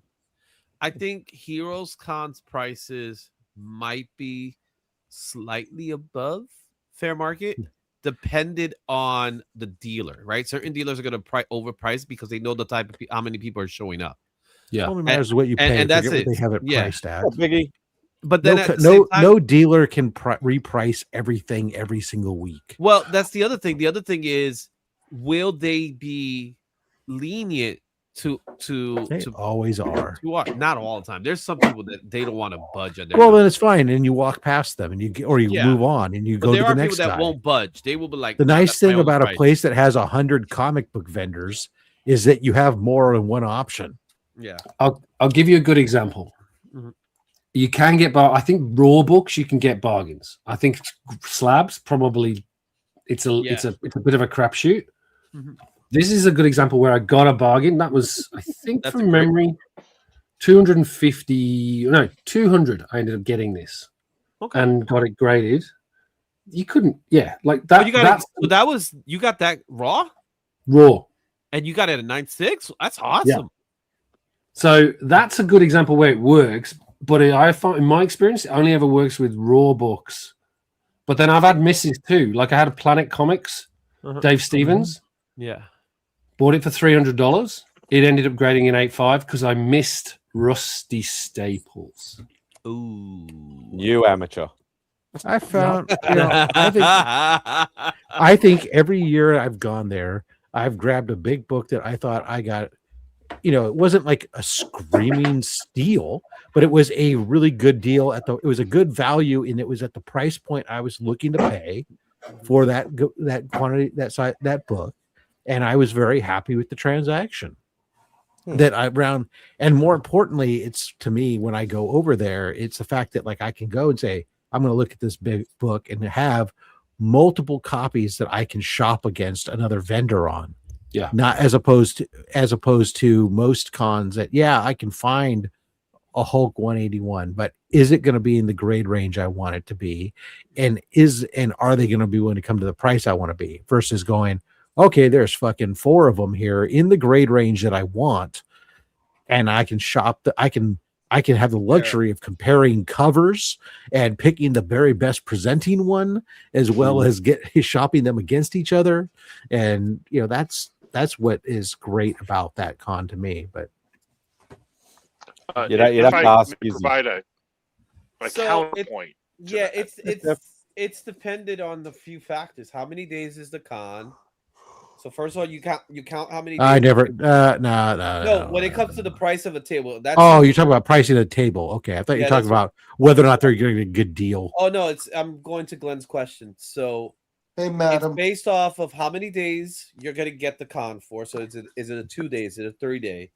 The other thing is how big is the booth, right? So like in my case, I have a 6-footer. Our table's a 6 foot.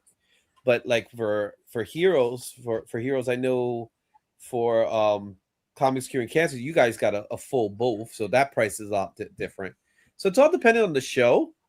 I don't know what 1050 Canadian will look like for a small booth in something like Niagara Con. But then you got shows like New York Comic Con, San Diego, they're going to charge you an arm and a leg and your family's arms and legs. So I'll tell you what, and Ottawa Comic Con likes to charge you your family arm and leg prices. I couldn't believe it. I'm like, how dare you? You're Canada. What is this? I will tell you, Terrific Con is pretty good. Their pricing structure is pretty good. No, because Mitch is a real one. You Yeah. know, I'm scared for the day where there is no Mitch or Terrific Con. Oh, that'd be the conversion rate. He's still got a couple of years. Oh, he's still got some time. But yo, Clifford. That's you. Of Cliff's Con is selling his con. And I'm like genuinely hurt because like I don't Welcome to Fan Expo CliffCon. I'm so mad about it. Why don't you buy it, Cliff? Then you could really. Then it's still Cliff. I want you to know that I told Cliff I want to know. I was like, I want to know how much just to see if I could possibly raise the money. I can't raise that money, but I can't blame him. But I'm like hurt. I was so excited with CliffCon. Well, and now he's selling it. And then to make it worse, like I think I can't make a CliffCon as a result. Well, Cliff, you know that Ramon's thinking about not doing the show this year. About not doing what show this year? The show that he does in November. Oh yeah, but Ramon has all sorts of health problems and all sorts of other things going on. No, but there was something because remember how it was last year? It really was. Yes, because the man spent most of his year with kidney disease. No, I get that. No, but the people like the show itself was a weak show because of all the stuff that was going around it. Remember, there was other cons happening. Let me tell you something, Izzy. The number one problem he had was his health. He was completely MIA for months where normally he would be working his ass off. Mm-hmm. I normally see that man at least once a month in a good, normal, healthy year. Mm-hmm. And this year, I think I've seen him once. And last year, I did not see him until Terrificon. I'm like, dude, you lost weight. Where are you? He's like, well, yeah. All I can drink now is water, and all I can eat is chicken and vegetables. And we had this whole conversation about his health.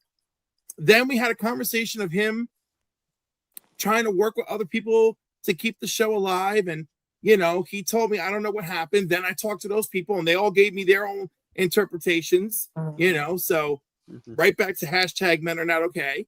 And how much is CliffCon going for?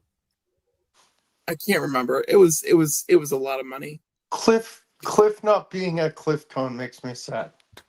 So yeah, there's only 2 big CliffCons left.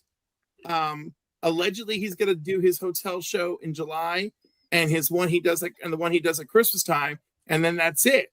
So you better believe that I'm gonna show up there, and I'm gonna be unruly and I'm gonna be Tina Turns, and I'm gonna be fruity and feral about the whole thing. Are you gonna start your own CliffCon?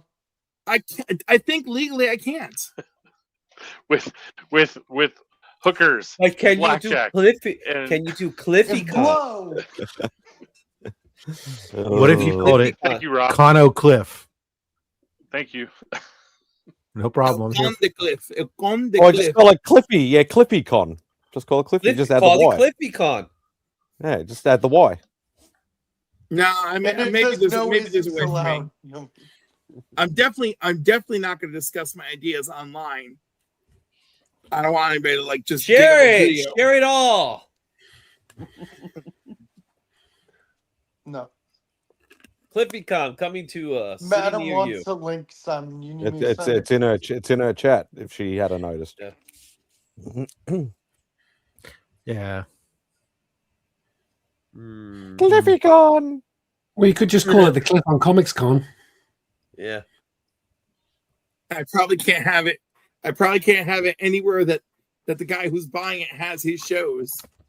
Where's the show? Where does he do the show at? I don't know enough about the guy, but apparently he has shows in the tri-state. So he does New York, New Jersey. He does multiple shows. It's in Hell's Kitchen. I don't know. Hell's Kitchen is not Hell's Kitchen. It's in the Bronx. I was being facetious. No, but I'm saying Hell's Kitchen is not Hell's Kitchen. I'll tell you that much. The Bronx, we have.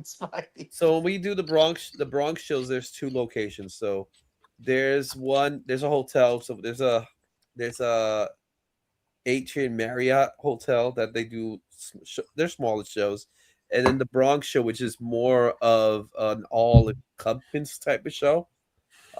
Which is you get a good crowd, but it's a little bit of everything. You want me to send her to her, Spidey? Yeah.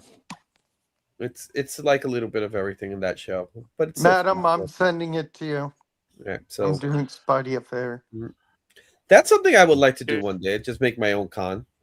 Just call it Izzy Con. That's something I would like to do one day, honestly. Yeah, I probably wouldn't be invited knowing Izzy. I don't. Oh, I'll make sure that when you get to the door, you get patted down. That sounds like an organizational nightmare. It is. Ask Sean. Ask Sean. Sean used to do. Sean did his own con a couple of times. It's a funny one. Actually, having organised the drinks. Yeah. Days of Future Past Expo. Yeah, Sean's con was Days of Future Past Expo. Is it just me, or do you think Simple Simon will eventually have his own con? He wants to do his own one, but yeah, he won't have the money to do it. He doesn't realize how much of a financial and logistical nightmare doing a con is. Oh yeah, it is. It's hell. I don't know if organizing dinner. I wouldn't do a con. I'd do like a fair, like a bunch of like a Yarraville. Like a Yarraville, but do it down. Do it in my region. It's tough enough to get 5 people together to do an open community garage sale, let alone. Yeah.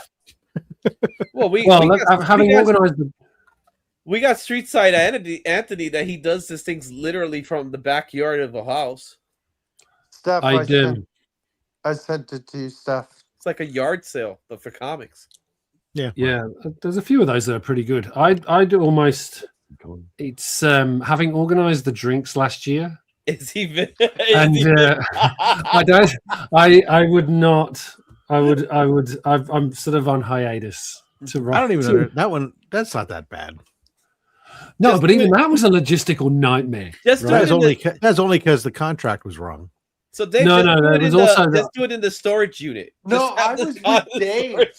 All Dave, things free. I was with you. Remember, it was you, me, and Matt, and a few others. Yeah. All comics are free of charge. Pick them up while you can. How far is the stolen books? Do you get a good chunk of them back, or you're still way gone? 20%, still way out. I looked at the list this morning. 163 still missing. Here's the real question, Dave. You're coming to San Diego Comic-Con this year? Yeah. When are you coming over? So at the moment it's looking like the 22nd. Oh, okay. Of July for that. Okay. I see, because the weekend right before is the Nearly Famous barbecue. I haven't booked yet, Rob. I haven't booked yet. So yeah, it's Saturday the 18th. But the problem is you have to find some place. You have to be somewhere. You have to do something in between. No, that's fine. I've got lots of things that I can do in between, and that's why I'm going to Denver on the way back. Wait, are you gonna stop by Old Mile High? I'm going to do Mile High for sure. I've never done it, so that's part of the reason to go. Well, I want to go to Mile High. My grandparents live in downtown Denver, but I've never been. Yeah, so I'm going to stop off at Mile High because it's I've got like 3 days. If your plans end up being where you end up coming to the States early, you're going to be in California, you let me know. Yeah. We'll make sure we get you the information so you have that option. Although it's in the San Francisco Bay Area. Although you can, if you're working, you come in and you're working out of your office, your local office here. I mean, no, I won't be working. I don't think I won't be. It's literally holiday. It'll be holiday. It'll be holiday. Well, anyways, that's good. You'd be the barbecue is the 18th, right by the Great Wall of Work. Where is? I swear, I sent Steph the link. Oh well. No, I eventually want to try the barbecue too because I love barbecue. Oh, Cliff! Now that I've remembered, guess who was at the show today? No one. So, Sunil from Courtyard IO. Who? Again, no one. The president of Courtyard IO was at the con. Oh, did you have a nice chat with him? Oh, I had a great chat with him regarding all that we did on Tuesday with the Zimas. Nice. Comics.com vending machine. George, what did he say? No party at my house. He offered to run it, but they decided they wanted to do it themselves, and they have no idea what's in that vending machine. Okay. They don't have no clue what's in the vending machine. So is he thinking about it, working No, on he's it? not. He's not. No, they passed on him because he offered his services for them, and they passed on him. But he is the president of Courtyard. Yeah. But basically, they paid him to have a vending machine, virtual vending machine, and then that's it.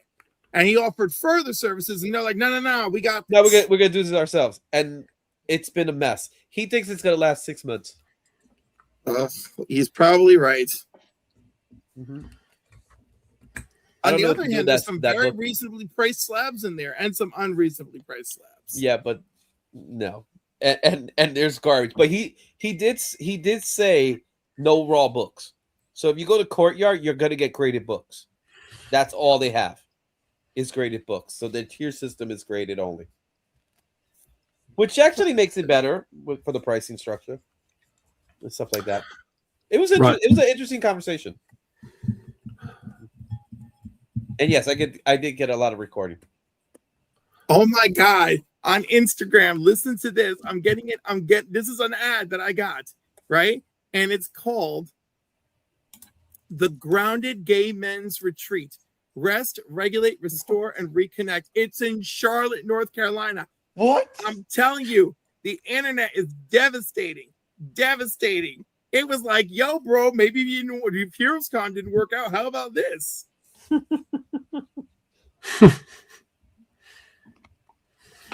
right, I'm going to head out and get some lunch because it's good to see you all. I will see you. Those that are going to Heroes, I'll see you there. Yeah. Yes, hit me up, and maybe we'll meet up on Thursday before we get to the show. Yeah, we'll do. All right, I'm available via FaceTime. Okay. Hit me up also, Dave. I love Dave's answers. Like, okay. No, it's not. I might. No. I'm not going to see him at Hero, so I may as well catch up with him on FaceTime. You hit me up too, Dave. Even though Izzy doesn't like me. I never said I didn't like you. See you later. I never did say I love you Dave. either, but that's a different story. What's up, Kev? Rob? What's up, Kev? If I may offer a counterpoint to what you were saying about the being able to buy or shop around for big books at HeroesCon. Yes. How you were saying that there are numerous vendors with the book that you're looking for in that grade range. Oftentimes. That is great.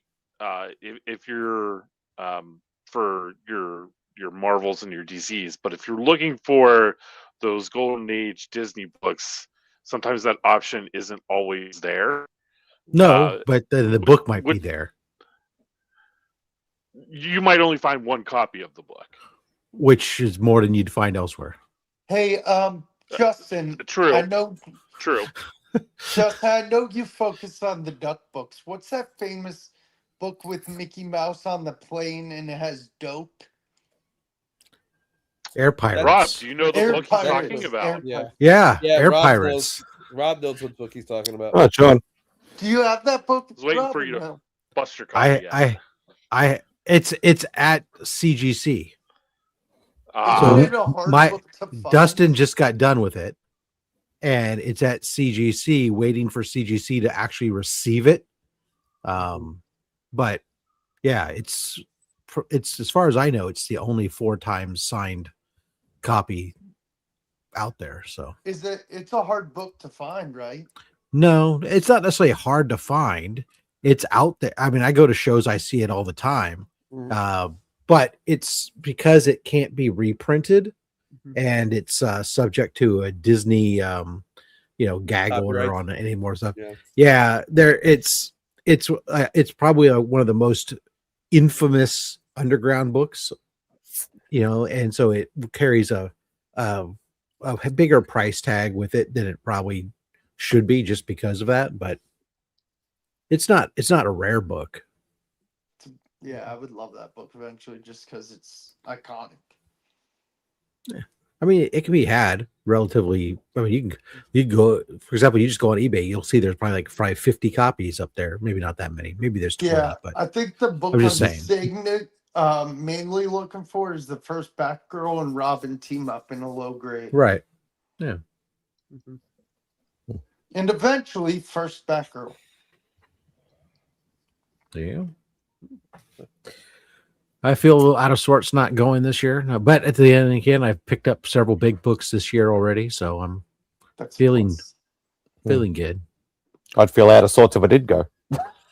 Just at the end of the day, let me know how the graduation went, and then I want to know, as you were sitting in the graduation, seeing all this happen, saying to yourself, "I could be in Heroes Con right now."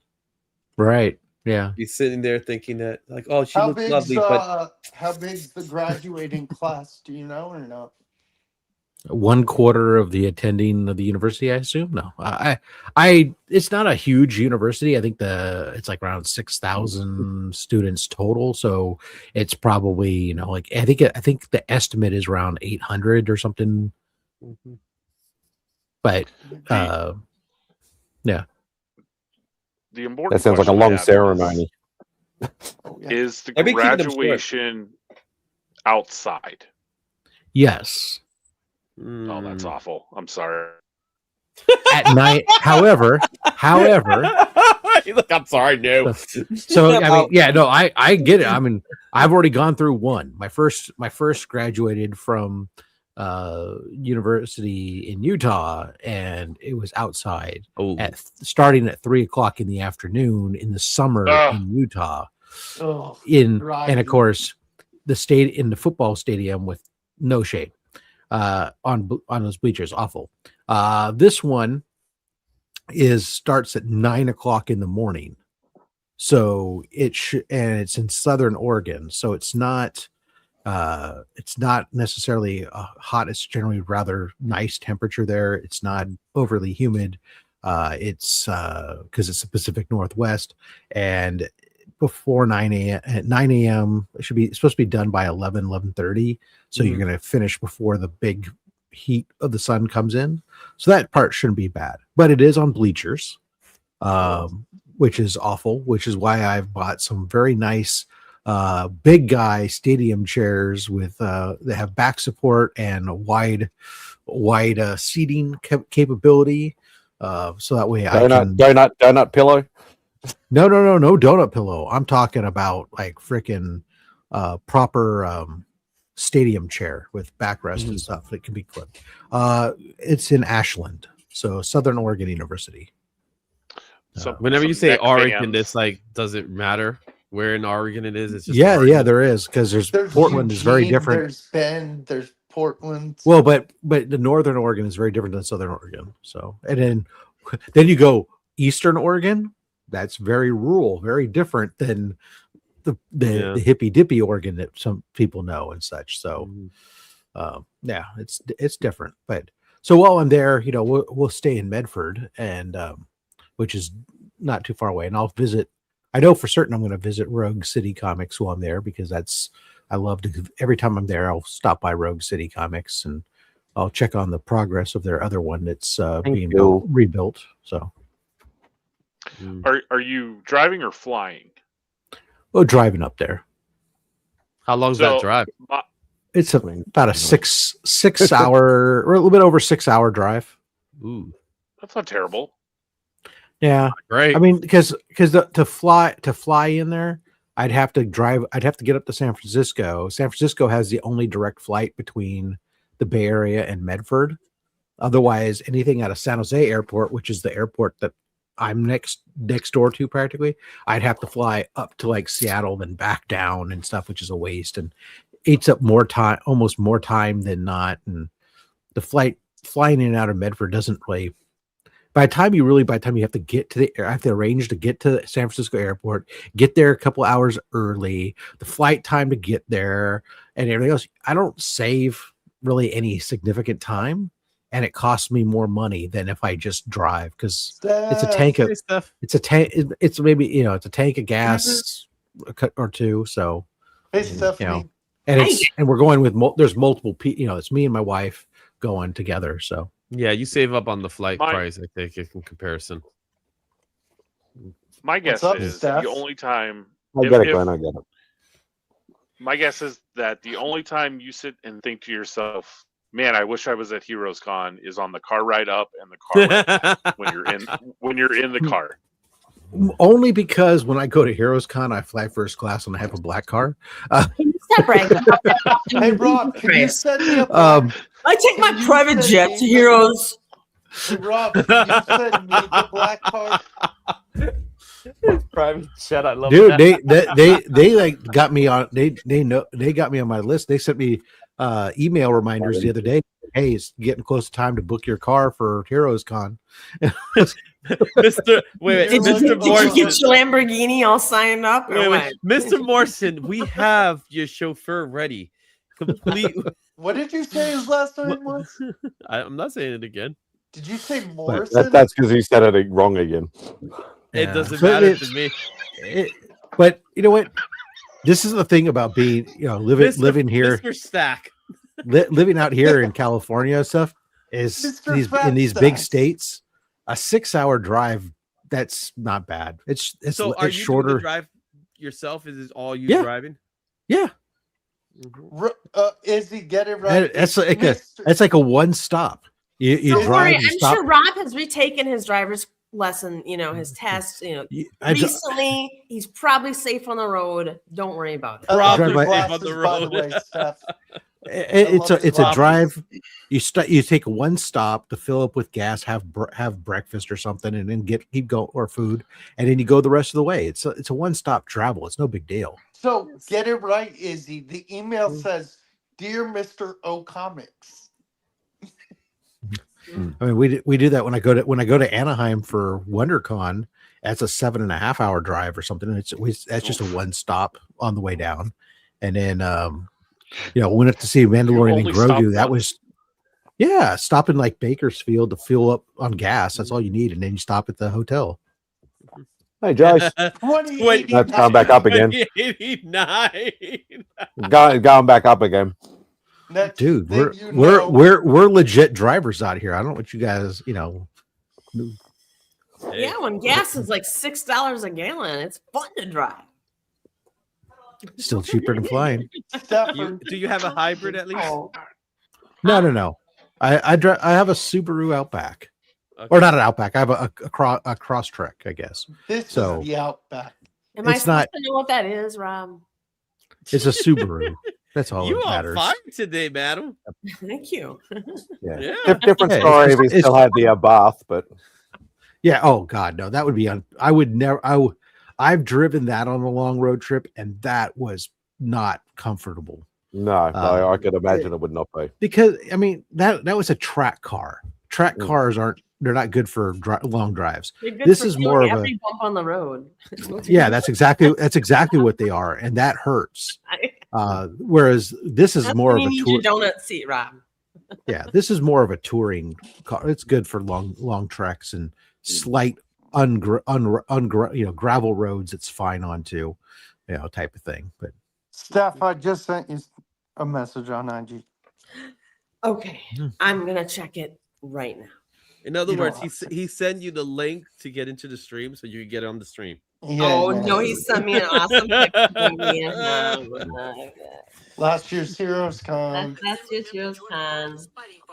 Oh, I wasn't sure. I knew Madam hadn't showed up after Vogue said that he'd sent the link. So that way I sent it to Madam via email. So that way, because I know sometimes. Oh, that's nice. Thank you, Rob. Sometimes I know how you're anti-social media.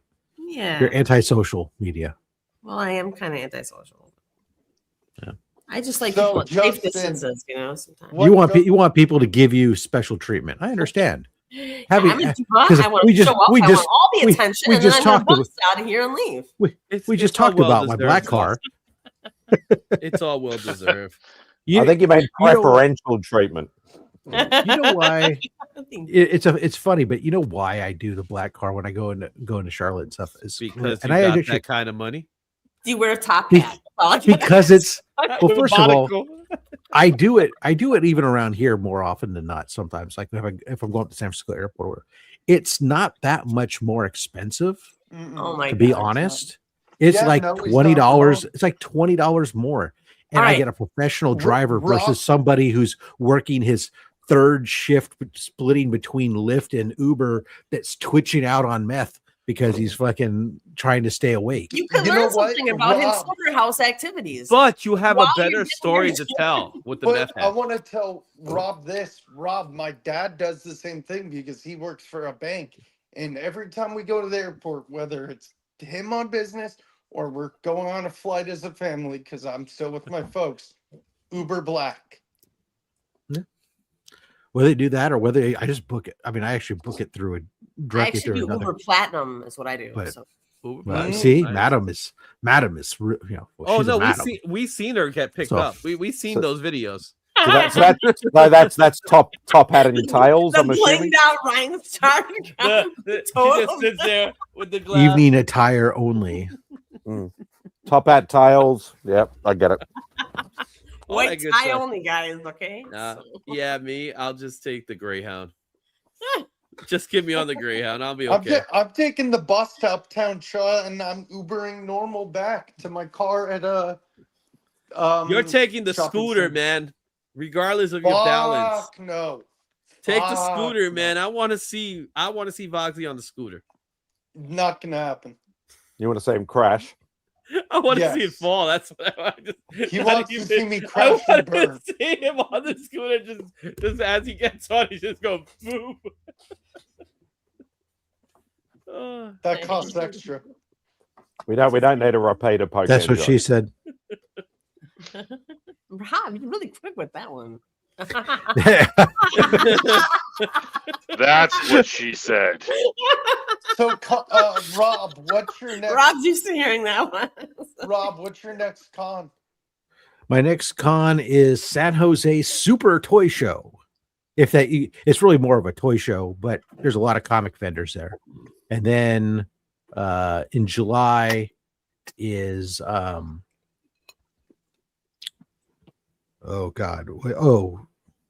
August. I know August was July. July is You have to have another Berkeley coming up soon, wouldn't you? 2000. well, Berkeley. The Berkeley show is on Saturday again. So Oh, I'm okay. not going. So I'm not going to that. But Whereas I live for shows on Saturdays because then I can actually go. Whereas nearly every single one I want to go to is always on a freaking Sunday. yeah, no, Sundays are fun. Oh, Stockton Con in July. Oh yeah, and you told Big Jeff about that. Yeah, Stockton Summer Con. Spidey, is there any Saturday cons coming up that you can go to? Or? I think because it's only usually the big ones that do they do the 2 days, but I don't do the big ones anymore. So, there's one they're trialing out around my area. I think in mid-July or something. Apparently, it's supposed to be 2 days, so I've got to make sure I'm not working that Saturday so I can go. I miss You going. know what's so fun? Rob, you and a few others have inspired me to go to that mini con I went to a few months ago. That's 30 minutes from my house, and I had a blast. I think I'm going to go next year again. Yeah, not everything needs to be a gigantic, enormous con. Oh, a lot of the small shows can be great. I have more fun at the small shows. This one Yeah. was 20 minutes from me. It Yeah. was in it looked like a courthouse, a renovated courthouse. I've been trying to go to one show a They month. took his at fingerprints when he least. got there. So, You know? so, Yep, definitely did. so yeah, I've been doing like one show a month pretty much, and then August is be crazy, or I have 2 shows in one weekend. Wow. So Jeez. Are they I'm a gonna far get distance? that. Are they Yeah, a well, I'm gonna far go to. Well, distance? I'm gonna go to. Means or what? I'm doing. It's gonna be the last weekend in August. I'm not doing an only slab show, so I'll do Friday and Saturday. I'll go to Galaxy Con, and then on the Sunday I'm gonna go to Cape and Cowl Con, which is held at a brewery up in Oakland. Are they far so- from each other? Or? Well, San Jose is really close to me because it's the bordering city. So it's only like 12 minutes away. Oakland is about a 40-minute, 30, depending on traffic. It could be anywhere from 30 minutes to 45 minutes. I was waiting for you to say There's 30 minutes there's to a 4 con hours. There's a con in Raleigh I want to go to, but Raleigh's like 3 hours from me, 3 hours north. Well, when Don't I be go a to pussy, Stockton just go. Con, Train, well, He's not allowed to go that far. Stockton will be about an hour and a up, half to get to. Hour and a half, 2 hours. Simon, play that clip for me about Izzy. I'm in You the get middle it of one. something. You get one to show. Okay. Cliff, you're looking really depressed and you're not talking. How come? Yeah, go to Rose City. Give a smile. Give me a smile. I thought Give him a second. He'll I just- come up I with just- something. I just want to acknowledge his presence and just say, I love you, Cliffy. Yeah, sure you do. where is Rose Steph, I know you Rose love City me. Con? Oh, I know it's in Oregon. is it in Portland? Portland. Oh. If I stick out my tongue, Cliffy will talk. Justin, Oh, if I'm Yes. I was going to acknowledge you, but then I decided against it. Yeah, Portland. Okay. Is there a pay? I will lose 0 sleep over it. Wait, Spidey, put your camera down a little lower. That way I get more of the hoodie and not your head. You want to see his D? Look at I love Justin. it. Check it out, His Justin. double D's as usual. But look at Justin. He got double D's on now. Hang on. There we go. See if you can do this Justin thing where you showed his can wave double your D's hand for us. and then Justin. So then now I think you should we do take it that, and Madam needs to stand up so that way her Oh. waist down, and she can be the legs. Madam, Rob, stand I'm here up. to Well, kill let's- you. we can I'm put, As, we long, can as, put as long Madam. as I can show off my butt, I'll be fine. Well, we could put Madam in the middle. And with that said, guys, I'm gonna head out, man. Love you Take it guys. easy. You too, Bugsy. I love you, bro. Good night. I love Take it Love easy, you easy. guys. Good night. Next week we'll do some more fun stuff. Is that a threat or a promise? Both.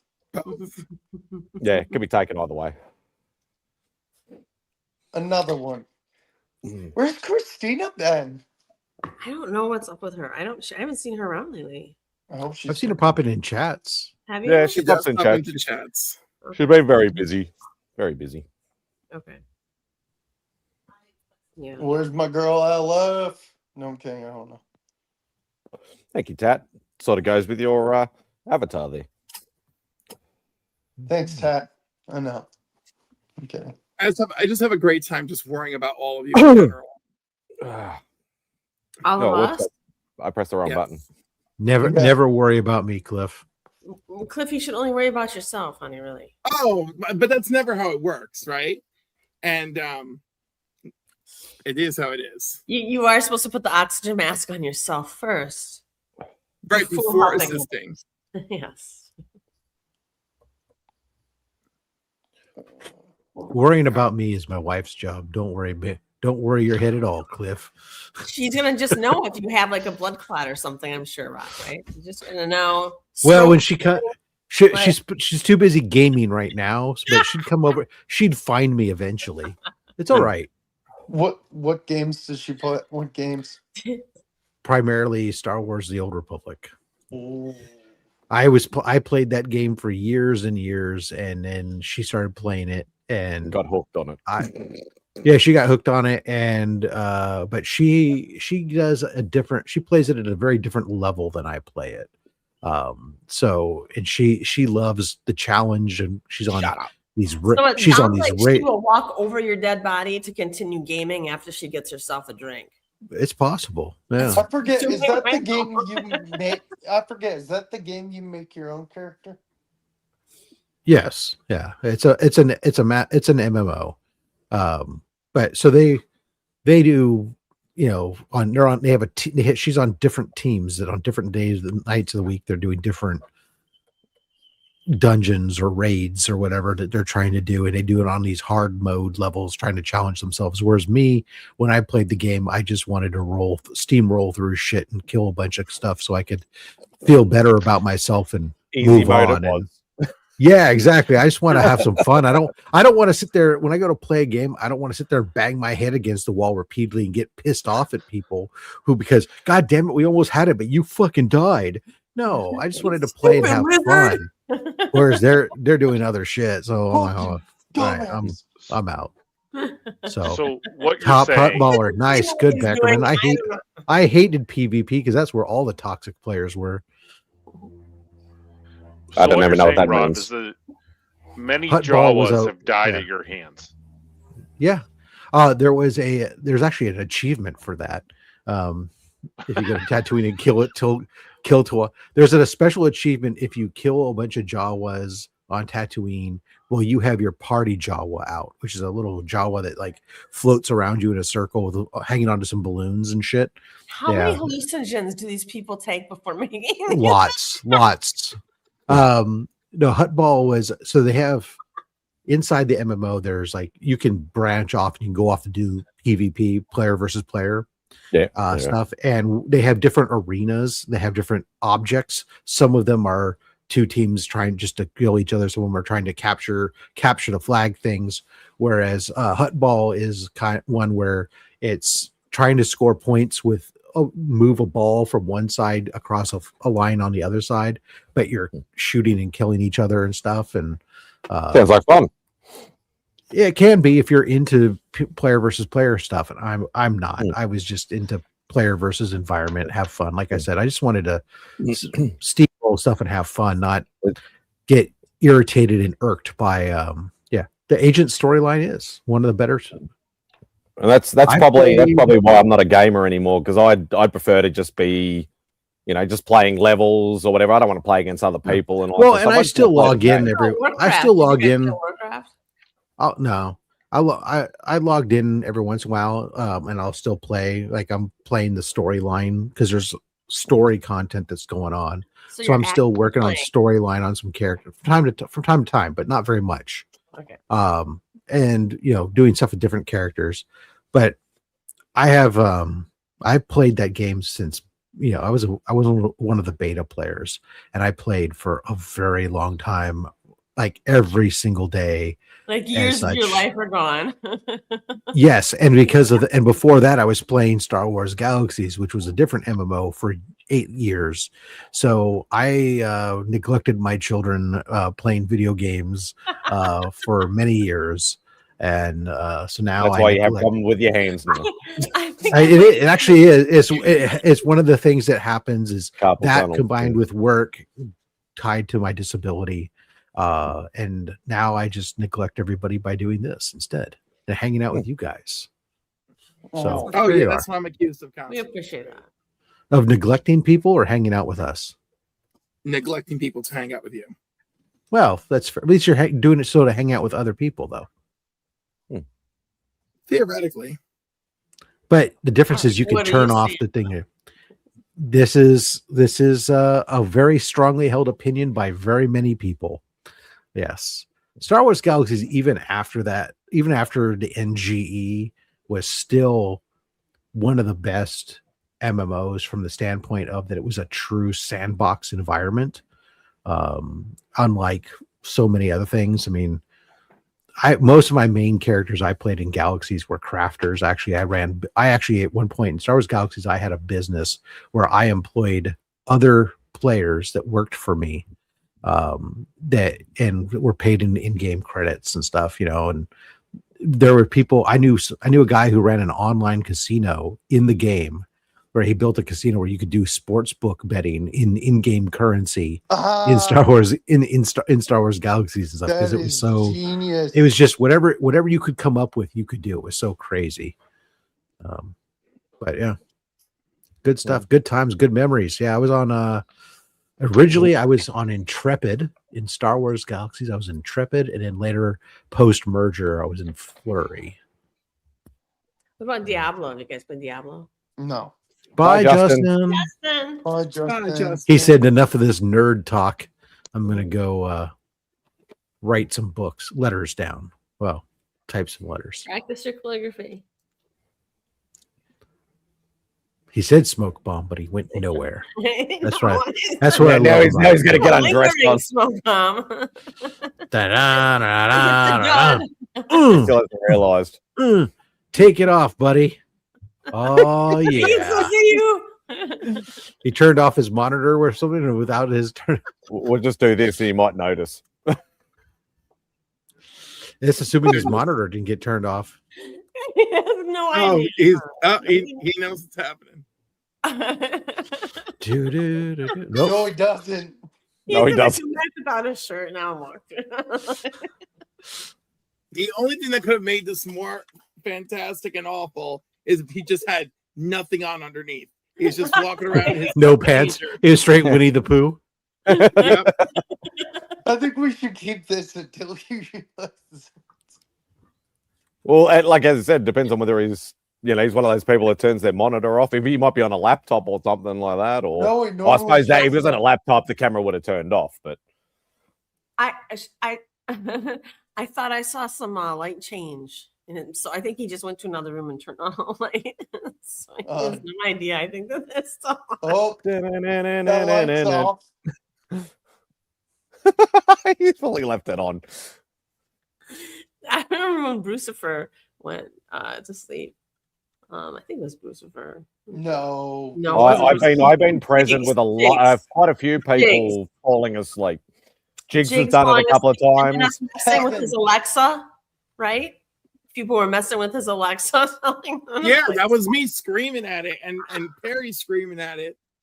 No, the funniest one, and there was a few of us present. I know if Austin was here, I remember Austin being there. It was on the old banter with Mr. Chip Gettler himself, and Mr. Q had had a few drinks, and he was on one of those sort of old wooden chairs or whatever like that, and he was literally in the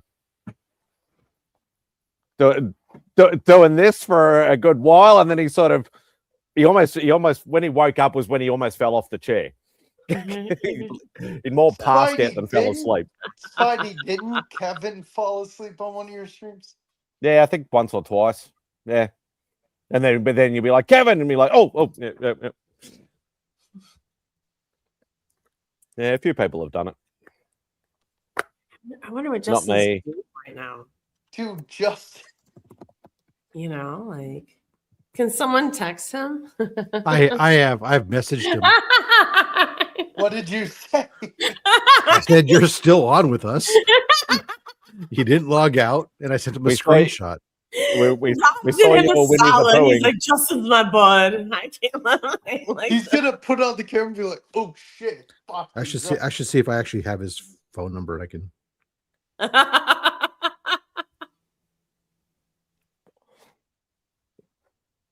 Winnie the Birch. Oh, that's hilarious. Oh, I do. Oh, there you go. You gonna call him? Give him a ring. Have him come over to the camera and say hi. Address anyone? Yeah, they're nice. They're the few of the premium side My shows. call went to voicemail. He's doomed. By all in drag. He's having sexy time with his wife, I'm sure. So.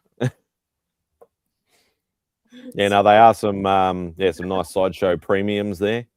Yeah. I can say that Archangel, the second one from the left or whatever, is almost putting a hole through the roof. You know which one? Yeah, my God. Yeah, you want the Rogue one, which is the fourth one, or the one in the middle, basically. Oh yeah. Well, and I guess in his defense, it is 11:30 at night, so his phone might have just gone to automatically to silent mode because of the time of night it is. Imagine we just leave the stream and just his camera's still off, and he wakes up in the morning. He's like, "Oh, No, Glenn, stay away." Yeah, I know you're in a similar situation to me. You're trying to collect books that you want on limited budget, and yeah, those are pricey. Even for the US and for Canada, they're pricey. what?"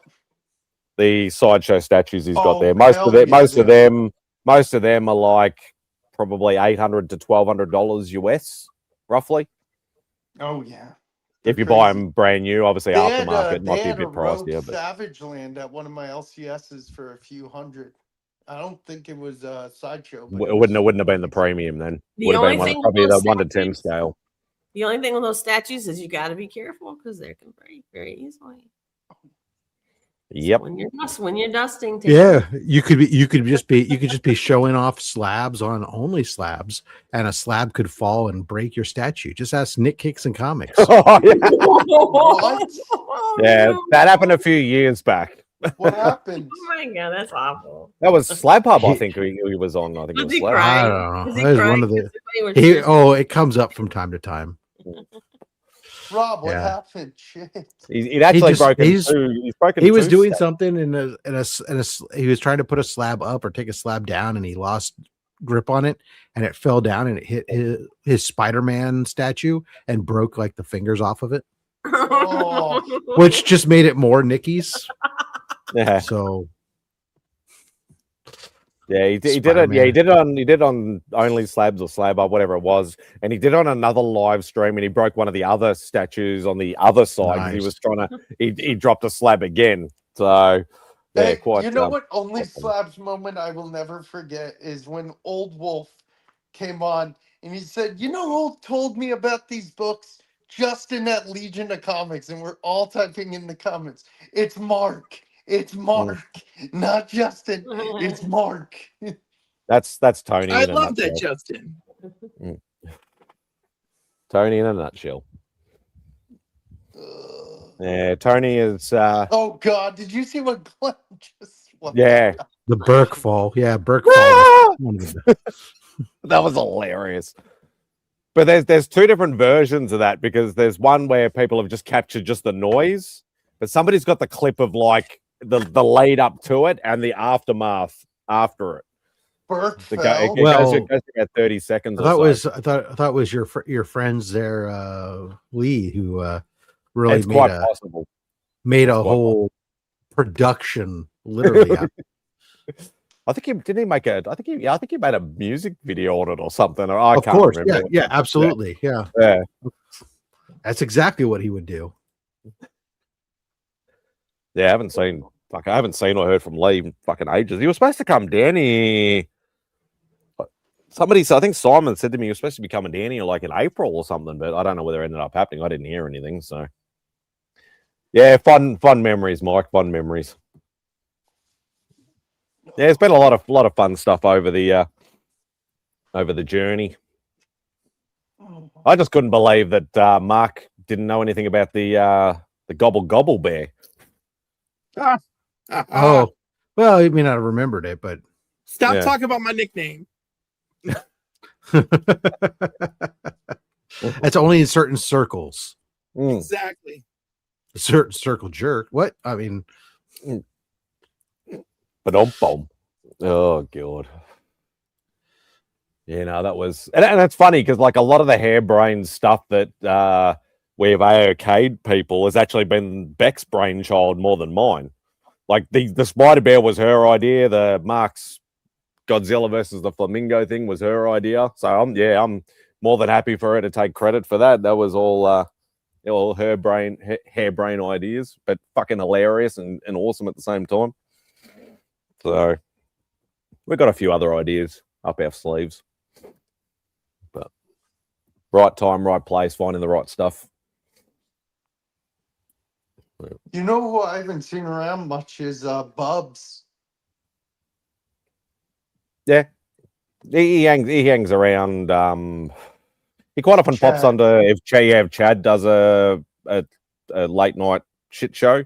He'll quite often pop onto that. Obviously, he used to always pop on Jigs, but Jigs hasn't been doing lives for a while. But he's quite often watching UFC and stuff on Saturday nights for you guys. Yeah. So, yeah, fun and games. All right. Steph's obviously busy, but I think it might be that time, I reckon. It might be that time. I can have a bit of an afternoon Let's nap. go to the top of the hour. Come on. Shut up, you. But no, thank you. Thank you, everybody who's been on the panel tonight. Greatly appreciate each and every one of you. Love all you guys. Wouldn't be able to do it without you. Thank you to everybody who's been in the chat. Greatly appreciate it. Be kind, be safe, and buy more comics. Wait. What? Tune into Cliff on Comics at 10 a.m. Eastern for my 75th episode / 2-year retrospective. No, because I've never been on the show, so stuff you. Yeah. Screw you! Your time and your timetable. It's your fault you haven't been on the show. It's my fault, is it? It's my fault. Yeah, it is. Anyway, be safe, everybody. Thank you. Tune into Cliffy's show.